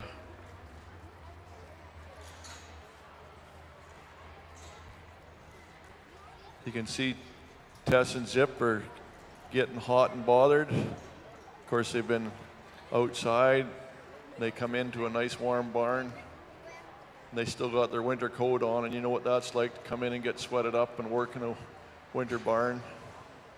So Arden, being the good teamster that he is, he just keeps at him and says, I know you're tired, I know you're mad, but we have a job to do here and we're going to get it done. So Caden's got the cream unloaded, got the wheat unloaded, loaded up. So now we're time to get back to the keyhole. Arden's got to get him around, get that Young's equipment wagon swung around and get it back into the keyhole.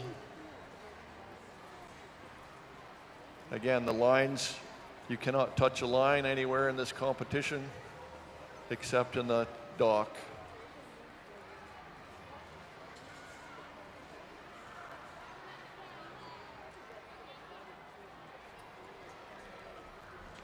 Now he's got to come to a full stop. Caden's got to unload her cream.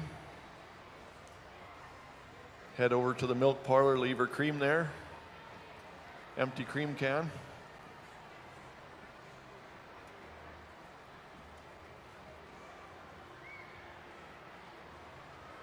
Now Arden's going to unhook his team.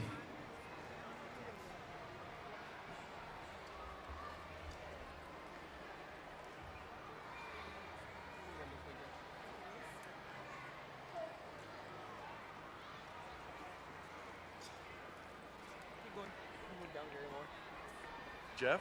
Yeah.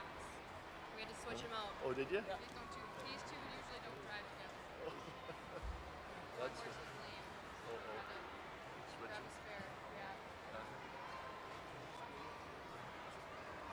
Arden's getting tired. He's frustrated right now. I'll lunch when you walk.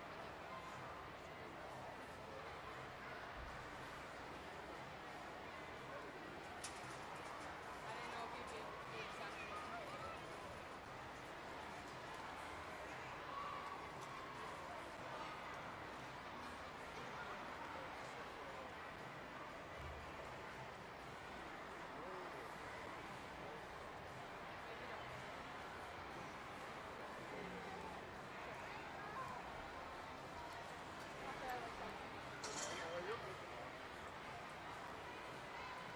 There's Arden's time.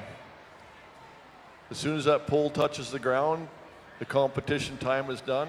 Now Arden still has to get the team out of the keyhole. And the judges will be still judging him.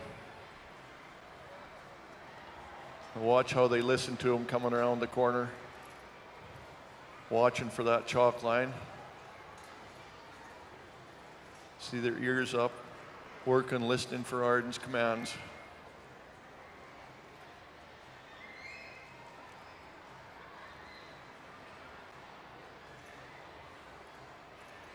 Well, there it is. Congratulations, Arden. A great run.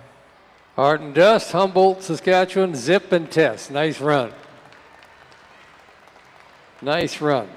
Kelly, this time I'm going to grab a better looking interview.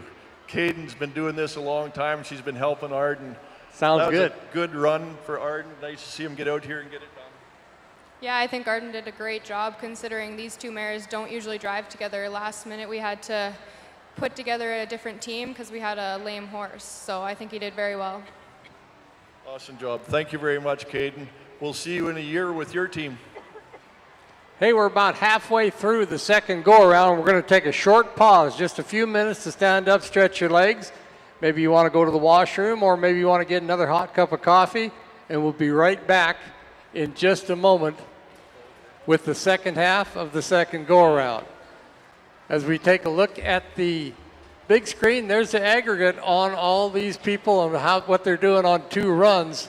Scott Ferguson still well out in front. Daryl and Melanie Clark there in second. Gordon Frentz sitting in third right there, and Jim Lane bringing up fourth. Got an exciting competition brought to us by Young's Equipment and the Moose Jaw Co-ops. Arden Dust was 16.28 seconds, 16 minutes and 28 seconds to get through it, and a score of 78. Short pause, just a quick one. We'll be back here in a few minutes. A few agribition minutes, we'll be back.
Oh, I'd like to welcome you all back. Canadian Western Agribition Chore Team Competition. Once again, a big salute to Young's Equipment. Proud to be the presenting sponsor of the Chore Team Competition here at Canadian Western Agribition and the Moose Jaw Co-op. We can't do it without you. Moose Jaw Co-op is your retail partner for crop planting and premium fuel to equipment. They got everything you need for every season. Thank you, Co-op, Moose Jaw Co-op. Thank you, Young's Equipment.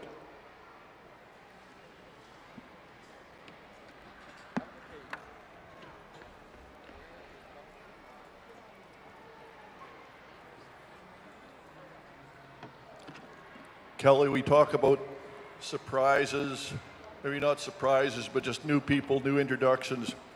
Reed Daly is just a real pleasant surprise.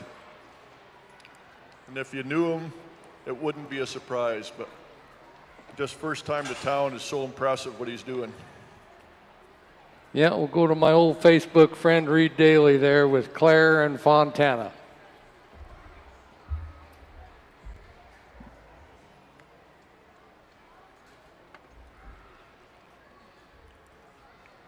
Seems to be the common theme that the people that are getting good at that are good horsemen, stockmen, animal husbandry. They work with them all. You watch Reed, he's a horseman. Watch him talk and work with his horses, and watch his horses talk to him. Watch Claire and Fontana talk back to them here as he stops and tells them to stand. Their ears will work, their lips will start working. They'll talk to one another, then they'll start licking their lips. They'll say, okay, if this is what you want us to do, we'll stand here.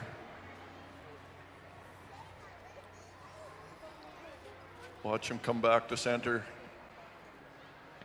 put their head down, and then lick their lips. Very happy to be there, content to work with Reed. He's hooking up the traces here now. Onto an evener, single trees to the evener, and he's got to pull that 1,200 pounds, 7 feet. So he's going to ask him, watch him jump when he asks. Very nicely done. And the girls did it. Watch them lick their lips and relax now and say, that was good.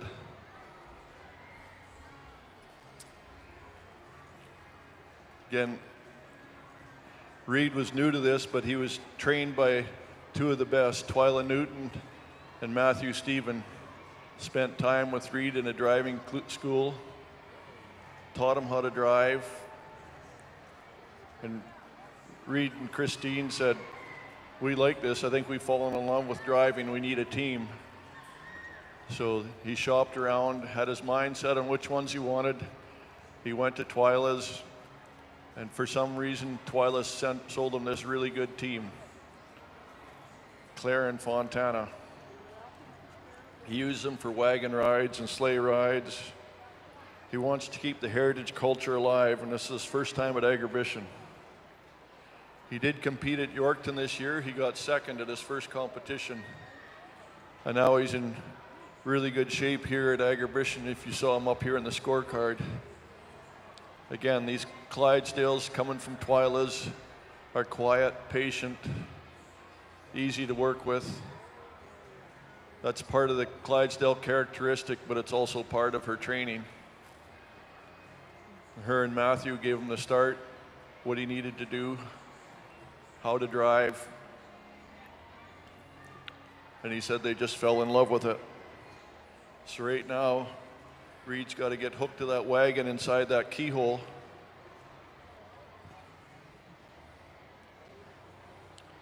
Watch Claire and Fontana stand there. Not planning on moving anywhere. There's no worry, no panic. Reed's hooking up the traces. You can call them traces or tugs. Basically, that's what pulls the wagon. It goes from the hames on the collar back to the single trees to the evener, and that pulls the wagon. See, Reed's got a very nice spotted harness there. He's done some work to it himself, but it's a spotted harness with chrome hames, shiny chrome hames, very much easier to maintain than brass or straight steel. They seem to fit better than a wood hame. But they see they're shiny and sparkly now.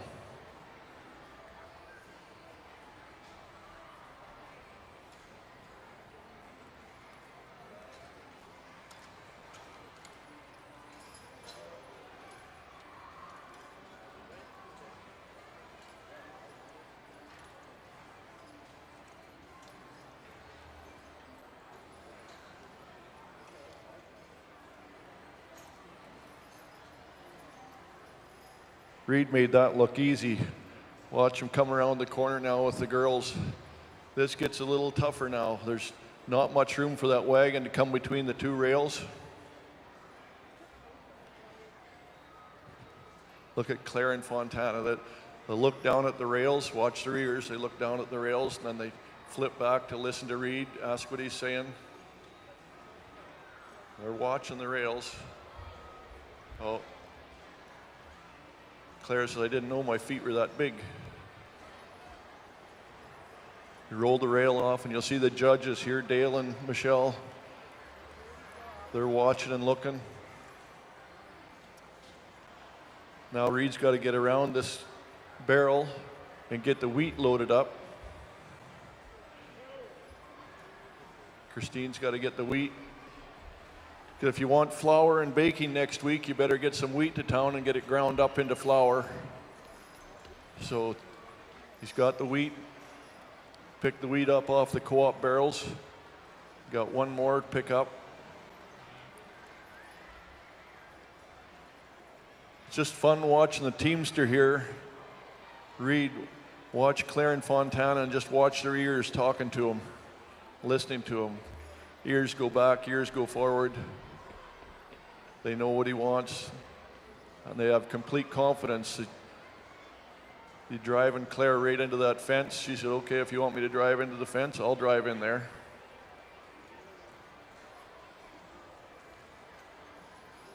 Watch these Clydes. It's one thing, Clyde's a little narrower horse so they can cross over their front legs. See how they cross over when we get into the docking and side passing. The Clydes are very good at that. So now he's got to come up the long, narrow alley to the mailbox. He's got to get far enough ahead that he can get the mail. But if he goes further, it's just going to make it harder to back up. That wagon has to back straight up and stay tight to the right-hand side so that he can get that wagon to come around that 90 degree without touching the chalk.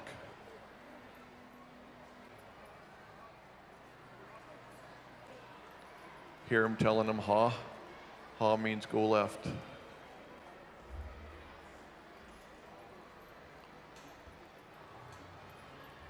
There. Claire didn't miss that chalk by more than an inch. Oh, he's got a little bit of chalk on his back wheel, but he missed it on the front end. So just in essence of time, he said that'll work. We'll keep going and get to the next one.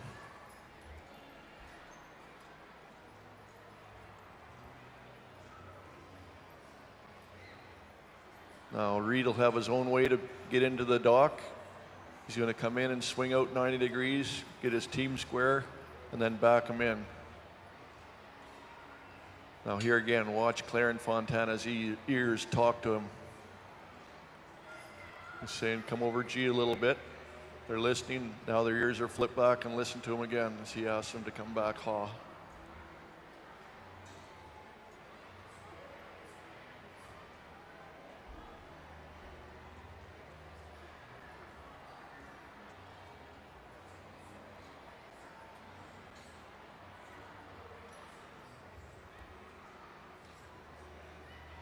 Now he's got them lined up nice and straight.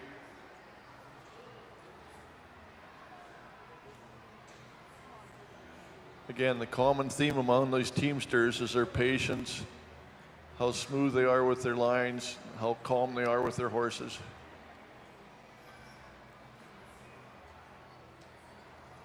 Speed is important, but getting through the competition fault-free is worth more money. There, perfect. Now this is something the Clydes are good at. Watch the Clydes side pass, cross their front legs over their back legs, or left over right. Just watch how Claire and Fontana will swing. We call it fan. They'll fan to the left here now. Watch them cross their legs, one over the other.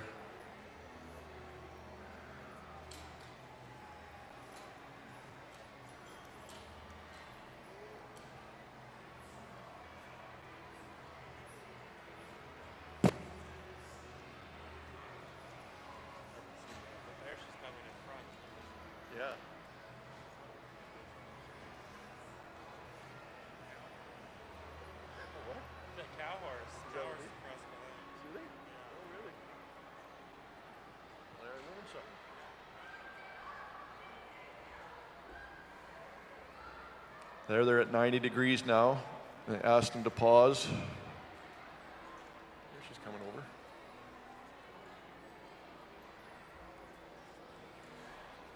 See how those Clydes can pass like that?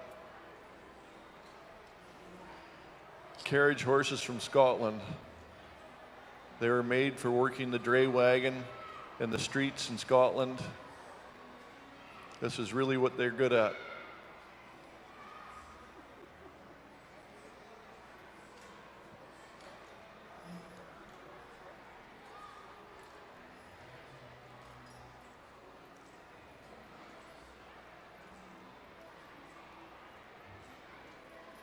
Reed just has to get him back into the keyhole without stepping on a line, but he's got to park the wagon.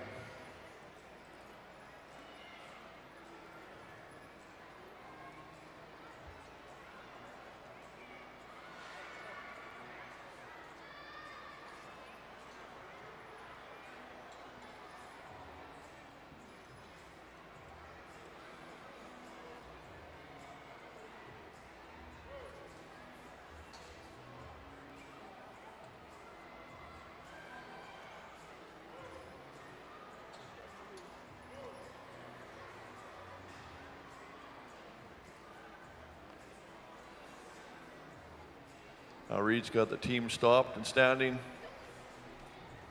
Now it's time for Christine to carry the milk can back and put it in the milking parlor. So when they milk cows tonight, she can skim the cream off and put it in the cream can.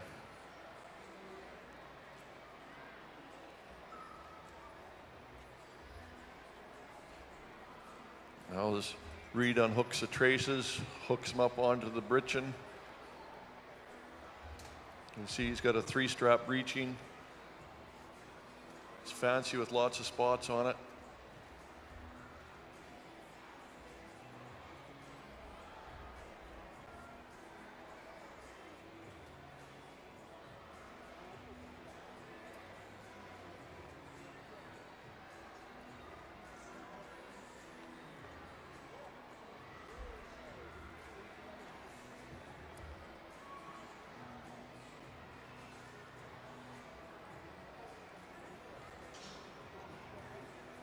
You hear Reed talking to the team, bringing them out. How's that for first time to Agribition? Reed and Christine, that's amazing. Reed Daly with Claire and Fontana. He'll have that all over Facebook next week. Are you going to tell us your secret? How do you get so good first time to town? Well, we're a lot better the second time than we were this morning, that's for sure. Got the jitters out. Thank you very much for coming. Congratulations. Thanks, Christine. We'll see you in the feed team race. And we'll tally up the scores on Reed here in just a moment or two. Right now, we're going to go to Climax, Saskatchewan. Going to go to Chris Bertram, his team of Babe and Kelly. Now, this is an interesting team there, Bill, because one's a stud and one's a mare. Quite a deal. I corrected you this morning, Kelly.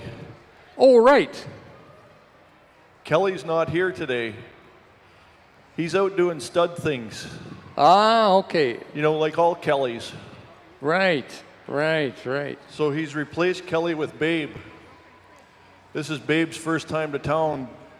Babe is a little bit bigger than Belle, Babe had never been to town in the arena before, so you'll watch Chris work with Babe.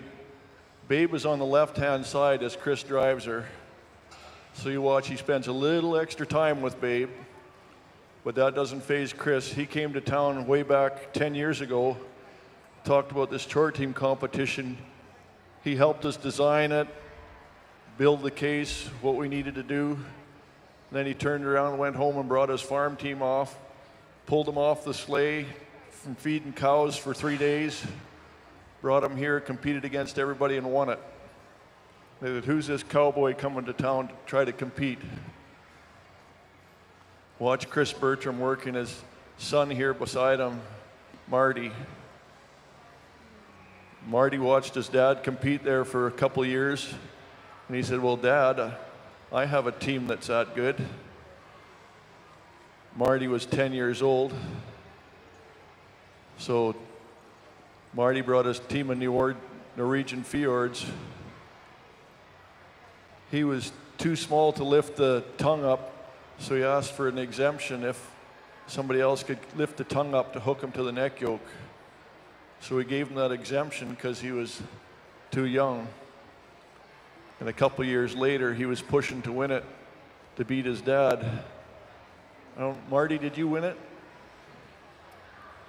Reed Daly going to end up with a time of 12 minutes 43 seconds on 120 points out of 200 on his second go around.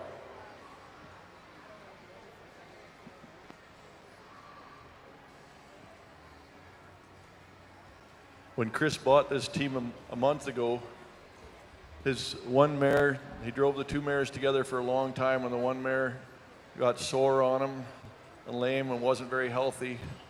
So he drove his stallion Kelly with him for 1 year, and then he found Babe a month ago. Babe would look like could be a nice horse, and Chris says, well, I'm going to have to make her work.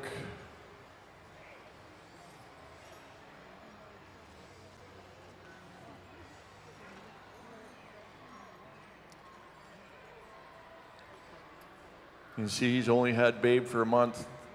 Babe didn't think she wanted to pull that, but Chris says you are. Babe didn't know how to back up when he first got her.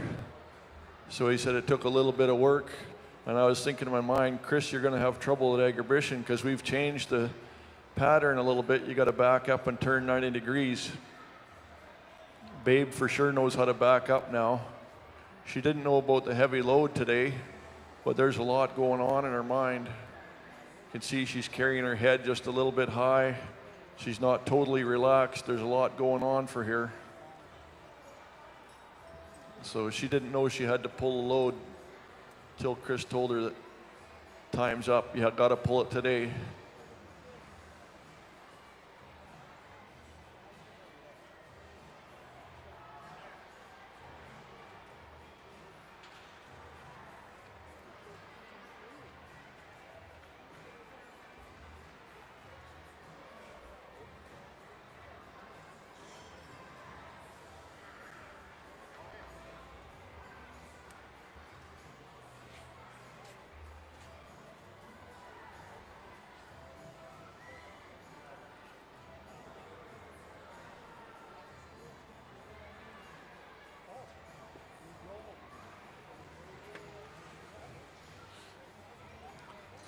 Watch Chris working here with Babe and Belle. See, we talk about horse whispering, you can just tell Babe's not quite speaking the same language. She's trying to interpret, but she's not quite speaking it yet. See, her head's up, her ears are pretty high on alert.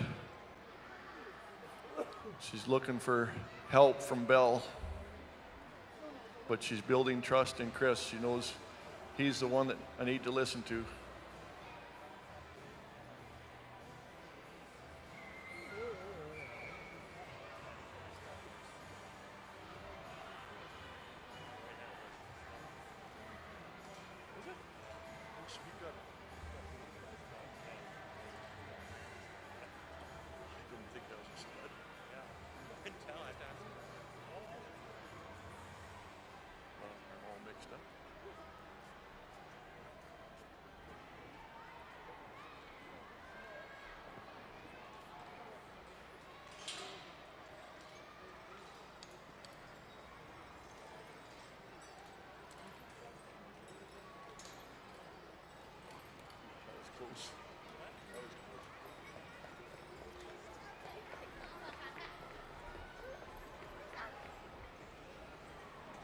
Look, Kelly, I owe you an apology. He pulled Bill out. He's got Kelly on the right-hand side, a stud on the right-hand side with Babe on the left. Well, I'm sure he was hollering at Kelly there when he was hooking up once in a while, and I thought, holy cow. But I thank you for correcting that there, Bill. I appreciate that. It's not very often that I'm right and you're wrong, that's for sure. I thought he had Bell on the right there, but he snuck Kelly in there on me. So he's left the mare at home, his old mares at home. And he's got Kelly, his old stud, along with Babe. And Kelly came to town last year for the first time.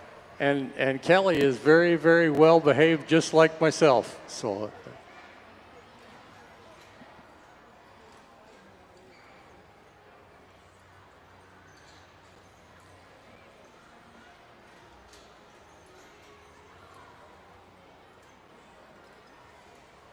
Well, Chris just doing a great job here with a new horse. And Kelly on the left, Kelly on the right. This is only his second time to town. He brought him into the fold a couple years ago. Chris is down at Climax. Kelly's got a couple jobs. He's got 3 or 4 mares there that he's got to look after for the summer, and then he's got to feed cows all winter. Well, Babe's got right into the fold and is doing a good job.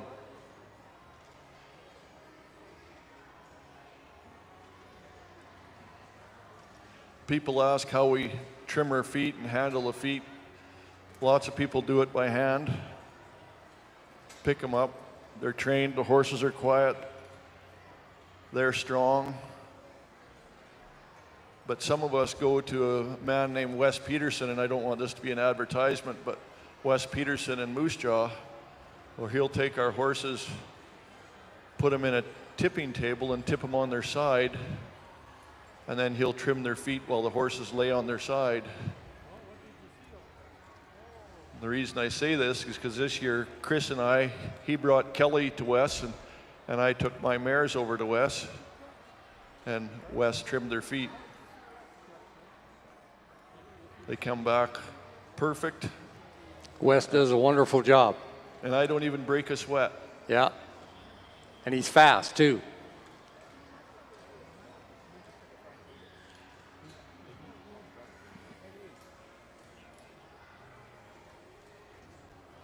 Now remember this Babe horse. Babe's on the left. Before Kelly got him, or before Chris got him a month ago, she had never been taught to back up. How's that? Pretty good for a horseman. Now he's going to ask her to fan to the left, come over 90 degrees. Now she's going to ask him to fan back to the right, 90 degrees.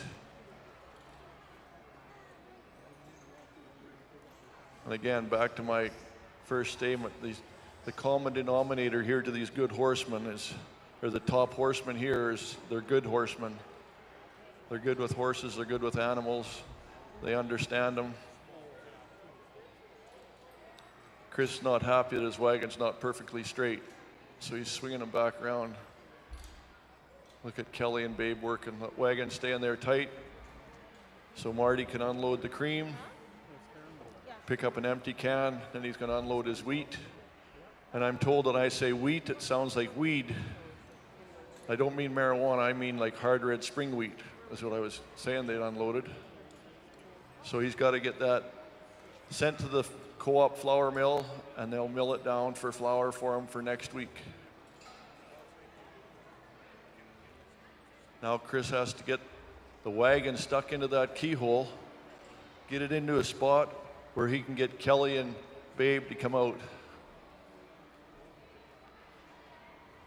I like how these young guys are so agile. They jump off the wagon like nothing.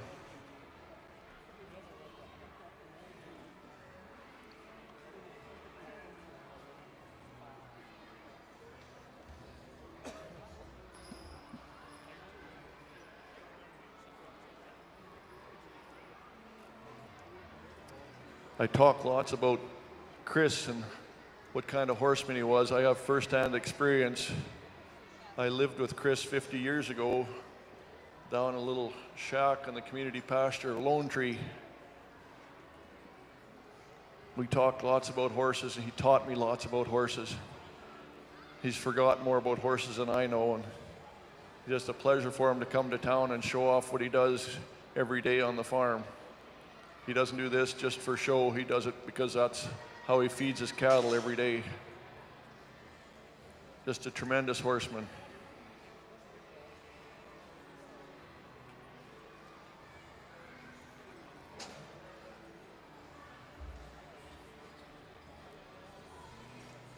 There's Chris Bertram, Babe, and Kelly, all the way from Climax, Saskatchewan. Whoa. Why didn't you correct me? I didn't know that was Kelly. I don't know boys from girls anymore. Well, we did another run. Well done, buddy. Thank you. Get up, Dave.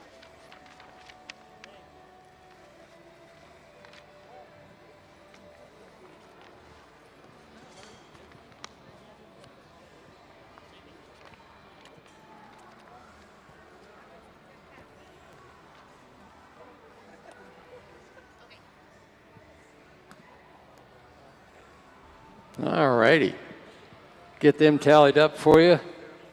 For Chris right away. Right now we're going to go to my good friend from Brandon, Manitoba. This is Chris Arthur. He calls his operation Gentris Farms out there. He's got a good team of Clydes called Martin and Roscoe. 5-year-old is Roscoe, and Martin's only 4-year-old. Here's a young team, both registered Clydesdales, and he's been coming here. I think this is his second year in competition here at Canadian Western Agrivision Chore Team competition. Always does well. And a big part of the Royal Manitoba Winter Fair out there in Brandon as well. Chris Arthur, Martin and Roscoe. I love all the explanation of all what everything is. To say that over and over.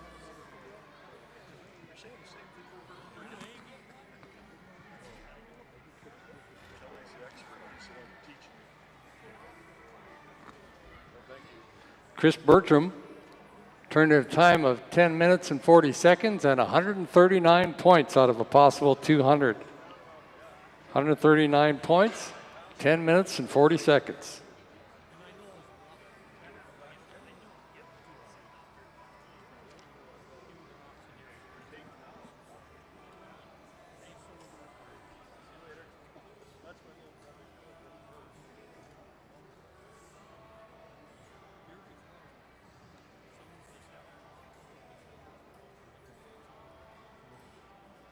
This is a treat to have royalty from the Clydesdale Association come join us from Manitoba. Chris Arthur, in the last 5 years, organized and ran the World Clydesdale Show in Brandon, Manitoba. A tremendous horseman. And he's got a job worth noting, saving people's lives. So Chris has Clydesdale horses.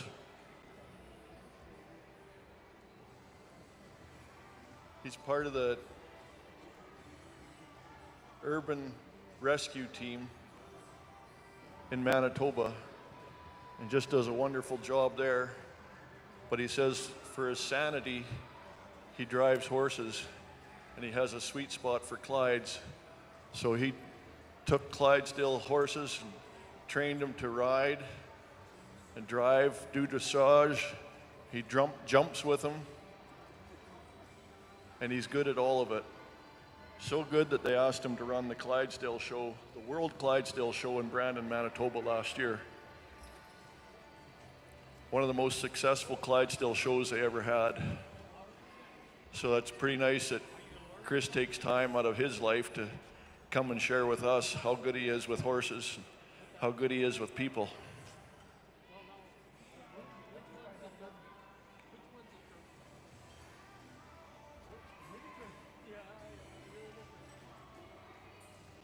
And the horses will tell you how he's doing. Watch him. as they are talking to you right now with their lips moving.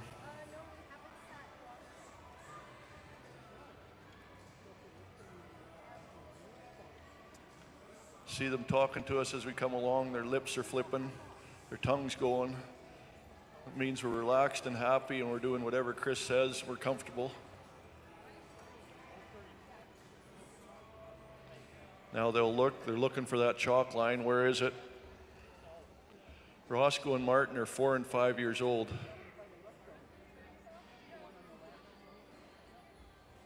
Hard to get them to step over a pole coming from the left-hand side.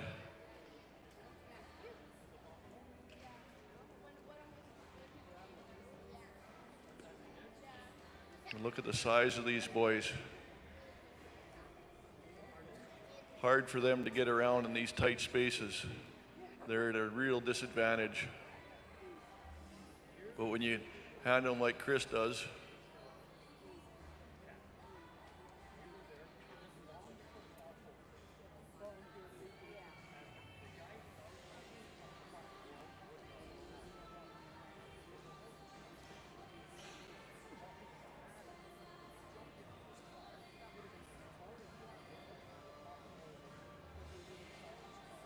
a lot of times these chore horses don't really know that they're working until you put a pole on their neck yoke.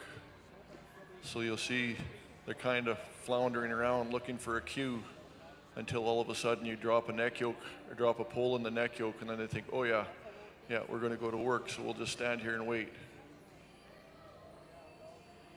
And again, watch Chris hook from the outside back towards him. So if there's ever a problem, the horse jumped, slipped or whatever, he's on the outside, he's not going to get run over.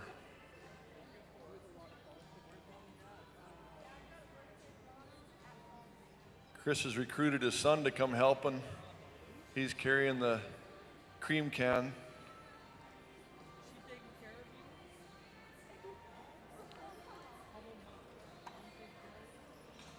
Again, these big 18-hand horses, young, kind of clumsy yet, coming into their own.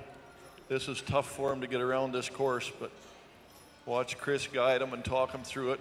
Watch their ears come back and listen to Chris. See the ears going backwards and going forward. They got to look to see where they're going, but then they flip back to hear what Chris is saying.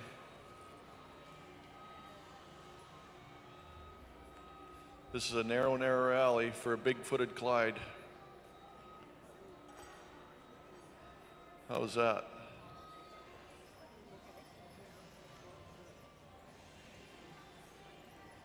Now he's got to get that wagon beside that co-op barrel to pick up a bag of wheat. He needs that wheat to take it to the flour mill, drop it at the dock.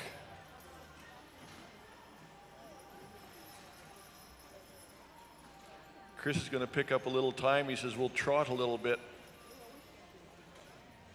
This is a timed event, so the judges are keeping track of time. There's a stopwatch going on them.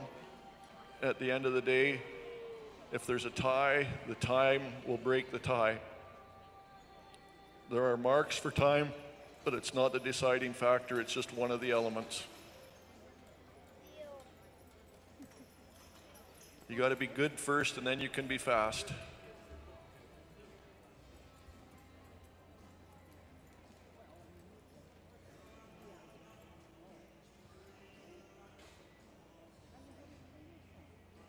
There's Chris dropping off his mail.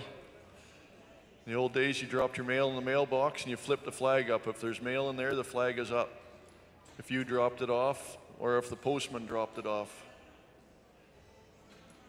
There wouldn't be any going on strikes back in them days. They're happy to have a job.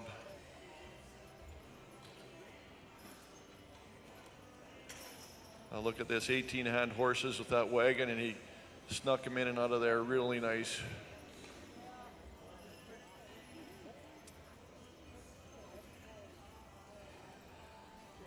Now, I don't know Chris's way of docking the wagon. Everybody's got their own method. Looks like he's going to swing around, go straight, and pull away and back into it.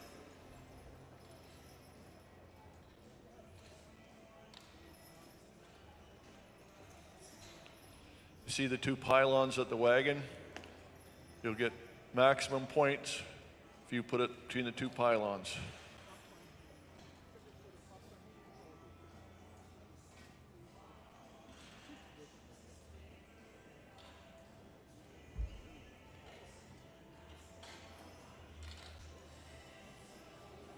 There he goes.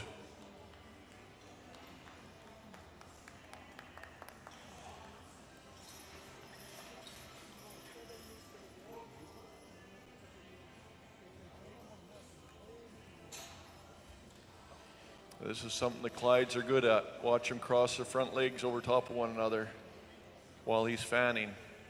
The Clydes are not big chested like the Belgians and Percherons are. They're a little lighter and narrower. They can cross their legs right over top of one another.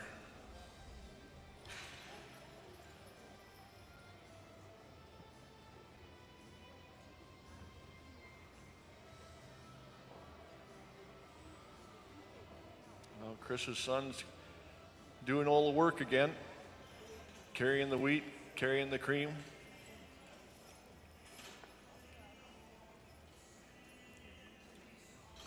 Now Chris just has to get this big team of Martin and Roscoe back into the keyhole, parking them in a spot where he can get out.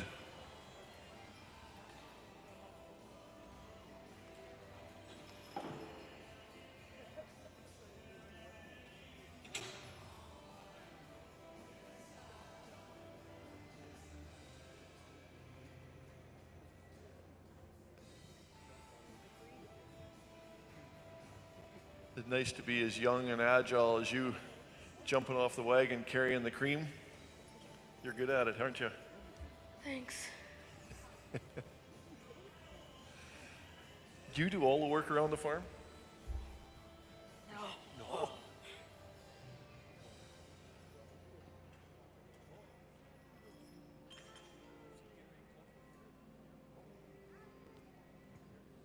Which horse do you like better? Like the ones that are here? Yeah. Roscoe. Roscoe? Martin is Haley's. Only because Martin is Haley's. Oh, okay. So you like Roscoe better? Chris Arthur, Gentris Farms, Brandon, Manitoba, Martin and Roscoe. Nice team. Nice team.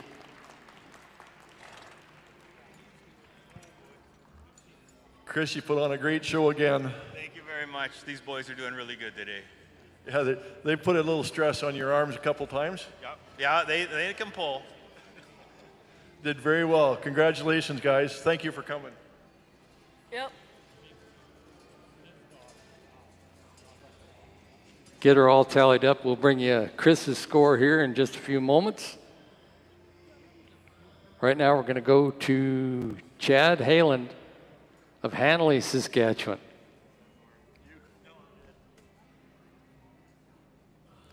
He's got a nice team right there. Suffolk Punches. Suffolk horses. Sampson and Arnold. Bill, I had a good visit with your brother here. It was just really interesting. He said you were always messing with horses and he was the one that had to do all the chores, but I don't know, but he said that's the way it is. Believe half of what you hear.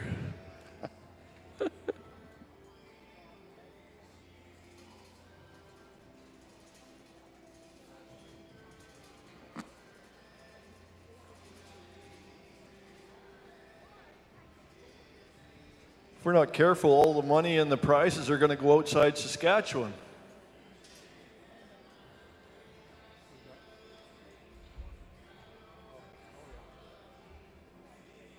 There's the leaders up there of round two. We'll have an aggregate for you here in just a little while.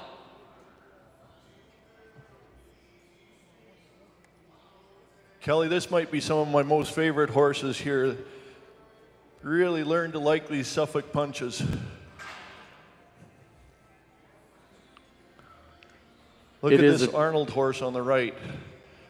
Grandpa said if you could put your hat between their front legs in their chest, that you got a good horse. I think you could crawl between Arnold's front legs. He has a massive chest on him, just so much depth and power. I was asking Chad what he thought he might weigh, and we wondered if he wouldn't weigh a ton. He's not tall, but man, is he thick. That is a beautiful team. 10 minutes and 1 second for Chris Arthur with a score of 153 points. Remember, all the points are out of a possible 200.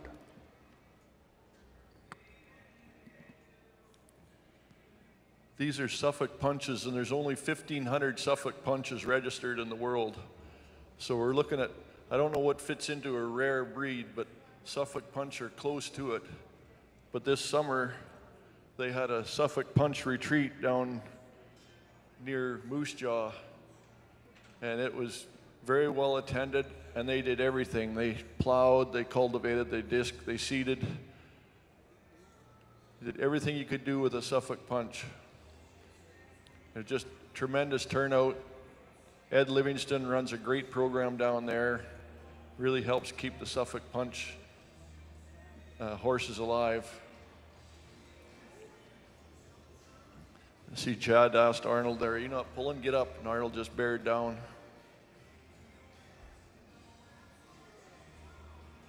Again, another common theme here. You see the good teamsters and the good horses.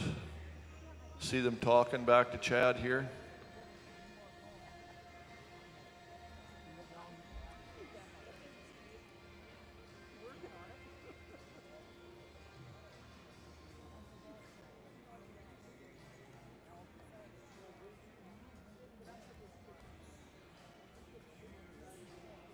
Again, Chad, a tremendous stockman, horseman.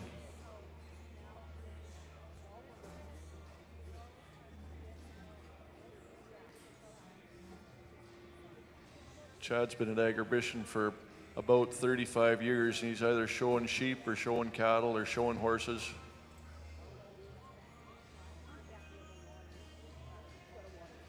Right now, Samson and Arnold feed 300 sheep through the winter.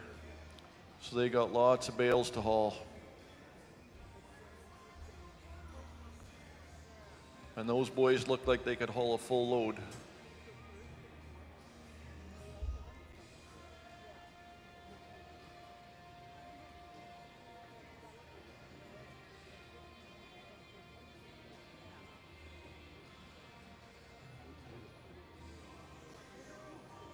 We saw earlier on where some of the teamsters had nice patent leather biothane spotted harness. Chad's harness again is nylon, oftentimes made by the Amish down in Wallenstein, Ontario, Aaron Martin Harness Shop. And then they make a plainer harness they call a work harness. And this would be an example of that work harness. Plain, not too many spots, all nylon. I don't see any biothane on it. Most of the teamsters will use leather lines. There's not too many biothane lines. Most of them will use leather yet. But Chad's got the steel hames with the chrome balls on it, so there's some sparkle and ease to maintain.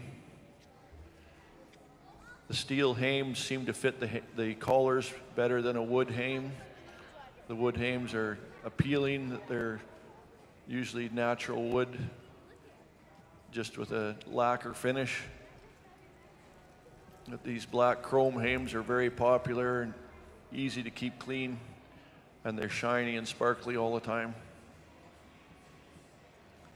Now here comes the cream can up onto the Young's equipment wagon. Chad's going to ask Samson and Arnold to head out. Again, Samson on the left, but look at Arnold on the right. See how big his chest is, and he's trying to cross his legs over there.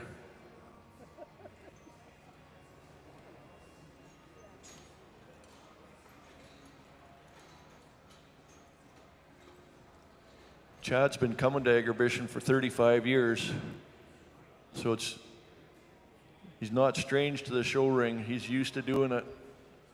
He's only been a couple of years here with the teams in the Chore team competition. but he's gaining ground. He is fast at it, good at it. And again, the common theme to these good competitors here with the high marks is they're good horsemen.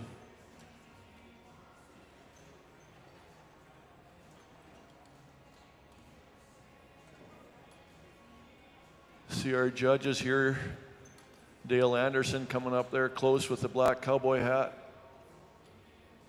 He's got his rules in his hand and his score sheet in his hand. And he's reading through them as he goes along to make sure there's no rule infractions. And back here in the Navajo jacket is Michelle Stein from Mooseman. She competes in Chore team. She actually won it here about 3 years ago. She had an unfortunate incident when she had a mare foaling and she lost the foal and the mare. So that was half of her championship team. So Michelle is in a rebuilding phase right now, and while she's rebuilding, the Intermission committee has asked her to come and judge this competition. So we're lucky to have Michelle here judging for us.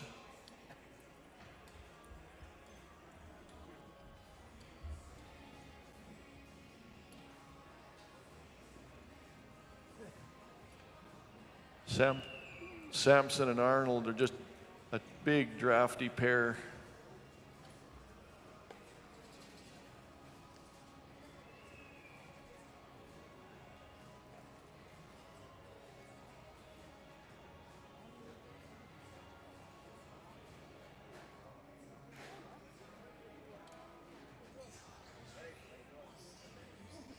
See, Chad puts very little pressure on the lines. He's talking to them. They're listening.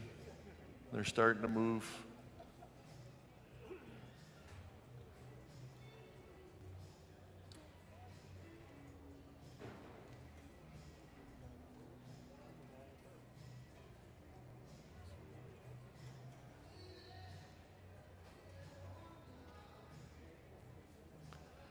They're both watching very closely. He doesn't hit a chalk line. And then he's going to ask Samson and Arnold to turn, but don't touch that line. So they said, okay, they can do that. That's a big pair of horses to come out of that three-point turn with no chalk on them. The judges are over here looking now. Did they touch? They're both asking. Now Chad's got to get around here and get him backed into the dock. Again, everybody's got their own method to getting that wagon backed in straight.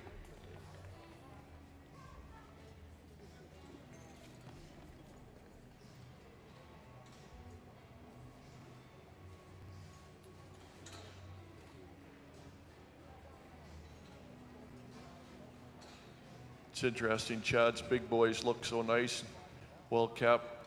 You see he's cut the hair on their mane. He figures that's how I want them to look, show off their cresty necks, powerful necks. So they call that roach the mane. Just cut it, it's nice and clean. It'll be all grown back by summertime. Ready for fly season.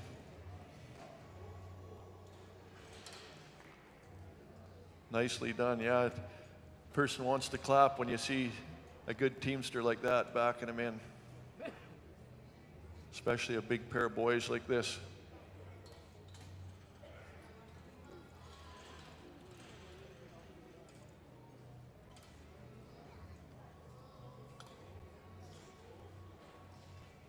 These Suffolks are so impressive. Just about as wide as they is tall. He can still attempting to cross over, not quite like a Clydesdale can, but he's got so much width in his chest, so much power in there, deep heart.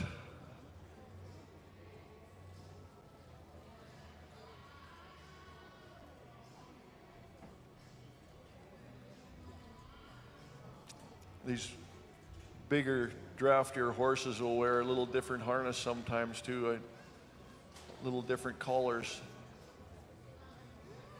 They call these collars, the narrower ones will be a full face collar. And then as they start making them a little wider, they call them a half Sweeney or a full Sweeney, which means just a little width to allow for a bigger neck. You can see these collars that fit in Samson, Arnold. They need to have some width to them compared to a Clydesdale collar, which is much narrower.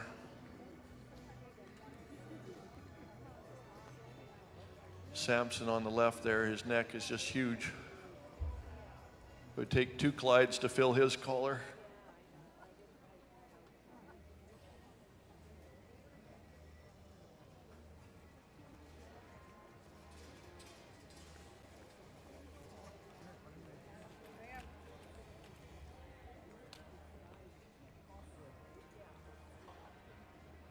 See, again, just can't say it often enough how the teamsters, such good animal husbandry and such good work with the horses, how the horses are so relaxed. Chad works around them and they totally trust him, waiting for him to give them their next instruction. Chad sits the pole down nice and easy. He doesn't drop it for risk of hitting one of them on top of the hoof head.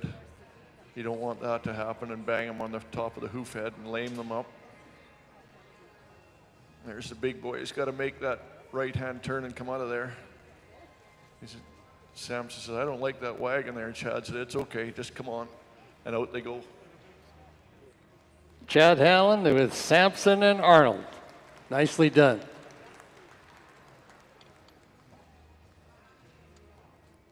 Another tremendous showing, Chad. Unbelievable. Thank you very much, Billy. I just want to take a second to thank Young's Equipment. They make this so exciting for everybody to be here, and a huge thank you to Co-op. It's to have this for everybody to come and watch, the amount that they put into this. It's just an honor to be here to show in front of the public and do things like this. So thank you to Young's and to Co-op. Hear, hear. Thank you very much for that. I totally agree. And thank you to you too, Bill. You've done a great job. Oh, that's great. Thank you, Chad, for coming. Right on. Thanking the sponsors, because I'll tell you what we can't do without them, and that is Young's Equipment and Moose Jaw Co-ops. We just show our appreciation in everything we do for them, bringing us this great entertainment. Why don't we give the Co-op and Young's Equipment a big, big round of applause, Moose Jaw Co-ops, bringing us this great and exciting event. We'll have a score for you here on Chad in just a moment or two, and right now we're going to move on to one of the crowd favorites, as a matter of fact, and that is Keith Newmeyer of Langenburg, Saskatchewan with Gravel and Surprise.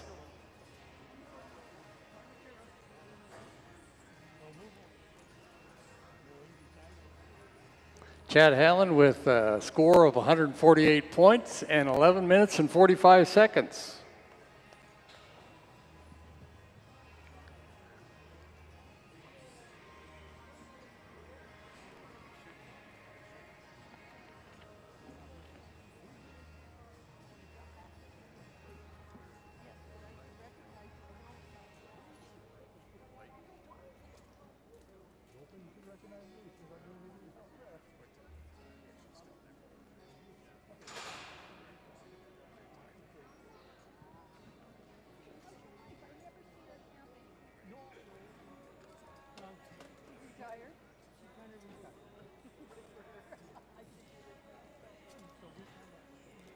Here's a crowd favorite right here.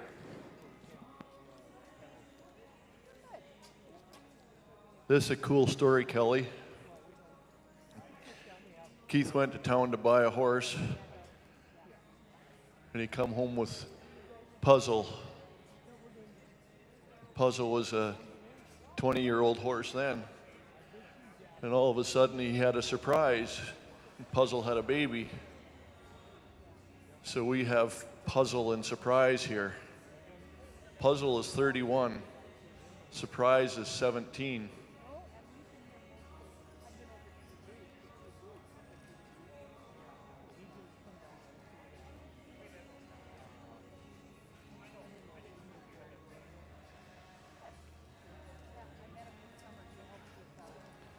Another good horseman, mechanic turned farmer.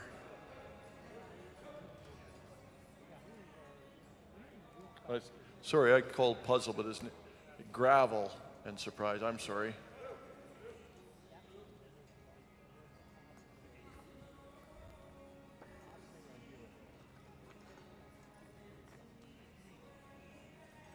Keith was a great mechanic and he's a good farmer, but his genetics are even better. He's got a grandson playing lacrosse on a scholarship down in Virginia.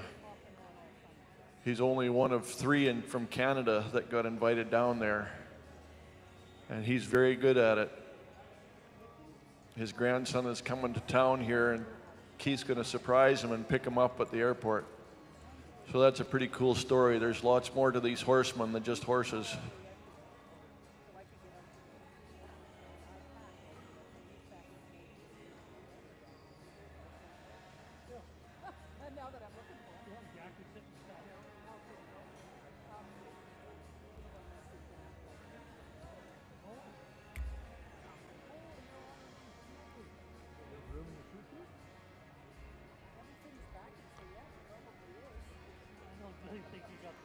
Gravel and Surprise started out as dark horses. Keith said Gravel was a dapple gray when he got her. And Surprise always was fairly light.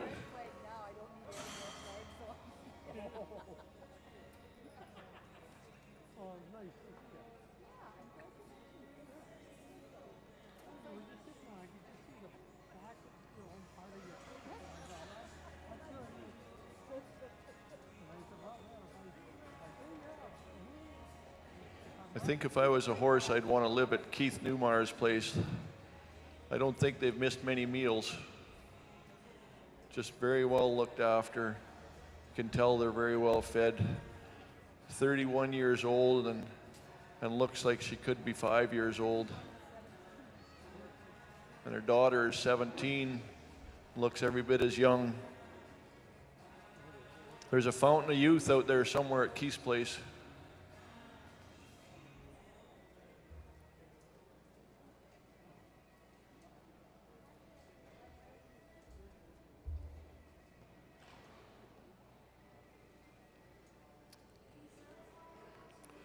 Oh, and Keith's dug another trick up his sleeve here. He's brought Amanda van der Kerkhoff from Saskatoon to be his swamper.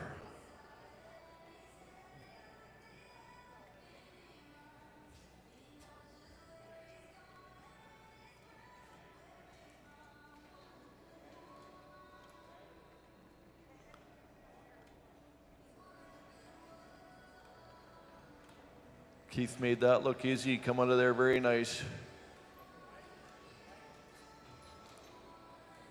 Now to get around to get squared up for the rails. The judges are getting over there, getting lined up. They want to make sure they get through there without knocking a rail.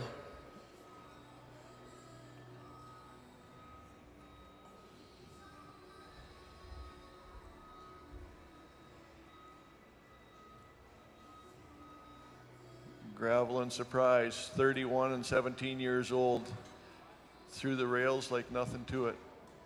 Look at her prancing and dancing like she's a spring chicken.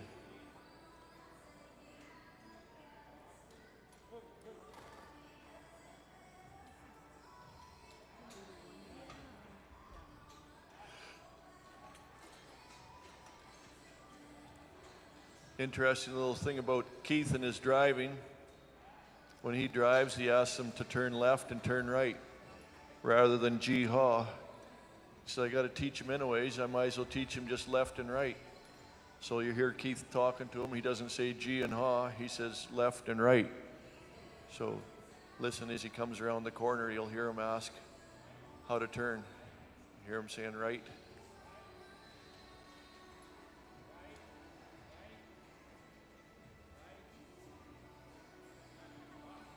He talks to him like a partner, and that's what they are. They make a great team.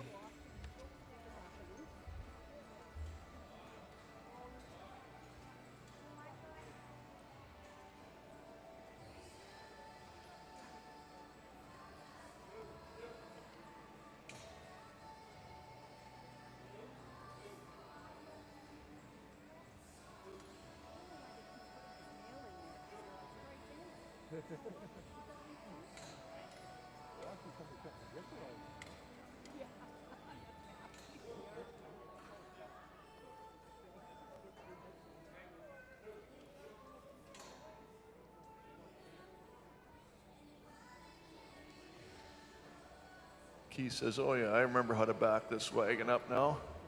He's got her.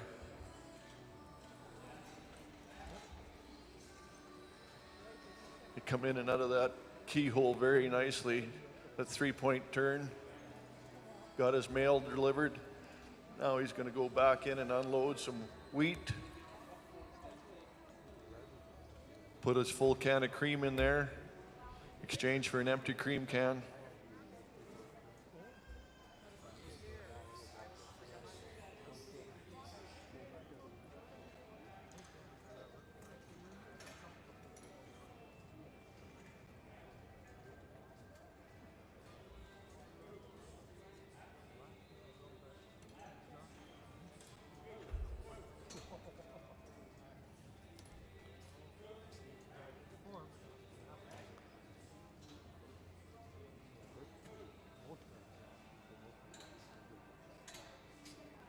Watch Keith get lined up.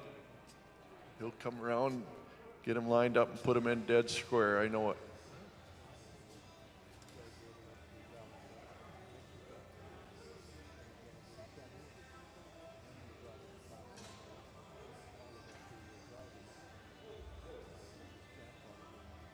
So you just about take the lines out of Keith's hands. He can drive them just by voice. They're just listening to him.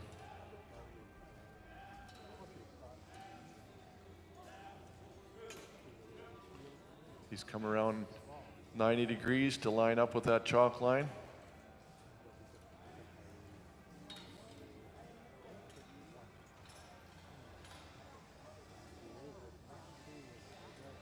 Here he comes all the way to the right, hits 90 degrees.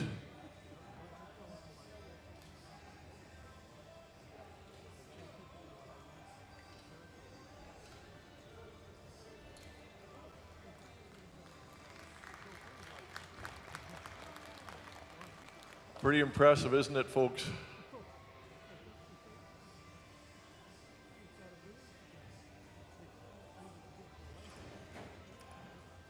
He talks to him like he's one of them, and they are truly a team.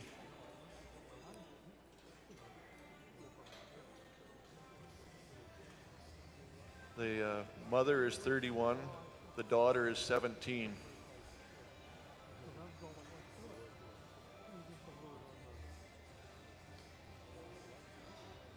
So he's had the team for 17 and a half years, because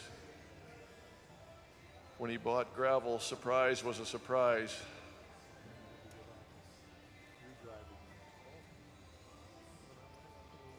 He didn't think a 14-year-old mare was in full,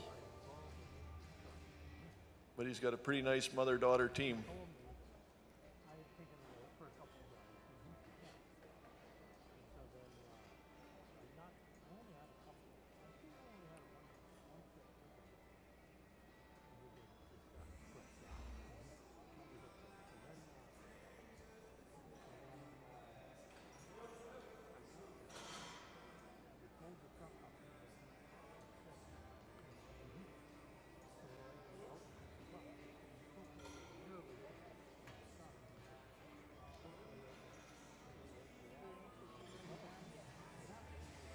Doesn't Keith have a great relationship with those horses?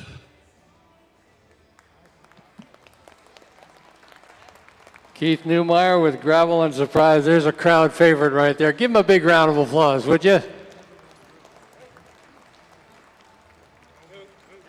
You did it again. Unbelievable. Good job. Thank you very much. Thank you. It was all my helper. Yeah, you brought the best in there. Get a little advantage.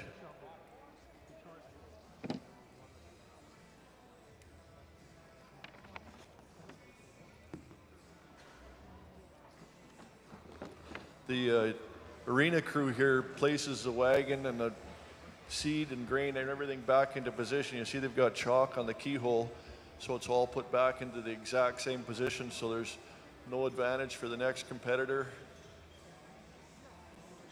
We've got half a dozen folks here that are just excellent volunteers for Exhibition and setting up this Chore team event. I'll have a score for you on Keith here. In just a moment or two, we're heading right down to the final three teams here. And this is going to be Cody Ferguson coming in next, coming all the way from Minnedosa, Manitoba. He's got Bandit and Jack today. Bandit and Jack. Had pretty good run. Keith Newmeyer, 142 points, 10 minutes and 33 seconds. 10 minutes, 33 seconds, and 142 points. Nice run.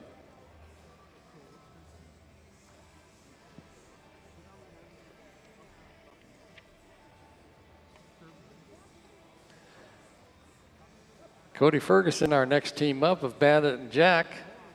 They were about 144 points on their first round in 10 minutes and 38. They're right in the run right there. There's your aggregate up on the board. You can see the top 6 teams will come back.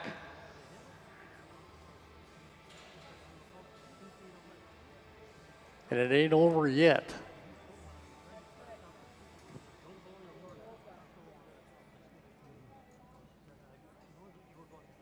No, it ain't over yet. When you get Cody Ferguson coming in here, and watch, his dad is a great teamster, and Cody's learned it all. Cody and his partner Casey show these horses. This is a lead horse on the left and one of his wheel horses on the right.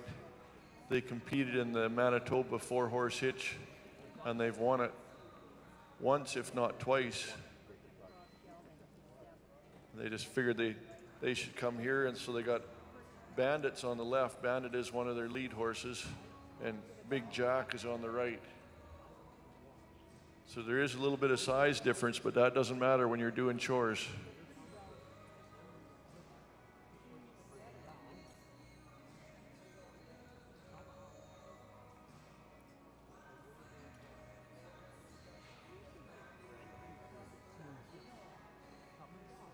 Cody first started competing when he was 10 years old.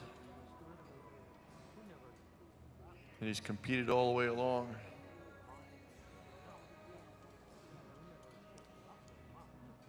I'll say Cody and his dad, Scott, train horses through the winter.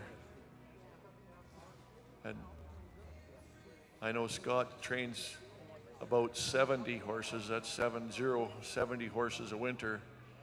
And I'm guessing that Cody is right in there doing the same kind of thing. Cody also drives truck, so he's a busy man. His partner there is KCG, another horse family.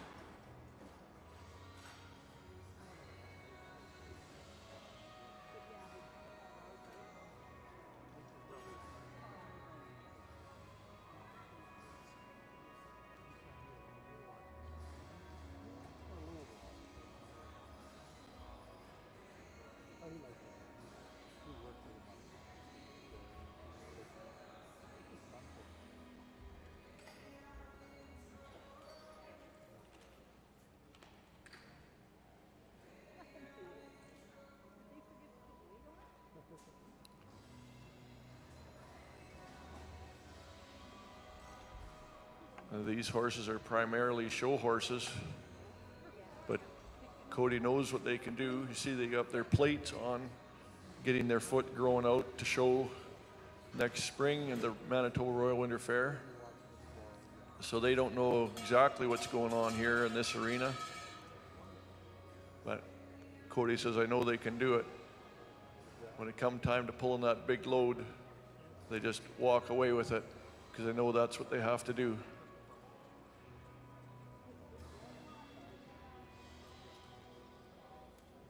Cody is Scott's son. The Ferguson name is synonymous with good teamsters.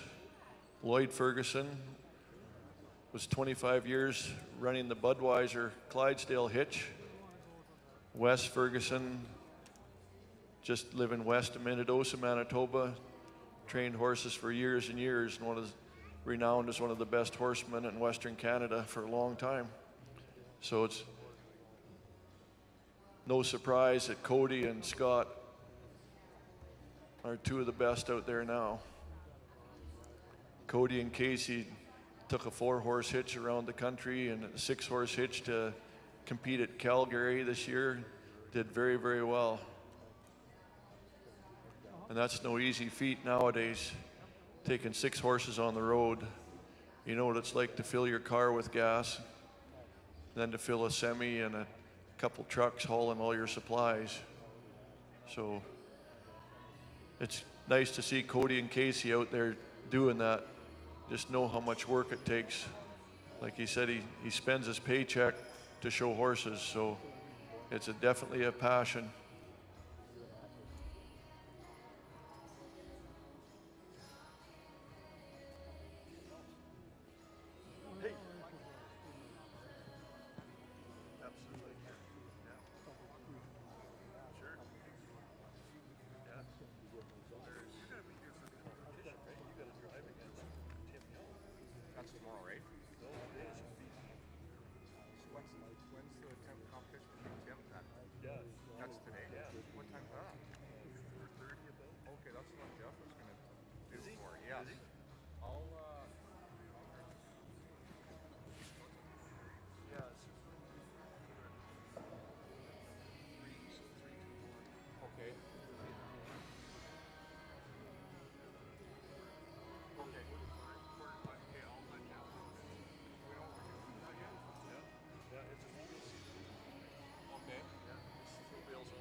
It's fun watching these Cody and Casey go through the competition here. They're such good horse people.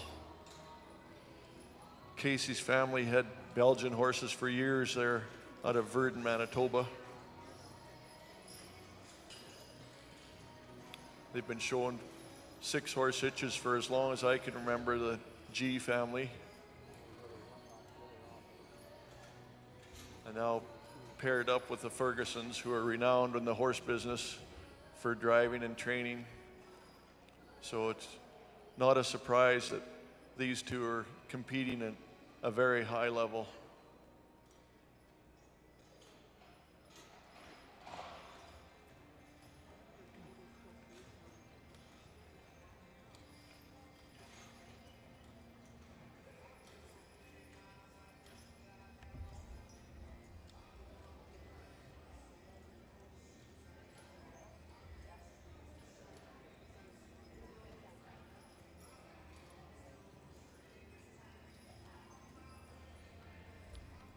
Just see these horses come along, Bandit on the left, and there's Big Jack on the right. Jack being the wheel horse is the bigger horse, Bandit on the right being the lead horse. You always want your lead horses to be light and fancy. You just watch Bandit on the left-hand side, watch him trot out. He is a fancy horse. You'll see them both branded with a JL brand on the left shoulder. JL stands for Jim Lane. We saw Jim Lane earlier in the competition with his horses. He bred and raised many, many Percheron horses, showed around the world. Horses have been everywhere and they've been near the top all the time. Cody says these are Jim Lane horses. He gets a few every year, trains them, and puts them into hitches. This Bandit horse is hard not to stare at and watch. He is just so good.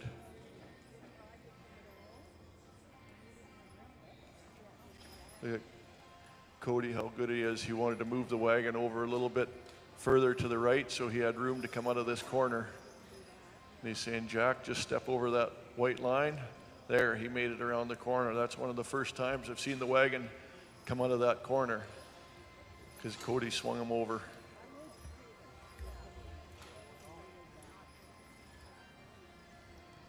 And that's asking a lot of a big wheel horse, 18 hands tall, to compete in a Chore team competition like this.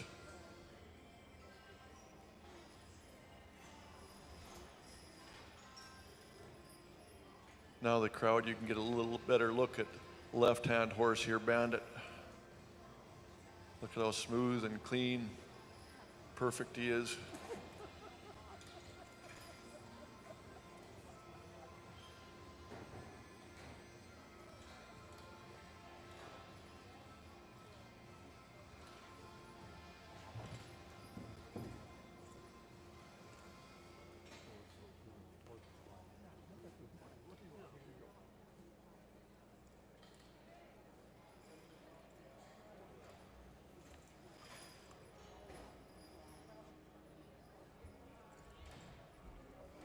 There he is, perfect.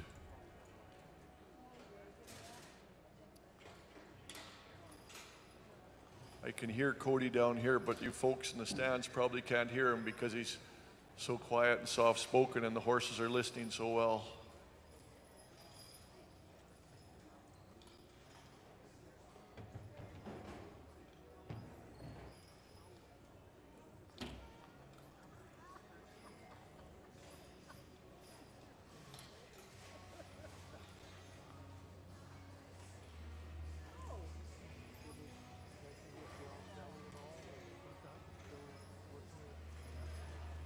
Look at Bandit coming across and Big Jack. It's tougher for Big Jack to come over a big horse, and you see him trying to work at it. He's just a big horse. But he tries and does everything that Cody asks of him. Now he wanted to come back to straight. When he comes back to straight, he'll stop and pause him there so that Casey can load and unload the cream can. Put an empty one on so she can take it home, milk the cow, separate the cream, bring it back in 3 days. Also unload the bags of hard red wheat, get it milled up for flour for the next month or so.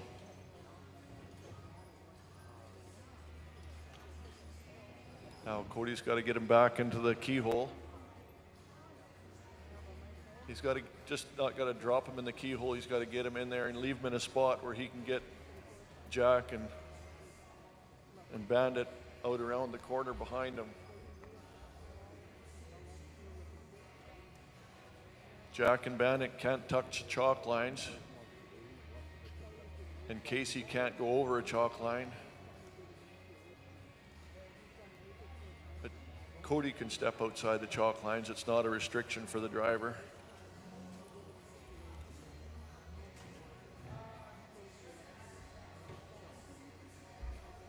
Can see one thing that Cody has on these horses, a lot of them don't have. He's got overhead checks.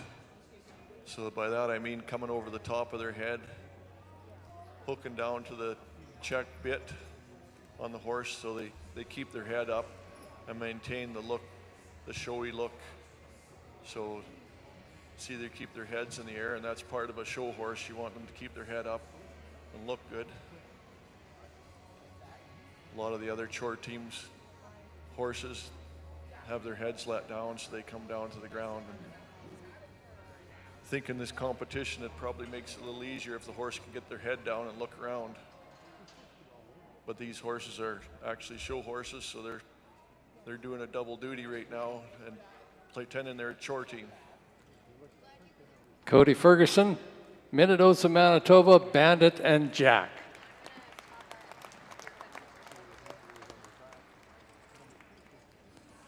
You're smiling and laughing. Yeah. What's that? You're smiling and laughing. You're not going to give us any more than that? No, I guess not. Thanks, Cody.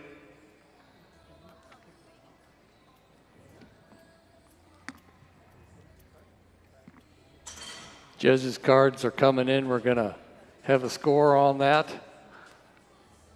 Good team of Bandit and Jack for Cody Ferguson here momentarily. Remember, he was 144 on his first one for points and did it in a blistering time of 10 minutes and 38 seconds, so a good run here could bump him right up into the top 6.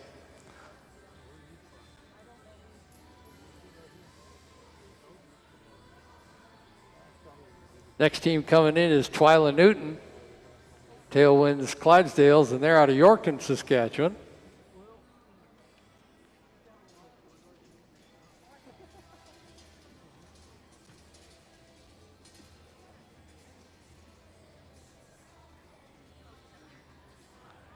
And Cody Ferguson comes in with a time of 13 minutes and 7 seconds and 115 points.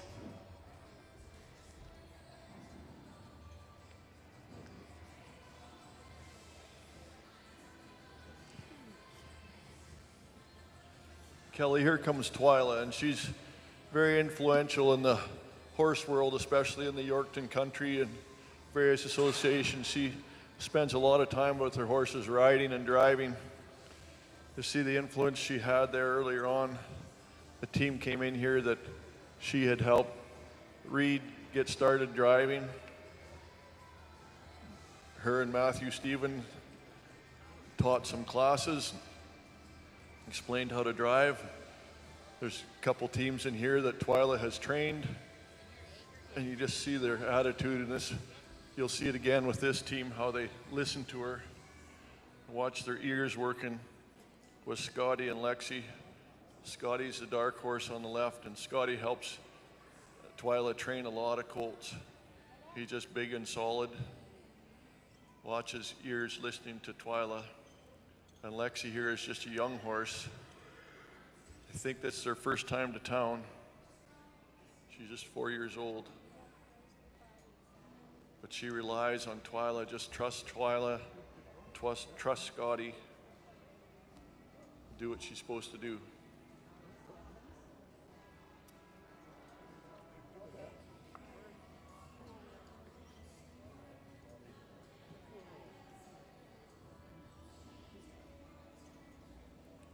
See, Lexi stepped over and just pushed Scotty out of the lines. Twyla didn't like that. I want him to stand perfect, so there they are. Twyla spends a lot of time training horses, riding, and I said driving. She competes in dressage. She's a level or 4th level dressage instructor and competitor. So she's very talented. She was at the World Clydesdale show and ended up champion in a few different world competitions. So she's a world champion a couple times over. Very talented horsewoman.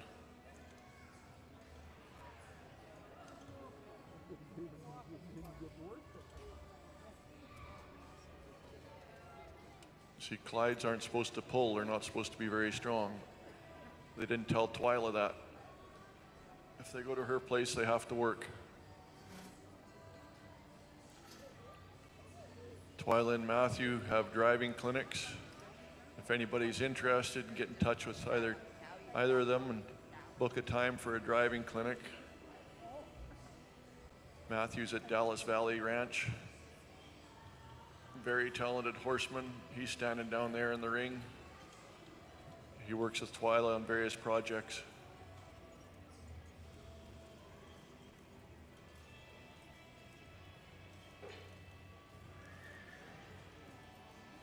Twyla made the sled and the 90 degrees look very easy. Now she's heading to the dock, or sorry, the keyhole. Stepping over from the right-hand side. That's tough to do lots of times, but she's got him figured out how to do that.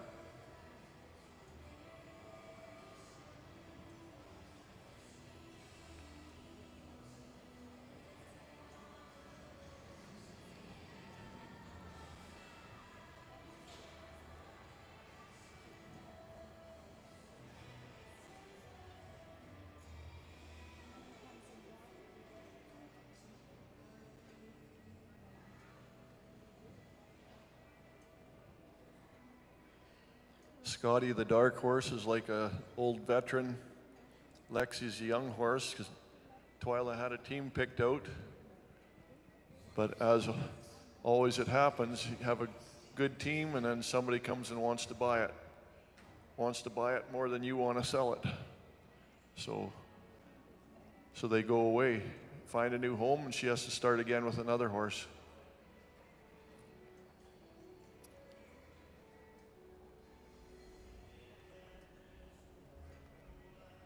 Twyla's assistant in this is Cam. Cameron is Twyla's husband. He operates Newton Landscaping and Hydrovac Company. Very busy in Yorkton area, doing a lot of hydrovac work. He says he could do a lot more, but he needs to find men and drivers. So if anybody wants a job hydrovacing with Cam, there's a good opportunity. I think he's got 12 trucks on the go right now, so it's a big operation.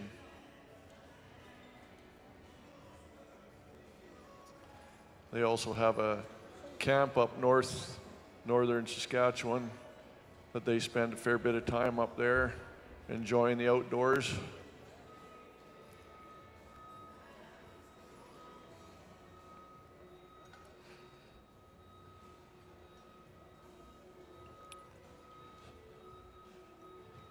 See Cam co-piloting on that. Oh, a little bobble on the one rail. That's a tight course that they got down to, I think, 4 inches of space on either side of that wagon going through the rails. So you have to be right on the ball. Just one little bobble and step sideways with the hoof and that knocks the rail off. They're just balanced on the square blocks, so a little rock and they come off. Now what Twyla's doing here is picking up bags of grain, hard red spring wheat, because in the old days, if you wanted flour, you had to take some wheat to town and get it ground up. So they're going to take wheat to the co-op flour mill and get it ground into flour. So they have some flour for Cam to make bread and buns and muffins for the rest of the winter, after he's done hydrovacing a few holes.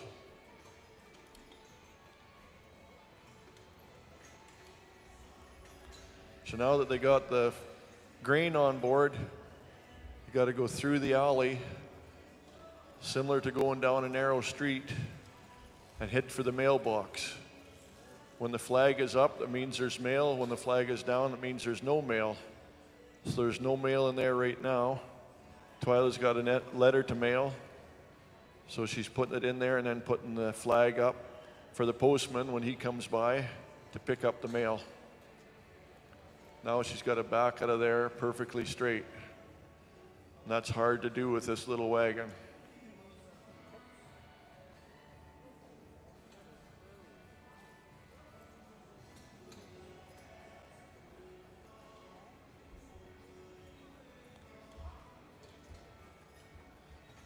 She might have this figured out. She took the wagon all the way to the right-hand side and then cut it around.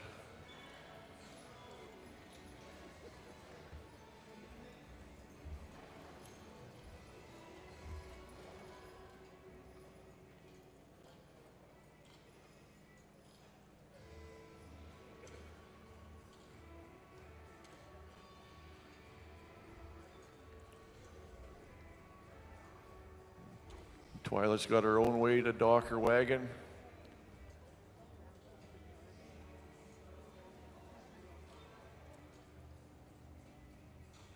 It's amazing how these drivers can figure out what works best. Look at this, she's got something cooking here.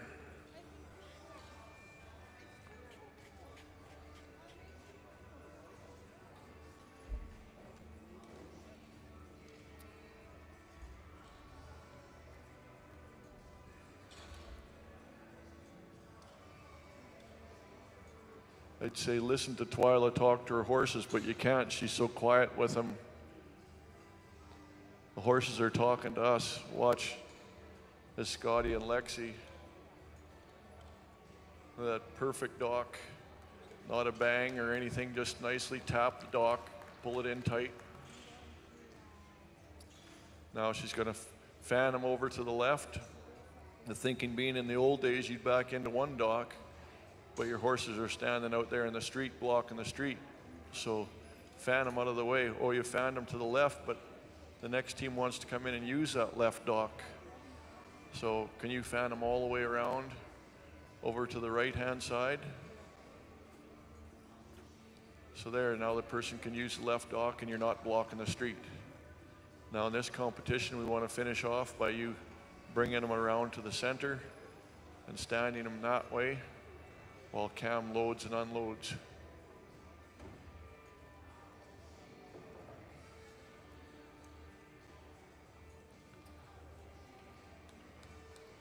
Well, Cam's got it unloaded. He's done his job. Twyla's just got to get him back in, park him in the dock, and get unhooked. She's got to get in a spot here where the wagon is there and out of the way so that Scotty and Lexi can get around the back of it and get out of the keyhole without touching a chalk line.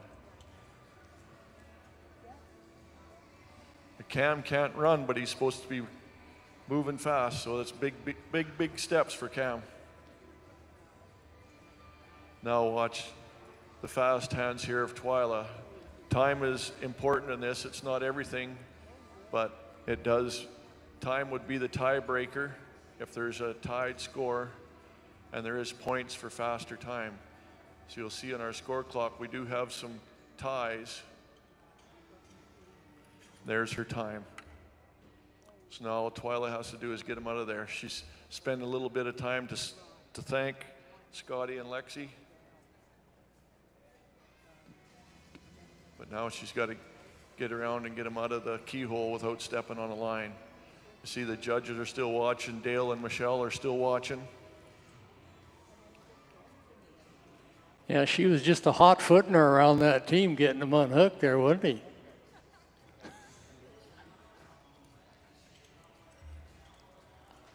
It's an amazing teamster, Twyla. Twyla Newton, Yorkton, Saskatchewan. And that great team that she's been running. Boy, that was a nice run right there. Just amazing, Twyla. Thank you very much. This has been fun. It's awesome. It's very good.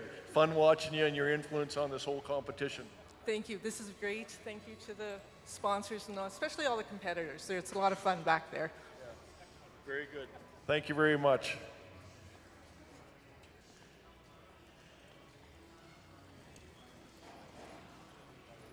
Kelly, right after this competition, we've got one more team to go, and then we're going to have a feed team race.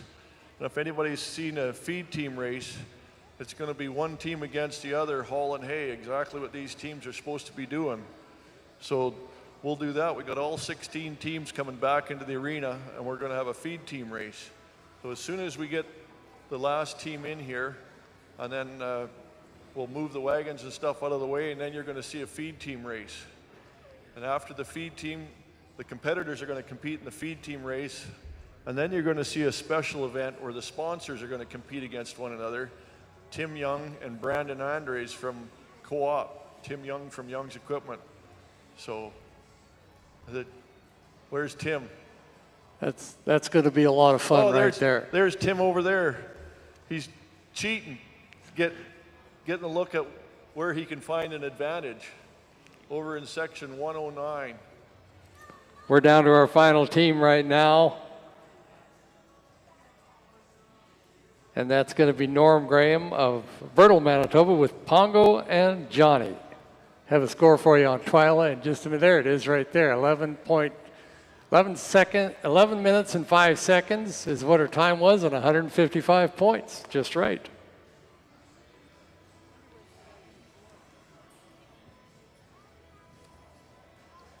Here comes Norm Graham, Kelly. This may be my favorite horse in the competition, this Johnny horse on the right. Johnny and Pongo here.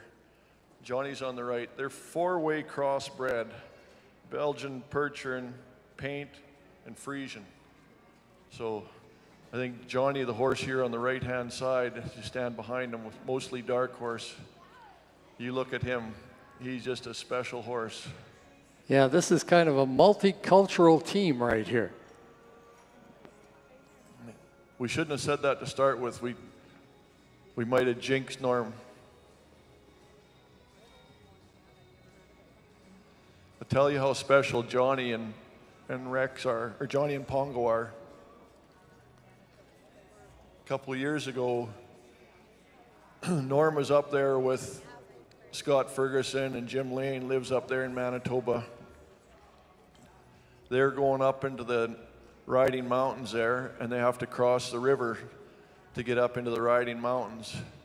And Norm says, I always have to go first. So he headed off first. Well, he headed across the river, which they thought was frozen. He got partway across, and it wasn't frozen. And down go Pongo and Johnny into the river, and it's deep water. And he's in there with his sleigh and the team in the water. Well, it took a lot of scrambling and a lot of work and ropes to get Pongo and Johnny back out of the river and save their lives, along with Norm. So it's quite a story. Norm's been through some exciting times with Pongo and Johnny, so old Johnny's a special horse.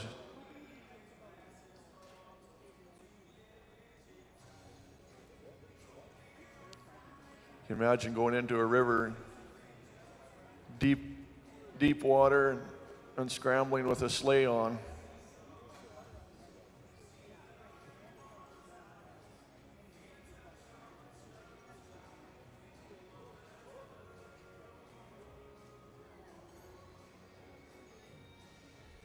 Again, these are four-way cross horses, Frisian, Percheron, Belgian, and paint. They get the color from the paint. The Frisian, I think Johnny's got a lot of Frisian in him there. He's sure got that beautiful neck set, head up.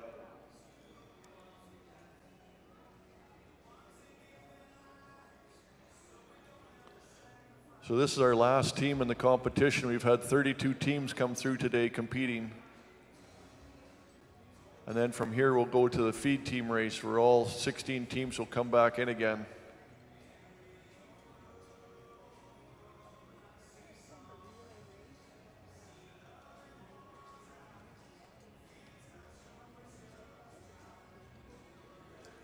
Now watch Norm and Johnny and Pongo go here now. Get hooked up and watch them drive.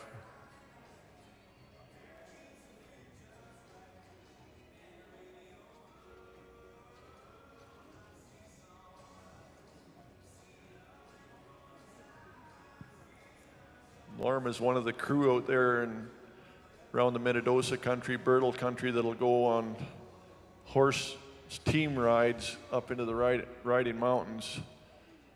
I don't know if it was last year. Norm said they organized a ride going up, sleigh ride.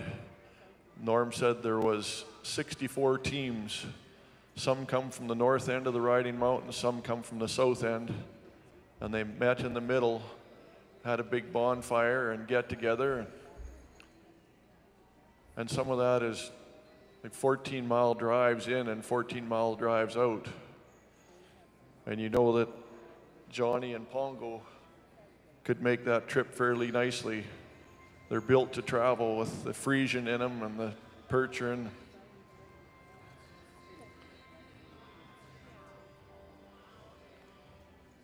Well, Norm is from Manitoba, and we're pretty lucky to have 5 competitors from Manitoba. And I think when we see the score sheets come up here at the end, they'll all be very close to the top. Chris Arthur, who you saw here with the Percheron, or with the Clydesdale team earlier, and Norm, Scott with crossbreds, Cody with a crossbred, Jim Lane with purebred Percherons.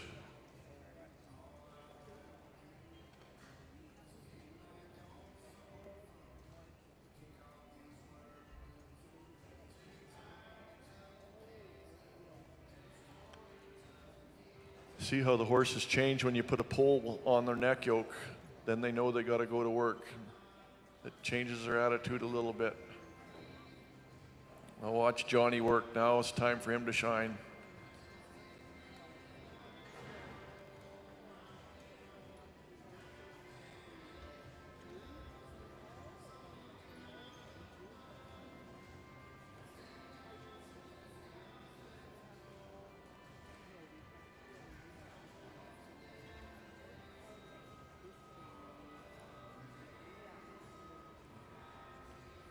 Johnny and Pongo going through the rails.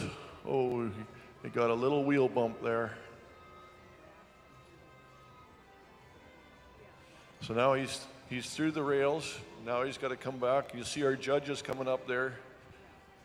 Dale Anderson in the black cowboy hat, Michelle Stein in the Navajo coat.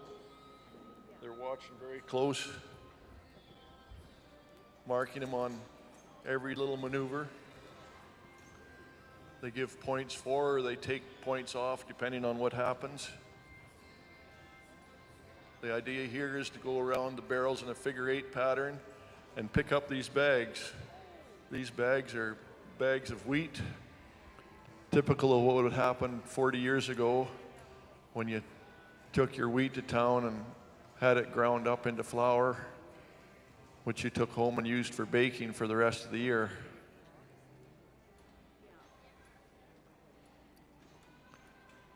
Norm's working around the barrels perfectly. Those co-op barrels supplied for us.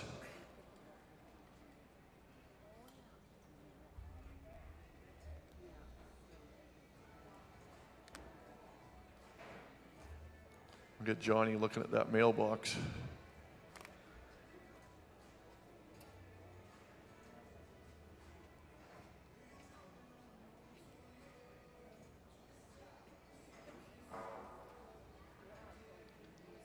Now here comes the challenge to back that little wagon straight up. Then it's one thing to back it up. The next thing is to get it out of the keyhole or out of that 90-degree without touching the chalk line. Oh, I think Norm did that.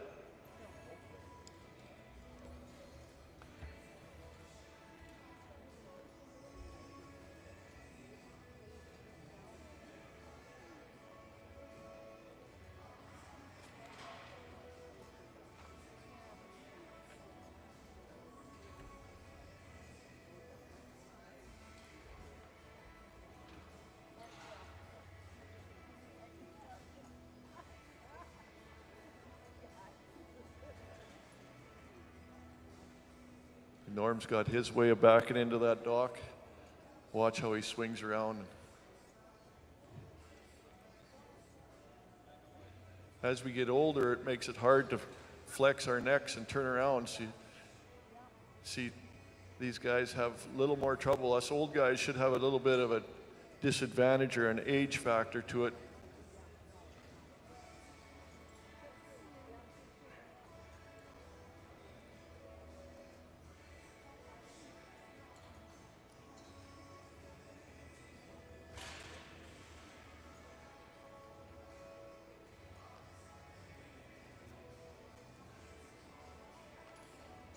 Norm says that's not close enough.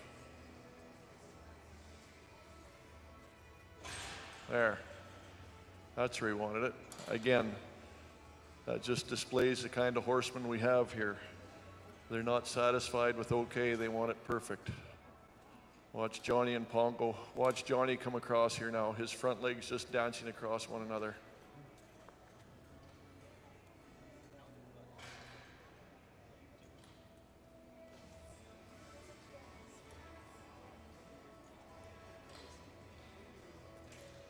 These four-way cross horses, they don't have to be purebred to be good workhorses.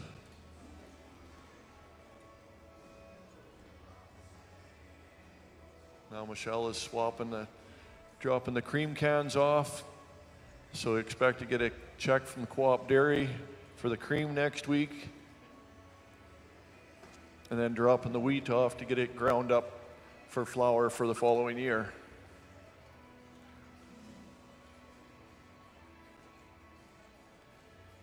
See our crew here in the arena are starting to move stuff around. we're going to have a feed team competition just as soon as we get the last team done here. Norm was team number 1. He started first thing this morning, and he finishes last team this afternoon. So it was 10 hours ago, Norm was harnessing the horses, getting ready to come in here. So he's had a full day. Now he's got to ask Johnny and Pongo to stand while he unhitches from the wagon. First his traces come off, hang up on the britchin. You don't drive with your traces hanging down, they have to be hung up on the britchin.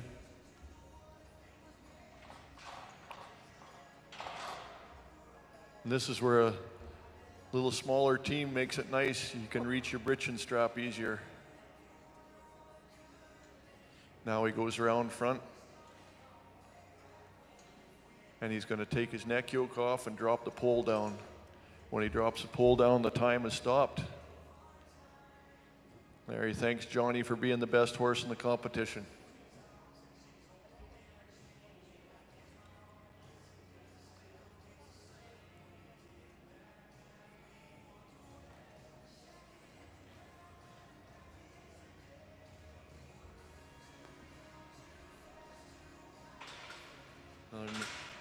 Norm's got to bring him around and out the keyhole.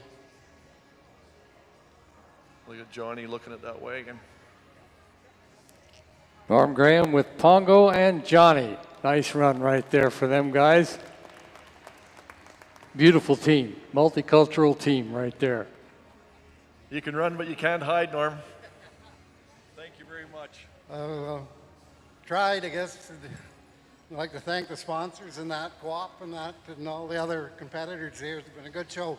Yeah, very good show. Thank you. You can put Johnny in my trailer. I guess we'll have to see what the wallet looks like. All right. Thank you very much.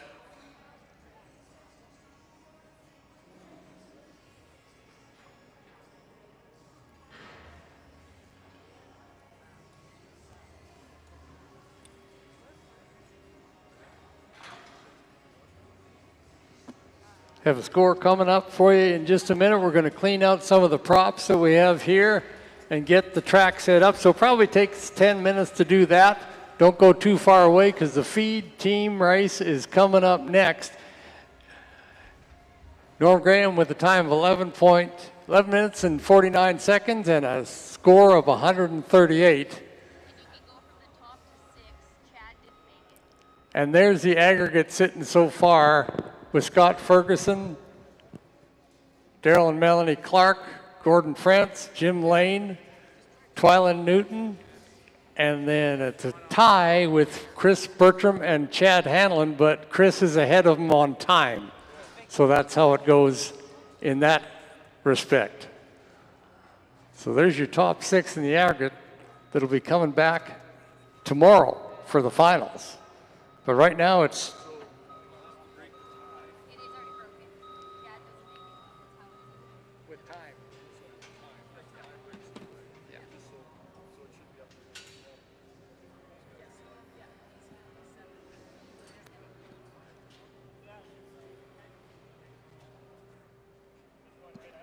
be right back in about 10 short minutes. Get a few things set up for the feed team race. This is where crowd participation helps out quite a bit. You can pick your team and cheer them on.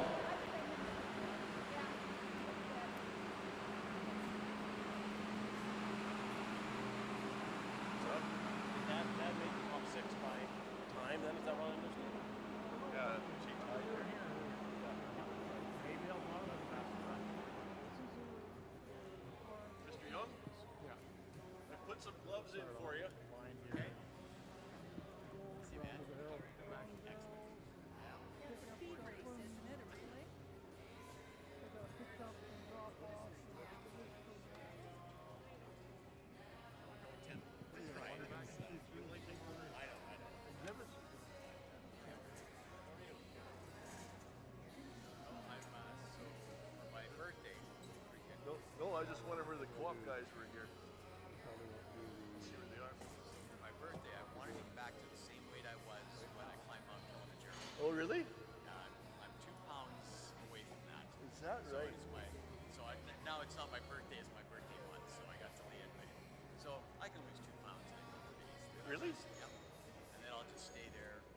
stay to 185 at 190. If I get up close to 190, then I'll just get real serious about my diet again. But you know, I lift weights twice a week and yoga twice a week. Good. Yeah. I always say it. Yeah. It's yeah. Yeah, absolutely. Plywood's down for it. Plywood is down for it.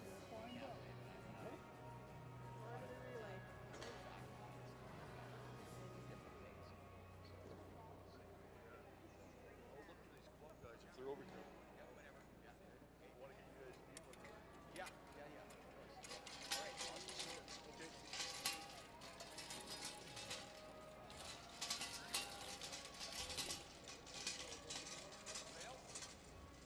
Yeah.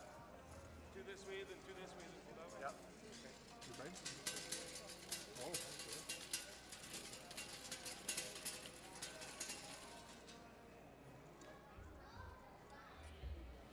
Have you seen Brandon? He was near Brandon Andre before. You see him.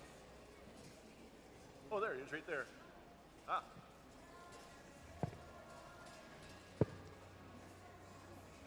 Mr. Oliver. I put gloves in for him. Okay. I put him in last night. I'll take you over and introduce you.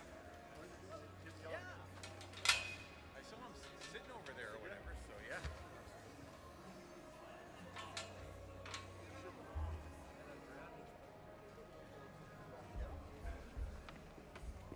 You sticking around for a while? You're sticking around for a while? Yeah. Okay, yeah.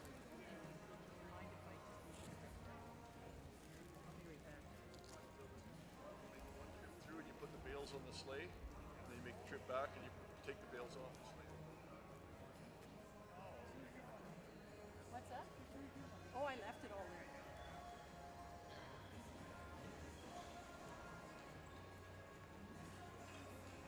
Kid proof.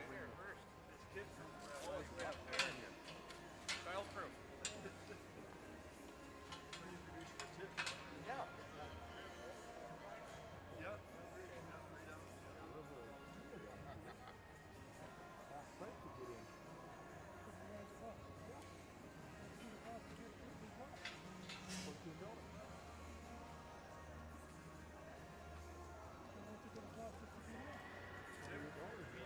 Jeff Brandon. Nice to meet you. Hi, Jeff. Tim and Brandon. Nice to meet you. Looking forward to watching this go down between you two. So you're more than welcome to sit back and watch. There'll be eight competitions, so it'll be 20 minutes yet before you go. Yeah, all good. Have you got? Yeah. You got gloves? Yeah. Go ahead and sit. I'll yell for you.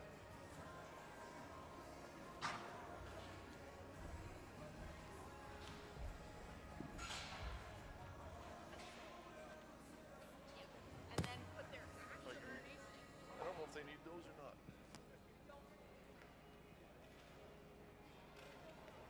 You guys got gloves?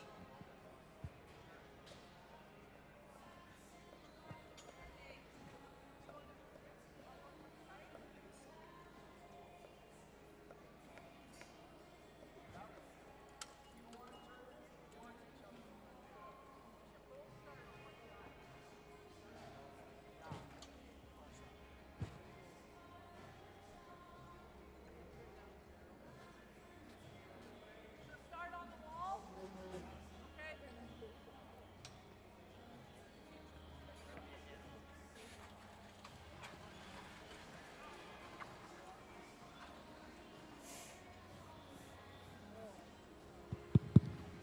Ladies and gentlemen, we're in for a treat here now, and this is one with a lot of crowd participation. We've got Norm, our Manitoba man, with his four-way crosses against Twyla, our local hero from Yorkton, with her Clydesdales. So I want to hear some cheering for who's cheering for Manitoba or who's cheering for Saskatchewan. Who's cheering for Clydes or who's cheering for Johnny here? Okay, on your mark, get set, go. The teams can't trot or can't gallop, but they can trot.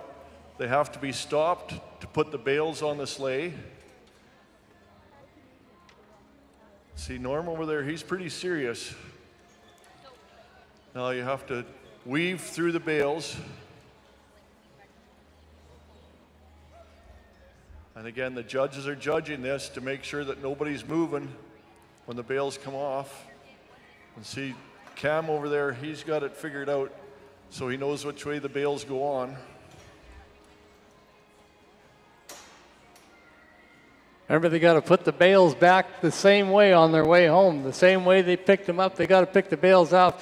You know, I thought there'd be a little bit of hooting and hollering going on, picking on, wanting your favorite team to win.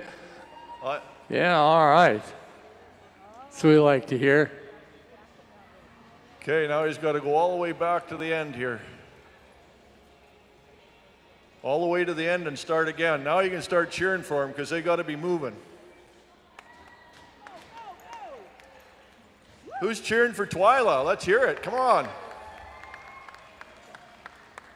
Norm, our Manitoba boy.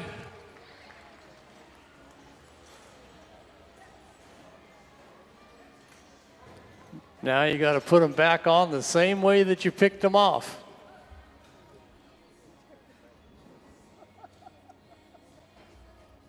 Well, you don't have to use the same bale, but you just got to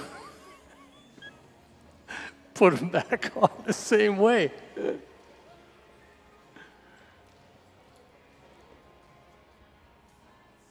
Norm over there, he's fussy. I'm sure Twyla's giving him instructions.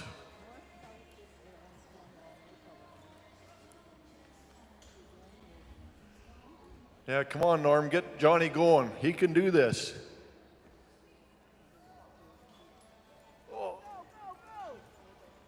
Okay, Norm, get Johnny going. Come on, wind him up, Norman. Hurry up, Norm, come on. Come on, Norm. Ooh, it's going to be a photo finish right here. Hey, what did you think of that? Did you like that? Boy, that's exciting right there. That's heat number one. Heat number one. Okay, we'll change horses and we'll turn around and do it again. 7 more teams to go. Next up is going to be Cody Ferguson against Keith Newmeyer. Bandit and Jack against Gravel and Surprise.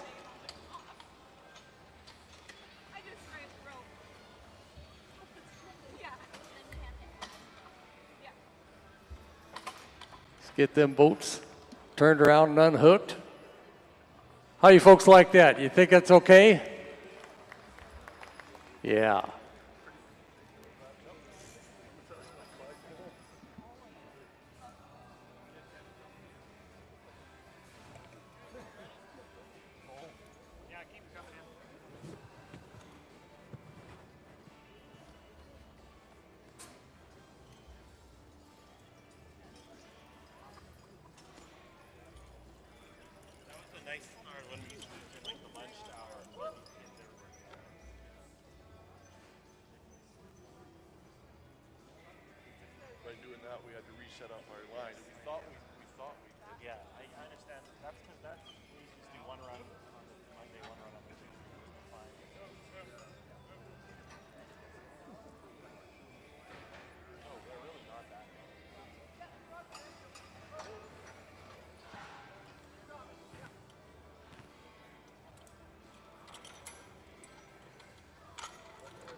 Let's give a special thank you to Young's Equipment, proud to be the presenting sponsor of Canadian Western Agribition Chore Team Competition. And of course, the support sponsor is Moose Jaw and Area Co-ops, and we can't thank them enough for all that they do here and all these 2 great sponsors do for the communities.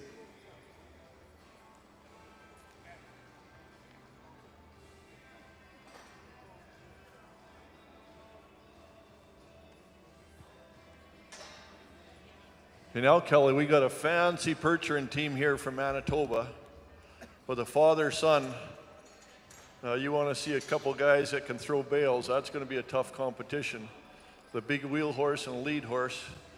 But don't give anything up here to Keith with 48 years of experience in front of him. 31-year-old puzzle. Gravel.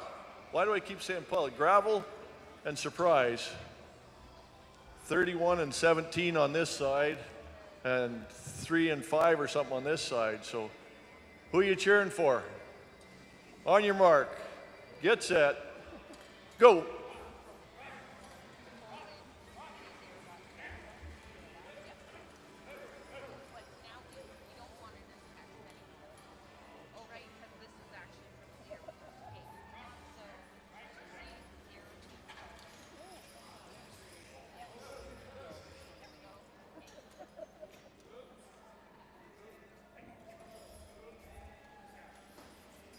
They're keeping her close here.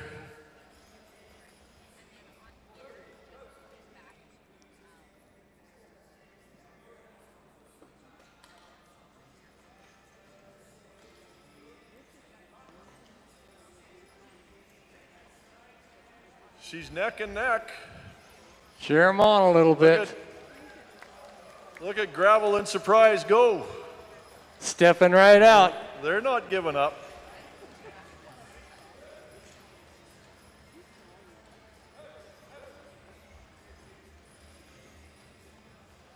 Look at Amanda throw those bales.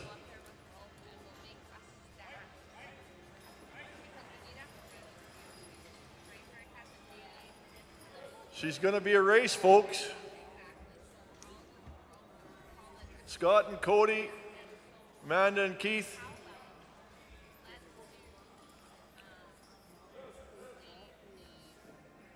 Who's cheering for Keith and Amanda?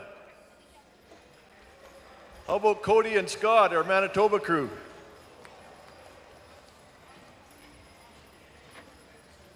Oh, the youth is starting to take over. There you go. How about that? Awesome. Cody Ferguson, Keith Newmeyer.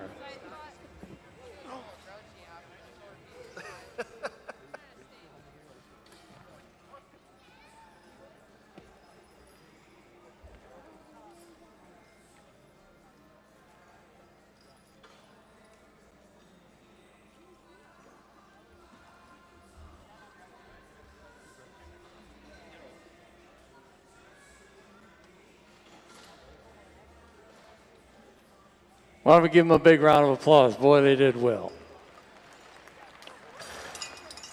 Great teams, great teamsters.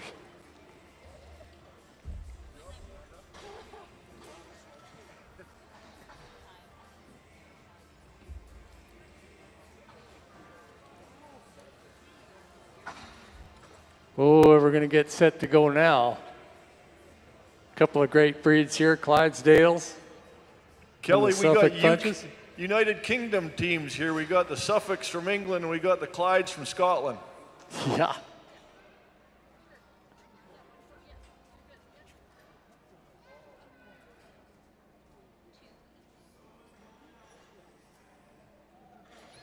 Scotland versus England right here. Yeah, it's like a soccer team. We should have all flags going. Boy, and these are two good teams here.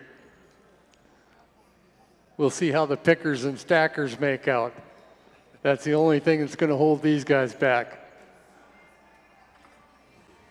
And just a couple more heats and we get to see Co-op versus Young's Equipment. Yeah, that'll be good, the celebrity match. So the celebrity run, Co-op versus Case. Maybe we should have had him go first and then run some teams and they could come back and have a grudge match to finish it. Yeah. Okay, we're all ready. Watch these Suffolks.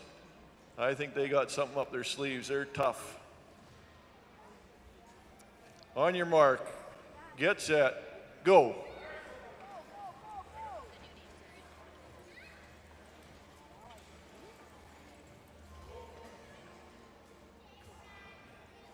You see the swampers can't get off the sled until it's stopped dead. The bales have to be stacked the same way that they come off the plywood. They have to be completely on the plywood when they're stacked back on it.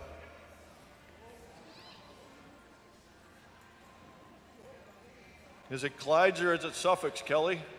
Well, I don't know. I think the Suffolks are out front a little bit. England's out front.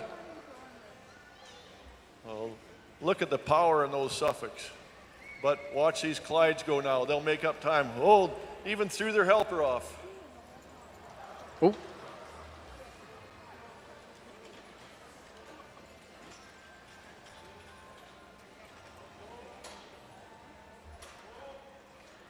I don't know if there's points for losing your helper. I don't know.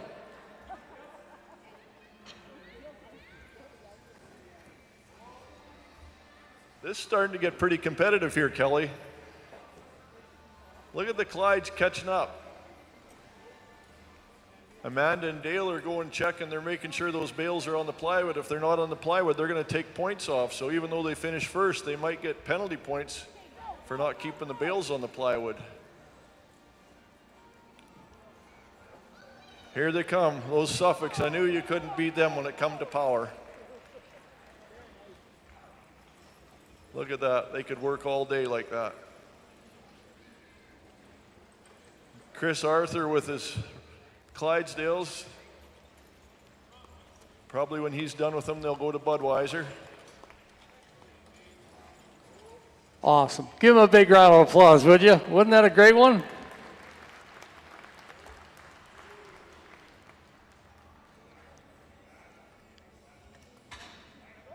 Two great teams right there.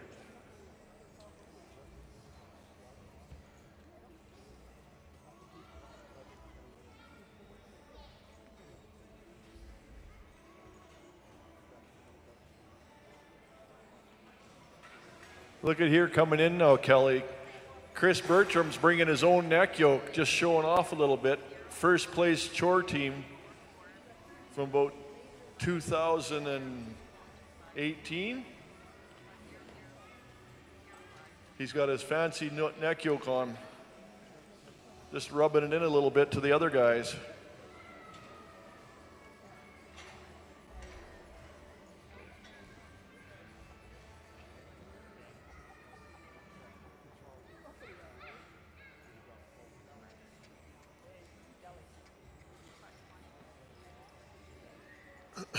Here's Chris with his brass spotted harness. You don't see much of that.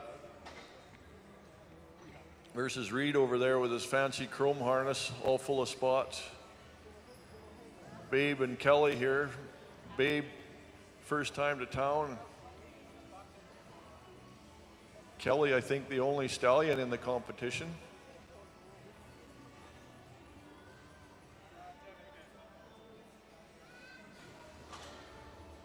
Okay. Kelly, you taking the Percherons, you taking the Clydes? I'm going to go Clydesdale. Thank you. Okay, well, I'll take Chris and his Percherons, and I'll take Babe and Kelly. He's won a lot of awards here at Agribition, so he's probably going to do it again. And his ace in the hole, he's got Marty, his son, swamping for him. Okay. I'm going to go with my Facebook buddy, Reed Daly there. Handsome guy, needs a shave, but he's a handsome guy under all that hair.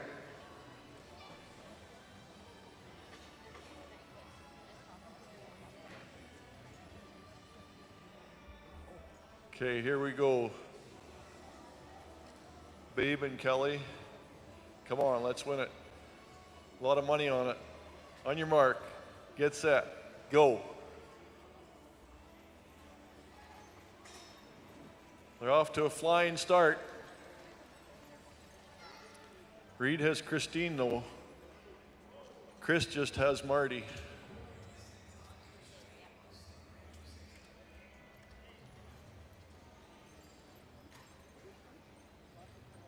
Two sets of cowboys. Chris down there in Climax. Worked community pasture for a long time. Reed and Christine, true horse people raising quality horses, quarter horses, and now into the teams. A beautiful team of Clydes. Yeah, Reed's got his missus pitching bales there, just like at home, you know. Okay, look at these Percherons stealing ahead. Come on, Kelly. Come on, babe. Uh-oh. The Clydes are picking up speed. Clydes are doing what they do best. They can trot. Look at how fancy that team is, the Clydes.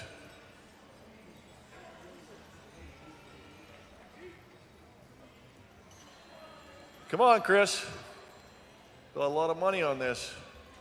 Okay, Mrs. Daly, you get in there. Get pitching.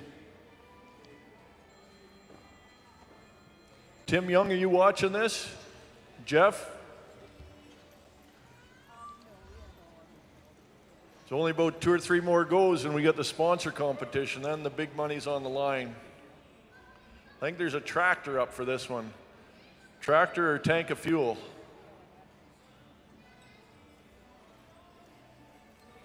Come on, Chris. You're going to win it yet. Attaboy, Marty. Okay, come on. Get Kelly going. Come on. The Clydes are going to beat you. Come on, Radville. Come on, Chris. Those Clydes are going to catch up. Dinner. Ooh, that was close. Very close. Cowboy versus cowboy.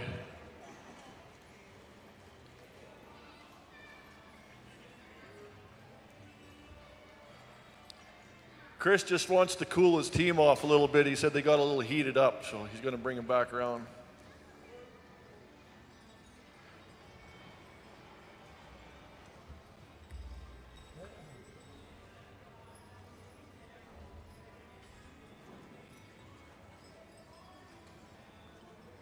That was a good race.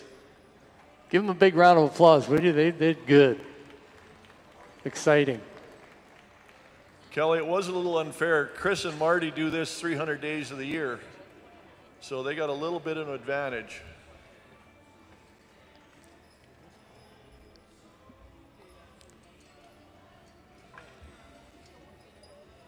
Well, Mr. and Mrs. Daly, they're kind of half honeymooning, so they were at a disadvantage too, you know, so up here for the beginning of the week.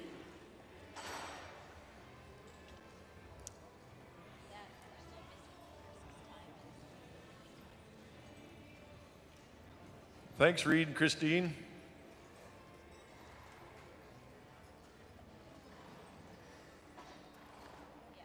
Thanks, Chris. We're rich now.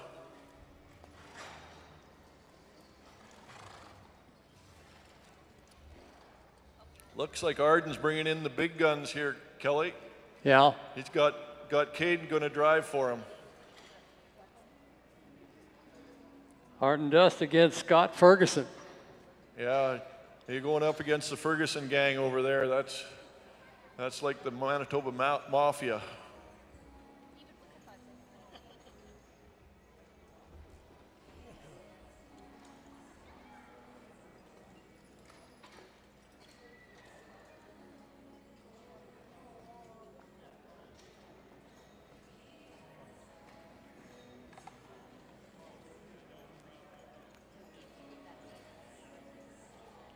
Okay, looks like we're ready.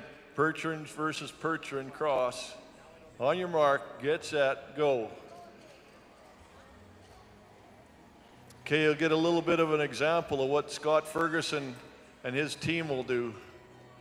Watch Scott and his crossbred team, saddlebred Percherons. Watch how they can work.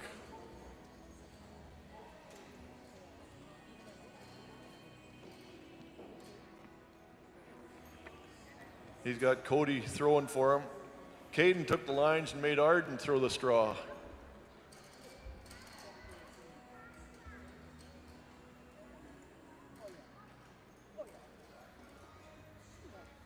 Now watch Scott's crossbred team here, the saddlebred Percheron cross. Watch them get out and trot, even with the load on.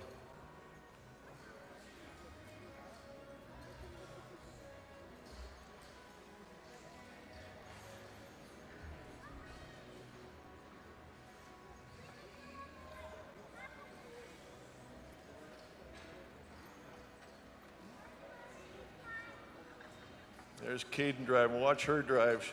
She competed here and did very well a few years back. And she says she's coming back. She's got a team in training. They'll be back next year. Arden can still throw bales. There's no question there.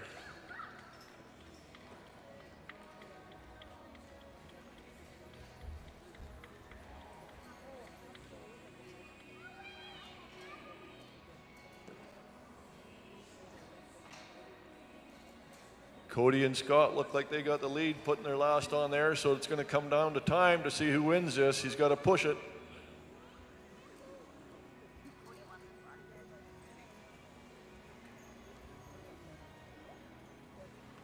There they come.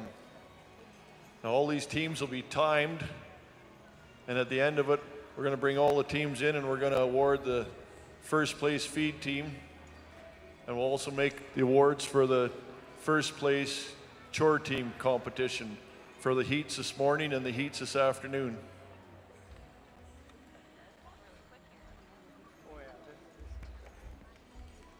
Hey, let's give him a big round of applause, would you? Nice job, Caden. Excellent. Nice job. Very nice driving, Caden.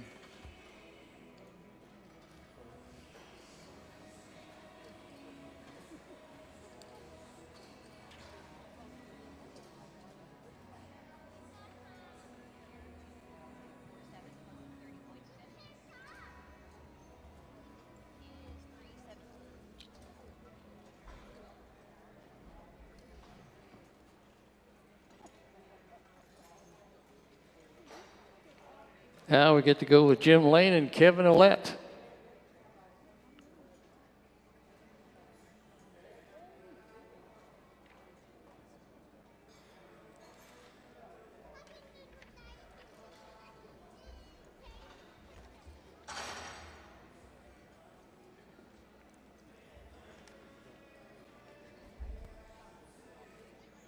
Kevin Ouellette from Kenniston, Saskatchewan. Jerry and Jan. Jim Lane, he's got Dusty and Andy.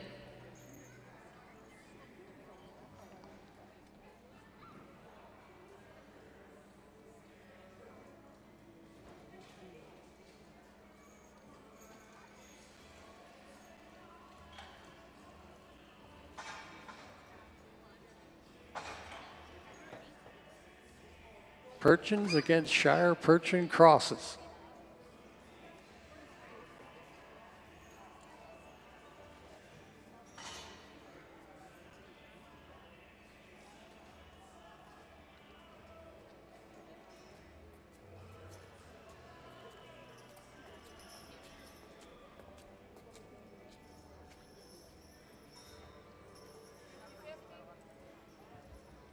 So Kelly, we got a Manitoba veteran here, old Jimmy.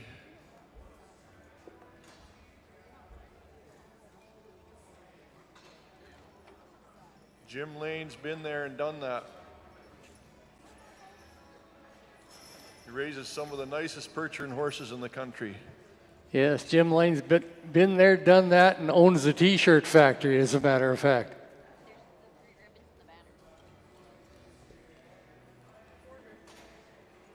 Okay, are we ready, Jimmy? On your mark, get set, go.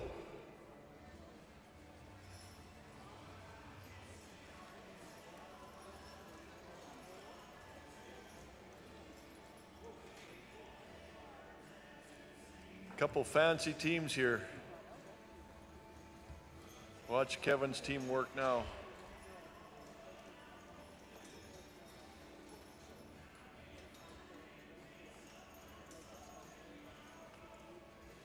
Kevin's recruited Keith. He needs that veteran experience.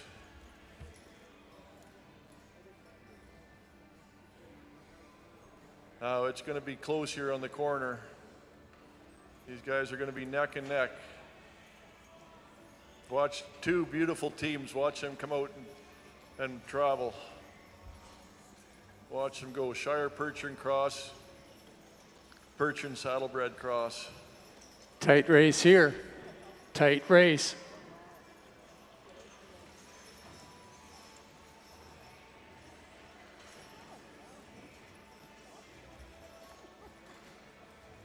Jim and Cameron could quite possibly win this whole event the way they're going. Cameron's a fast worker there. Make sure the bales are on the plywood perfectly. And you won't get a better driver than Jim, but on the other side, you got Kevin with a very good team. Have no quit in them.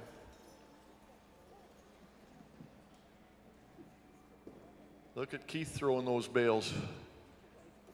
He's done that lots. She's neck and neck. Cheer them on a little.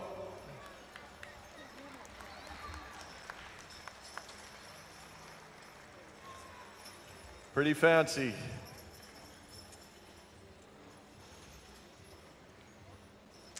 That was good.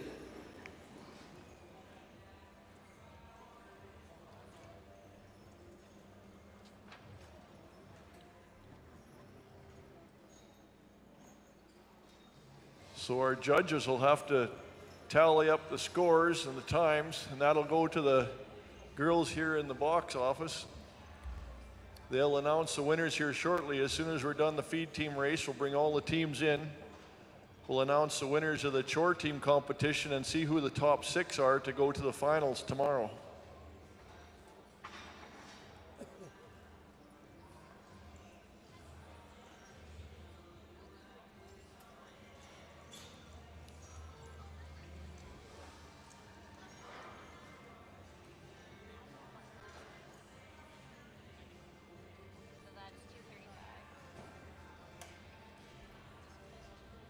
Next, we're going to go with Gordon Frentz, Daryl and Melanie Clark.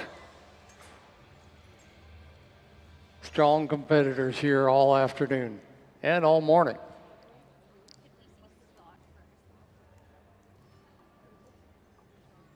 Kelly, this is how chores would be done on a Friday night when you want to get to town. Yeah.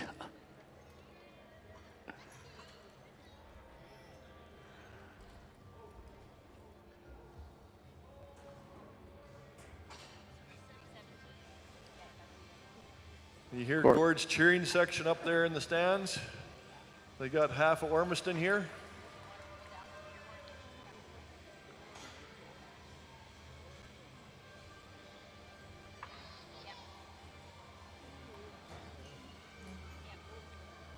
Gordon Fritz. Yeah, originally comes from Ormiston. Just a little west of Crane Valley.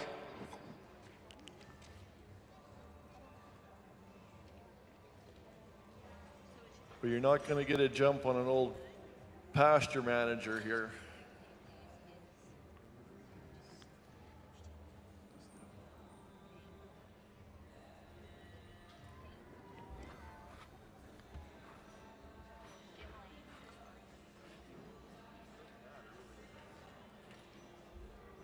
Did you remind everybody that Gordon Frentz is 82 years old, 82 years young, matter of fact.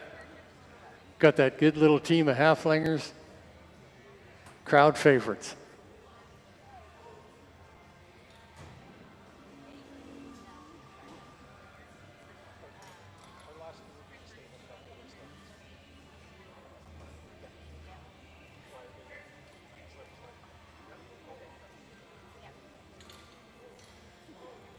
Okay, are we ready? We got Saskatchewan versus Alberta. On your mark, get set, go. Look at them go. Oh ho, we've got a couple gunslingers here throwing bales.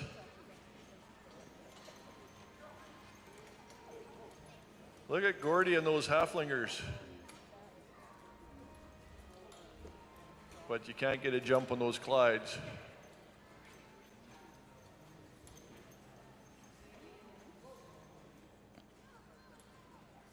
I don't know who's throwing the bales on this side, but I want to hire them.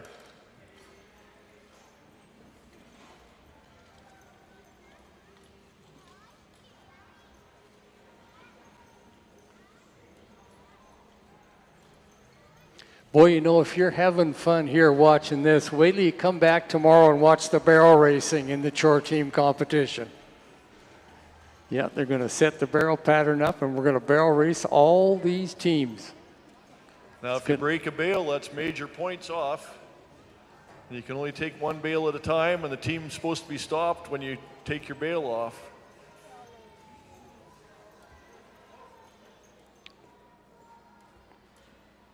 Who's cheering for Gordy? He's only 82. He doesn't need any help.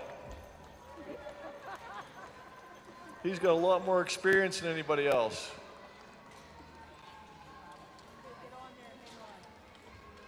Come on, Gordy. There. Can't beat the Clydes.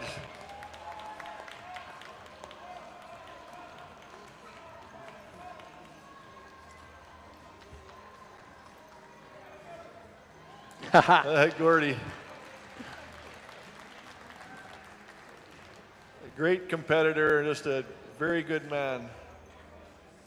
Okay, we've got one more team, and then we've got a pair of celebrities coming in, brought in from great distance at great expense. Our major sponsors, Co-op and Young's Equipment.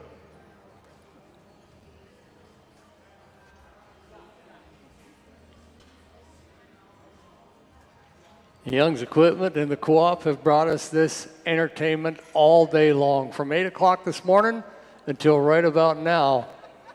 Thank you to them fine, fine people. Canadian Western Agribition Chore Team Competition. Christina Just and Greg Melanowski. Doesn't get better than that.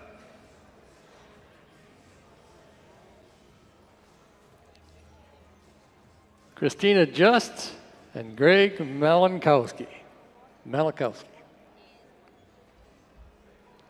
Look at Greg's little team here. You got a 3-year-old on this side, her first time to town, and just look how good she works.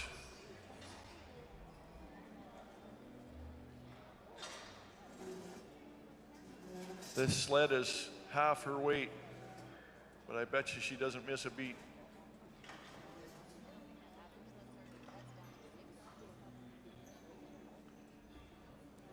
See Greg's leather brass spotted harness. That is fancy, and that's a lot of work to polish all those brass spots. Every one has to be polished and rubbed. That doesn't happen on its own.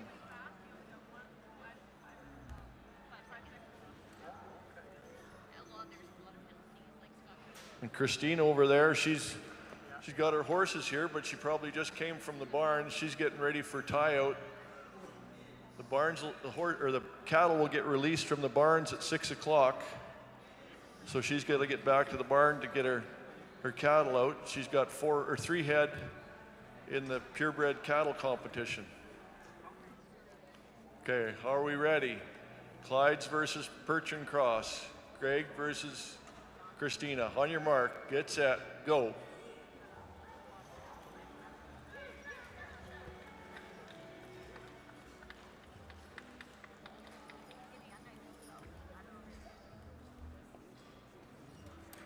Okay, Jeff and Tim, are you guys taking some tips here? Did you pick your team? Are you going to flip for the team or what?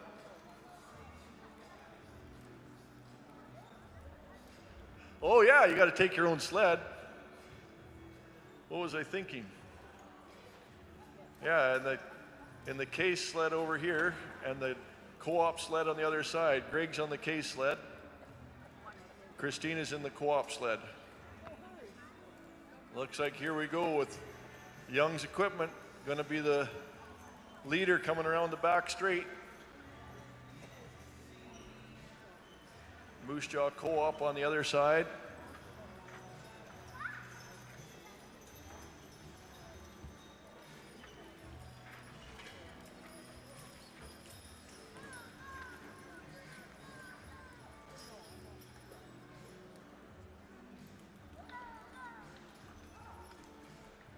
Oh, look at Greg get that wheeled around there.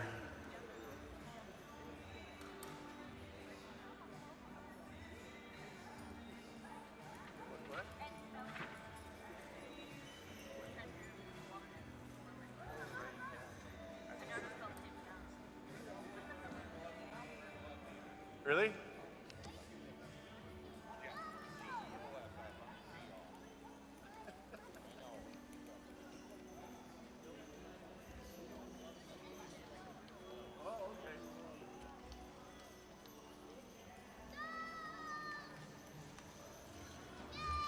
Look at that, Greg winning that. Nothing to it. Boy, stepped right out. Stepped right out. There's a horseman. Look at what Greg can do with this team. 3-year-old and 5-year-old, nothing to it.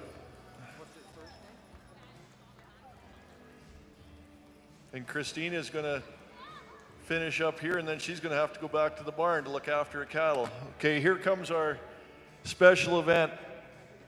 If you guys will keep driving, we'll put Tim over here, Tim Young, on the Young's equipment wagon. He's going to throw your bales. And over on this side, Jeff, the CEO, top dog of Moose Jaw Co-op. He's the big cheese. He's going to throw bales for Christina. And they both have grizzled up, calloused hands, so they don't need gloves. So a lot of cheering here now, folks. Young's Equipment versus Moose Jaw Co-op. Are you ready? The major sponsors here of this whole event today. Thank you, fellas. You betcha. Did a great job. These two men have made the whole day for us. They've looked after us all day, so thank you guys. Now, no cheating, no knocking each other off or throwing each other's bales away. Okay, on your mark, get set, go. And no cutting each other's twines either. I'd say Young's Equipment's got a little bit of a lead right now on Moose Jaw Co-op, but they're both fast. Uh-oh. Jeff's got his bales up, Tim's got his up. She's 1-1. Here we go. It's coming tight around the corner. I think we're back caught up 1-1, aren't we?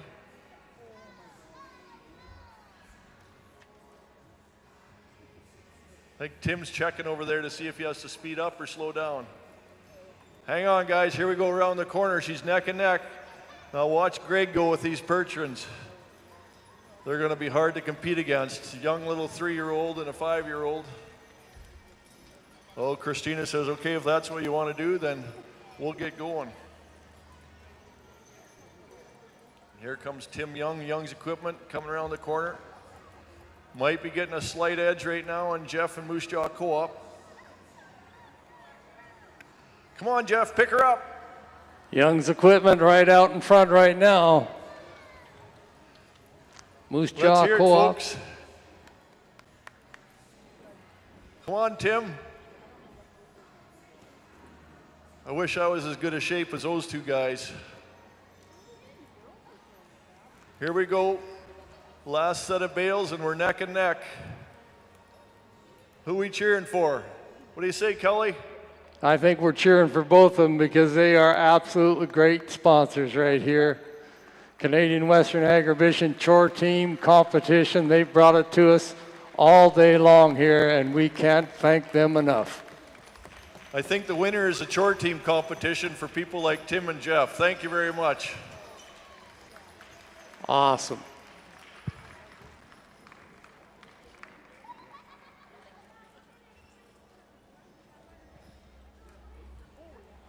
Now we got to go back and pick up the bales.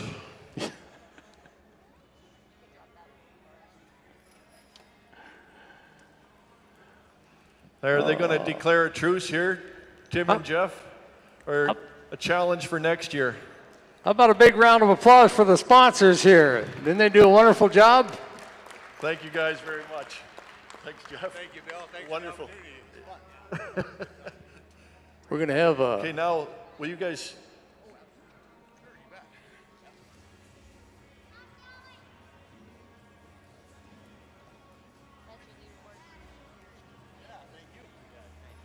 And there's the leaderboard right up there for the feed team race. And we have a banner and a few ribbons to give out.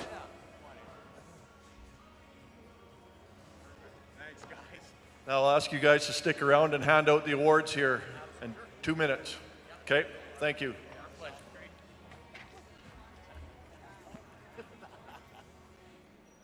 was fun. That was fun. Thanks.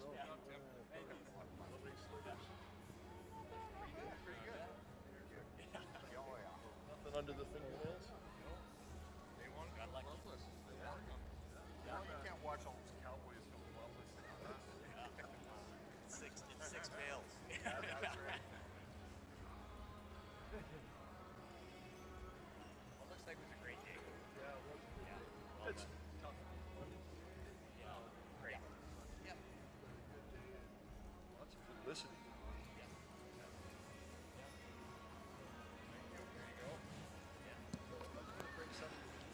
I think we can give a big round of applause for our judges here, Dale Anderson, Maple Creek, Saskatchewan, Michelle Stein of Moosomin, Saskatchewan. They did a wonderful job. Watched each and every run closely today. We're bringing them all back in for you. I'd like to thank our timers,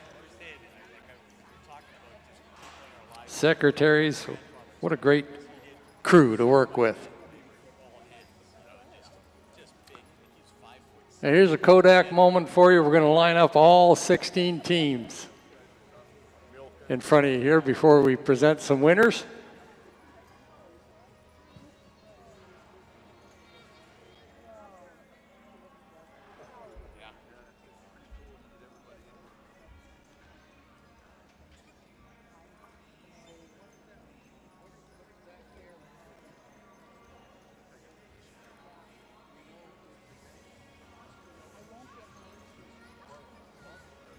Thank you. Thanks for your sponsorship. That's awesome. Thank you.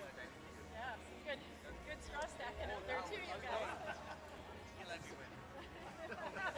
Way to go, guys. Good job.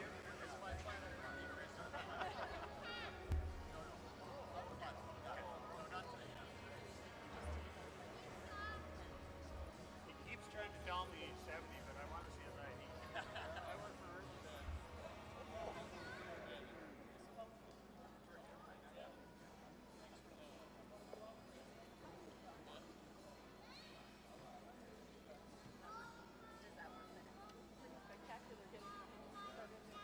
So you're gonna do V team first or the chores?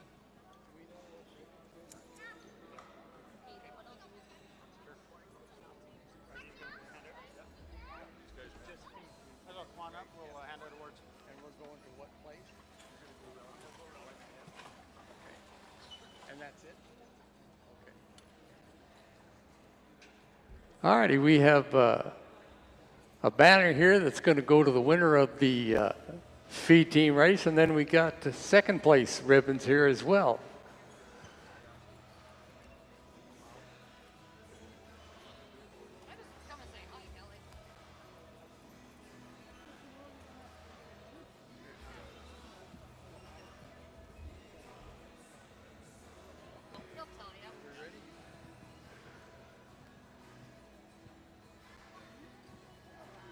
Have that in. Yeah, well, I think that's all it is today. Yeah, we've got the awards for the chore team. We still have ribbons for the chore team. No, maybe not. I think she was doing tour team all tomorrow, but I don't know. Is there a handing out tour team today? We should be announcing, we have to announce the top 6. Yeah, top 6, yes, but there's nothing. I think that They there's didn't just send, stuff didn't for all. send ribbons for today? Not that I see. There's they just the 6 qualifiers. Hey, if you want to go in order of first to last for team, okay, do features first because I have it up, and then okay. All righty, we got a winner, the champion of our feed team race.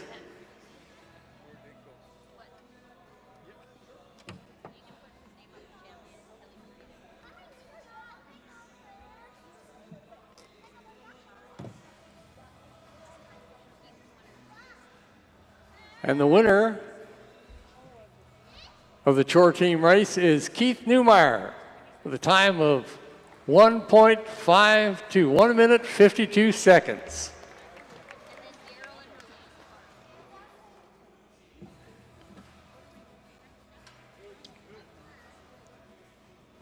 Gravel and surprise.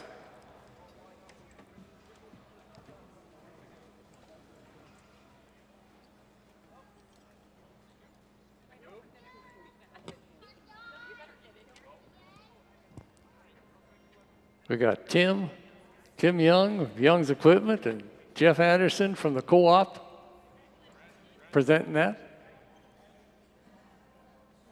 And second place is going to go to Daryl and Melanie Clark with a time of 1 minute and 54 seconds.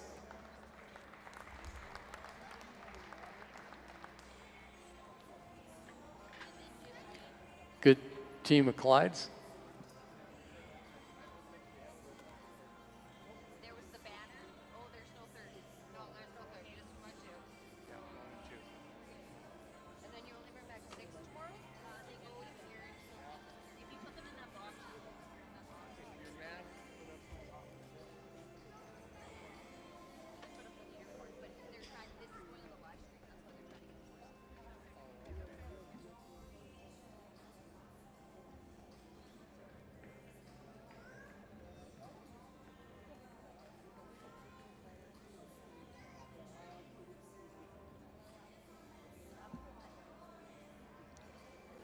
And we're going to bring up the aggregate because remember the top 6 teams come back tomorrow in the finals here at the Canadian Western Agribition Chore Team Competition. And so from 6th place going up, we have a little plaque for them to pass them out to everybody, and that will be going, 6th place will go to Chris Bertram. Now, they're tied on points, but Chris Bertram was a little faster, so he gets to go into 6th place. Congratulations, Chris Bertram.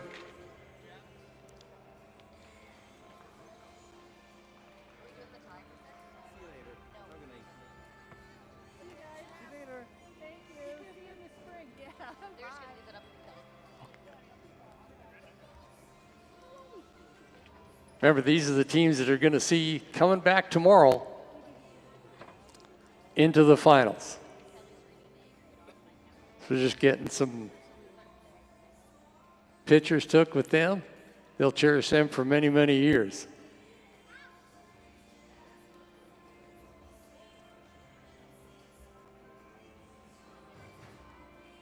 And in 5th place, it's going to go to Twyla Newton with her team. She's in 5th place. 290 points on two runs.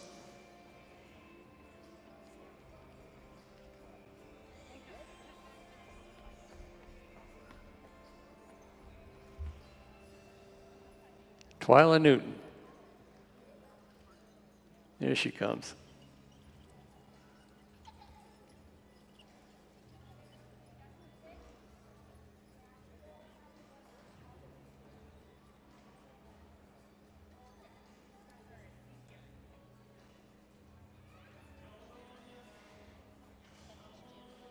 Coming back. The top 6.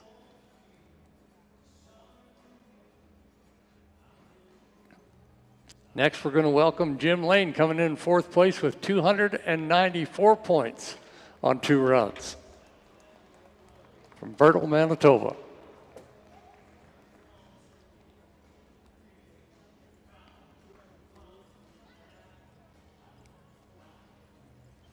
His good black team.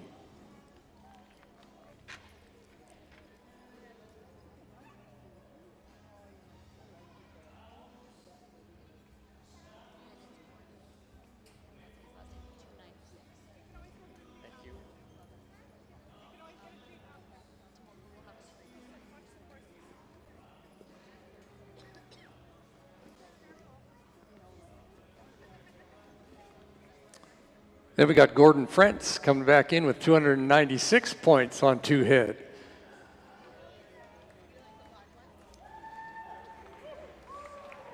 Good little team of halflingers right here.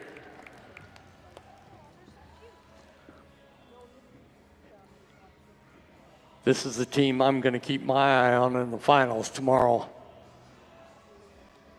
82 years young.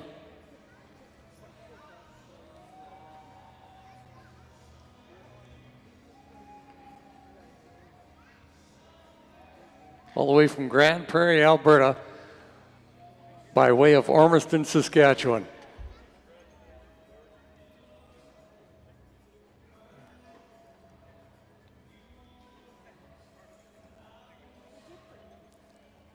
Second place, going to go to Daryl and Melanie Clark with 305 points on 2 runs.